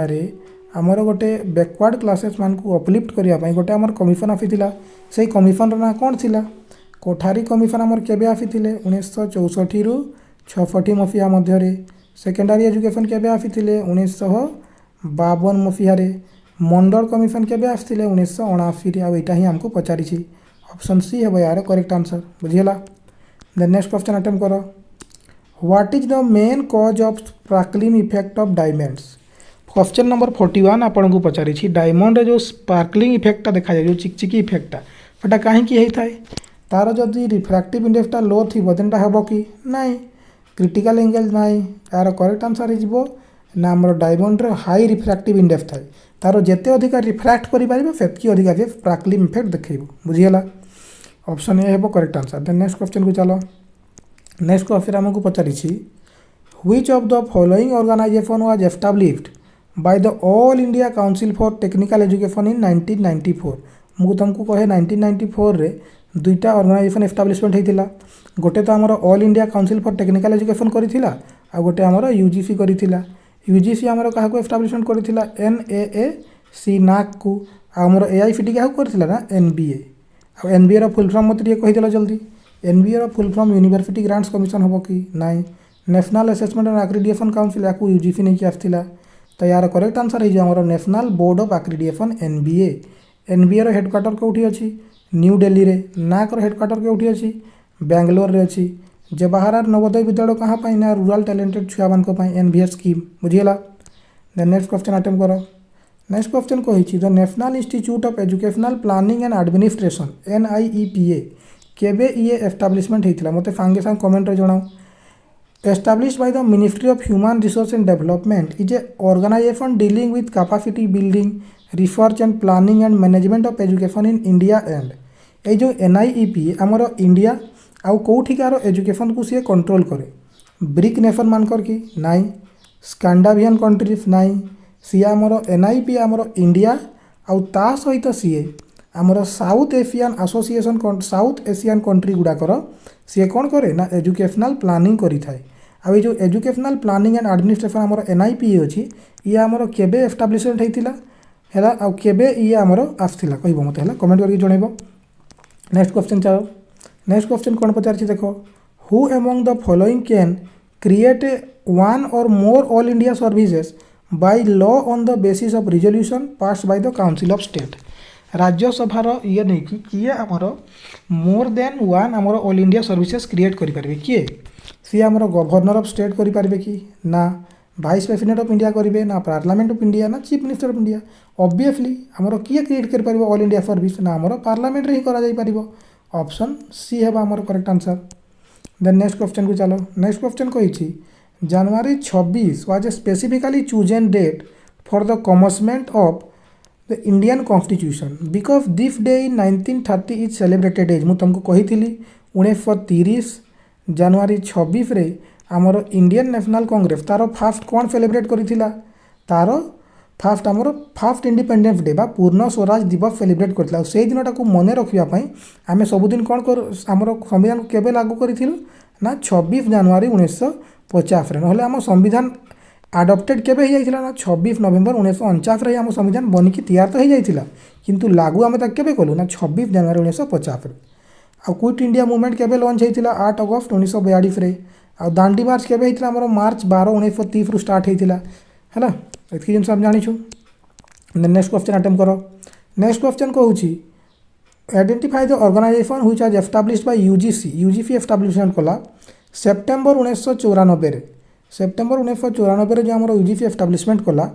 इभालुएटिंग परफॉर्मेंस ऑफ यूनिवर्सिटी से कही यूजीसी आमको 1994 रे काहाकू नहीं आसला नाक को से नाक रो फुल फॉर्म पचारि council of higher second education accreditation नाई ऑर्गेनाइजेशन ऑफ एक्रेडिटेशन सर्विस बिल्कुल नहीं national board of perfect accreditation perfectly accreditation ये तो कौटी भी नहीं। तो यार करेक्ट आंसर कौन हो आमर ना national assessment and accreditation council बुझेला। चलो नेक्स्ट क्वेश्चन अटेम्प्ट करो जल्दी। Which chemical is responsible for the pungent smell of mustard oil जो आमर सरिष तेल जो बास्नाटा आसे पंजेंट स्मेलटा तापाई आमर क्यों आमर केमिकलटा रेस्पॉन्सिबल अच्छी। Option A alpha linolenic acid option B allyl isocyanate option C oleic acid option D uric acid क्योंटा आमर रेस्पॉन्सिबल आमर पंजेंट स्मेल पाई। तो यार आमर करेक्ट आंसर होची ऑप्शन बी अलाइल आइसोथायोसियानाइट सी ही आमर मस्टर्ड पंजेंट स्मेल पाई रेस्पॉन्सिबल बुझीगला। देन नेक्स्ट क्वेश्चन अटेम्प्ट करो चलो। नेक्स्ट क्वेश्चन आमर कौन कही पढ़ो NPTEL is an initiative by 7 IITs and IIS for creating course content in engineering and science. What does NPTEL stand for? NPTEL रो full form कौन देखो आमे केमती एलिमिनेट करबा देखो नेशनल प्रोग्राम ऑन एतकी जा किछि करि हेबनी सब सेम अछि। नेशनल प्रोग्राम ऑन आमर टीचिंग एंड रिच हेबो ना ट्रेनिंग एम्प्लॉय हेबो ना टेक्नोलॉजी एनहांस हेबो ना टेक्नोलॉजी एक्सटेंड हेबो। टेक्नोलॉजी एक्सटेंड तो हो पारिबनी कि ट्रेनिंग एम्प्लॉय भी हो पारिबनी आमर टीचिंग एनरिच भी हो पारबनी यार करेक्ट आंसर है technology enhanced learning option C है यार करेक्ट आंसर बुझीगला। देन नेक्स्ट क्वेश्चन अटेम्प्ट करो। नेक्स्ट क्वेश्चन कहूँ in one point I fully agree with the gentleman to whose general views I am oppose I feel that them is impossible for us with our limited means to attempt educate the body of people। ये जो स्टेटमेंटा आमर किए देइथिले जी कहउछंती मु सही point रे fully agree करे जहाँ को मु थरे अपोज करिथिली आ मु जो कम लोक मान को पढ़िया कथा कहथिले से किए हेटा किए आमर कहथिले फेटा आमर मकाउलेक मिनुट्स कमिटी आमर वुड्स डिस्पैच ना सर्जेंट कमिशन ना हंटर कमिशन किए आमर कहथिले फेटा तो फेटा आमर कहथिले मकाउलेक मिनुट्स कमिटी 1835 बुझीगला। देन नेक्स्ट क्वेश्चन को चलो। नेक्स्ट क्वेश्चन कही गवर्नर को किए अपॉइंटमेंट करती पिले गवर्नर को किए अपॉइंटमेंट करती रे कमेंट कर जल्दी सांग सांग तुरंत। क्वेश्चन नंबर 50 को जीवा। क्वेश्चन नंबर 50 राष्ट्रीय Madhyamik Shiksha Abhiyan scheme was launched by the government to enhance आमर जो राष्ट्रीय माध्यमिक शिक्षा अभियान बा रामसा केबे आसीथिला 2009 मसीह कौन इम्प्रूवमेंट माध्यमिक माध्यमिक माने secondary education access to secondary education improve the PhD है माध्यमिक रे PhD को उठा encourage to non gender नाई to have close नाई आमर करेक्ट आंसर है access to secondary education Ramsa आमर secondary education 2009 रे आसीथिला। तापर आउ गोटे अछि आमर रुसा RUSA यार कौन ना राष्ट्रीय उच्चतर शिक्षा अभियान ये आमर केबे आसीथिला ना 2013 मसीह रे आ रुसार कौन पाई आसथिला ना हायर सेकेंडरी एटा थिला सेकेंडरी पाई रामसा हायर सेकेंडरी पाई हमर रुसा बुझियला। देन नेक्स्ट क्वेश्चन अटेम्प्ट करो। नेक्स्ट क्वेश्चन कहूची identify the tool for comprehensive self review and analysis for CBSE affiliated school and parents which enable them to analyze student performance in order to take the remedial measures। CBSE आमर गोटे online portal launch करिथिला जोंठी तांको parent माने तांको छुआर performance को analyse करि परिबे तो से पोर्टाल रो ना कौन थिला आमर सारांश पोर्टाल आकांक्षा पोर्टाल प्रगति पोर्टाल ना सुभिक्षा पोर्टाल तो जदि यार करेक्ट आंसर आम कहवा यार करेक्ट आंसर है आमर सारांश पोर्टाल CBSE आमर लॉन्च करिथिला 2015 रे बुझियला। देन नेक्स्ट क्वेश्चन को जीवा which of the following commission was appointed in 1952-53 examine the prevailing system of secondary education in India भाई रे मु मल्टीपल टाइम्स कही सारे 1952-53 रे किए आसीथिले चलो यार आंसर कमेंट करके जाओ सांगे सांग 52 नंबर 2021 B.Ed लिखो 52 नंबर क्वेश्चन आंसर करो। Then next question open distance learning refers to the method of learning which teacher and students जो आमर ओपन डिस्टेंस लर्निंग बा ODL यही मेथड रे आमर कौन होइथिबा दरकार पचारछि देखो फर्स्ट ऑप्शन पढ़ो do not need to be present at the same place at the same time need to be present at the same place at different time या अर्थ कहूँ तो जितेबाला आम पाठ पढ़ाऊँ ओपन डिस्टेंस लर्निंग रे आमर छुआ मान को सेम टाइम रे प्रेजेंट रहा दरकार कि नहीं डिस्टेंस लर्निंग रे प्रेजेंट रहा दरकार नहीं तो यार करेक्ट आंसर कौन है आमर ऑप्शन ए बुझीगला। देन नेक्स्ट क्वेश्चन अटेम्प्ट करो identify the India's first thematic satellite dedicatedly exclusive for educational services आम सब पढ़ाई एजुकेशनल सर्विसेज आमर क्यों सैटेलाइट अच्छी एडुराट एडुसाइट एडुलाइट ना एडुसाट क्योंटा अच्छी आमर एडुसाट एजुकेशनल सैटेलाइट बुझीगला। देन नेक्स्ट क्वेश्चन अटेम्प्ट करो question number 55 which of the following is the other name of vitamin B6 तुमको सब पढ़ाई विटामिन B6 रो केमिकल नेम मु जस्ट किछि देरी पूर्व ही डिस्कशन करथिली कौन सा विटामिन B6 रो पूर्व ना बा केमिकल नेम पिरिडॉक्सिन विटामिन नियासिन केउटा अटे हमर विटामिन B3 विटामिन थायामिन केउटा अटे और राइबोफ्लेविन तबे मते निजे कमेंट करके जणाओ संगे संग। देन नेक्स्ट आम जा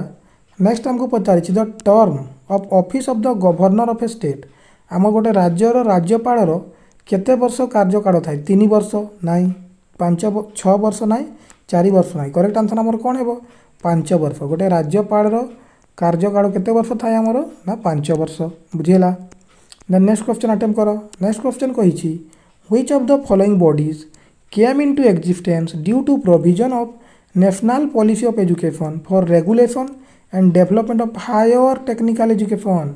किए आमर हायर टेक्निकल एजुकेशन पे आसथिला कह टेक्निकल एजुकेशन माने कौन टेक्निकल लिखा है देखो secondary education teacher education all India council for technical education सहीला बस। नेक्स्ट क्वेश्चन अटेम्प्ट करो। Next question पचारि in parliament the Rajya Sabha is required to return a money bill passed and transmitted by the Lok Sabha within a period of how many days from its receipt।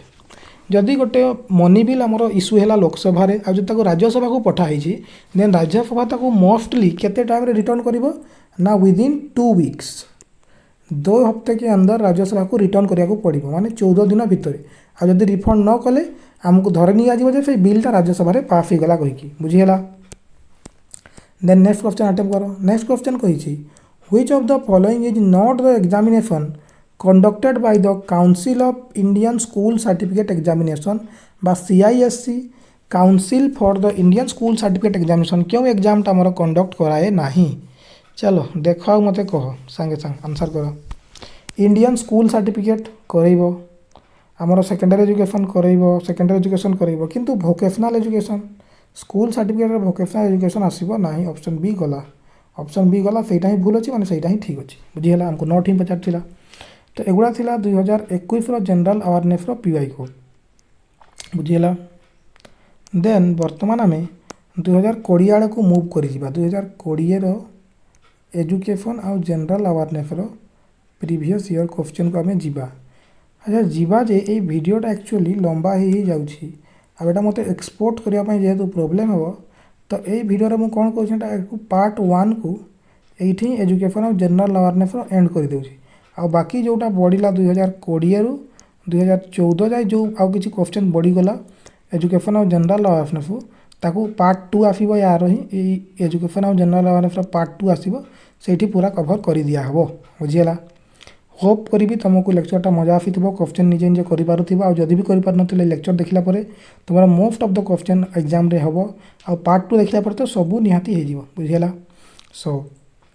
आज lecture को ये रखा। Thank you. जय जगन्नाथ। धन्यवाद।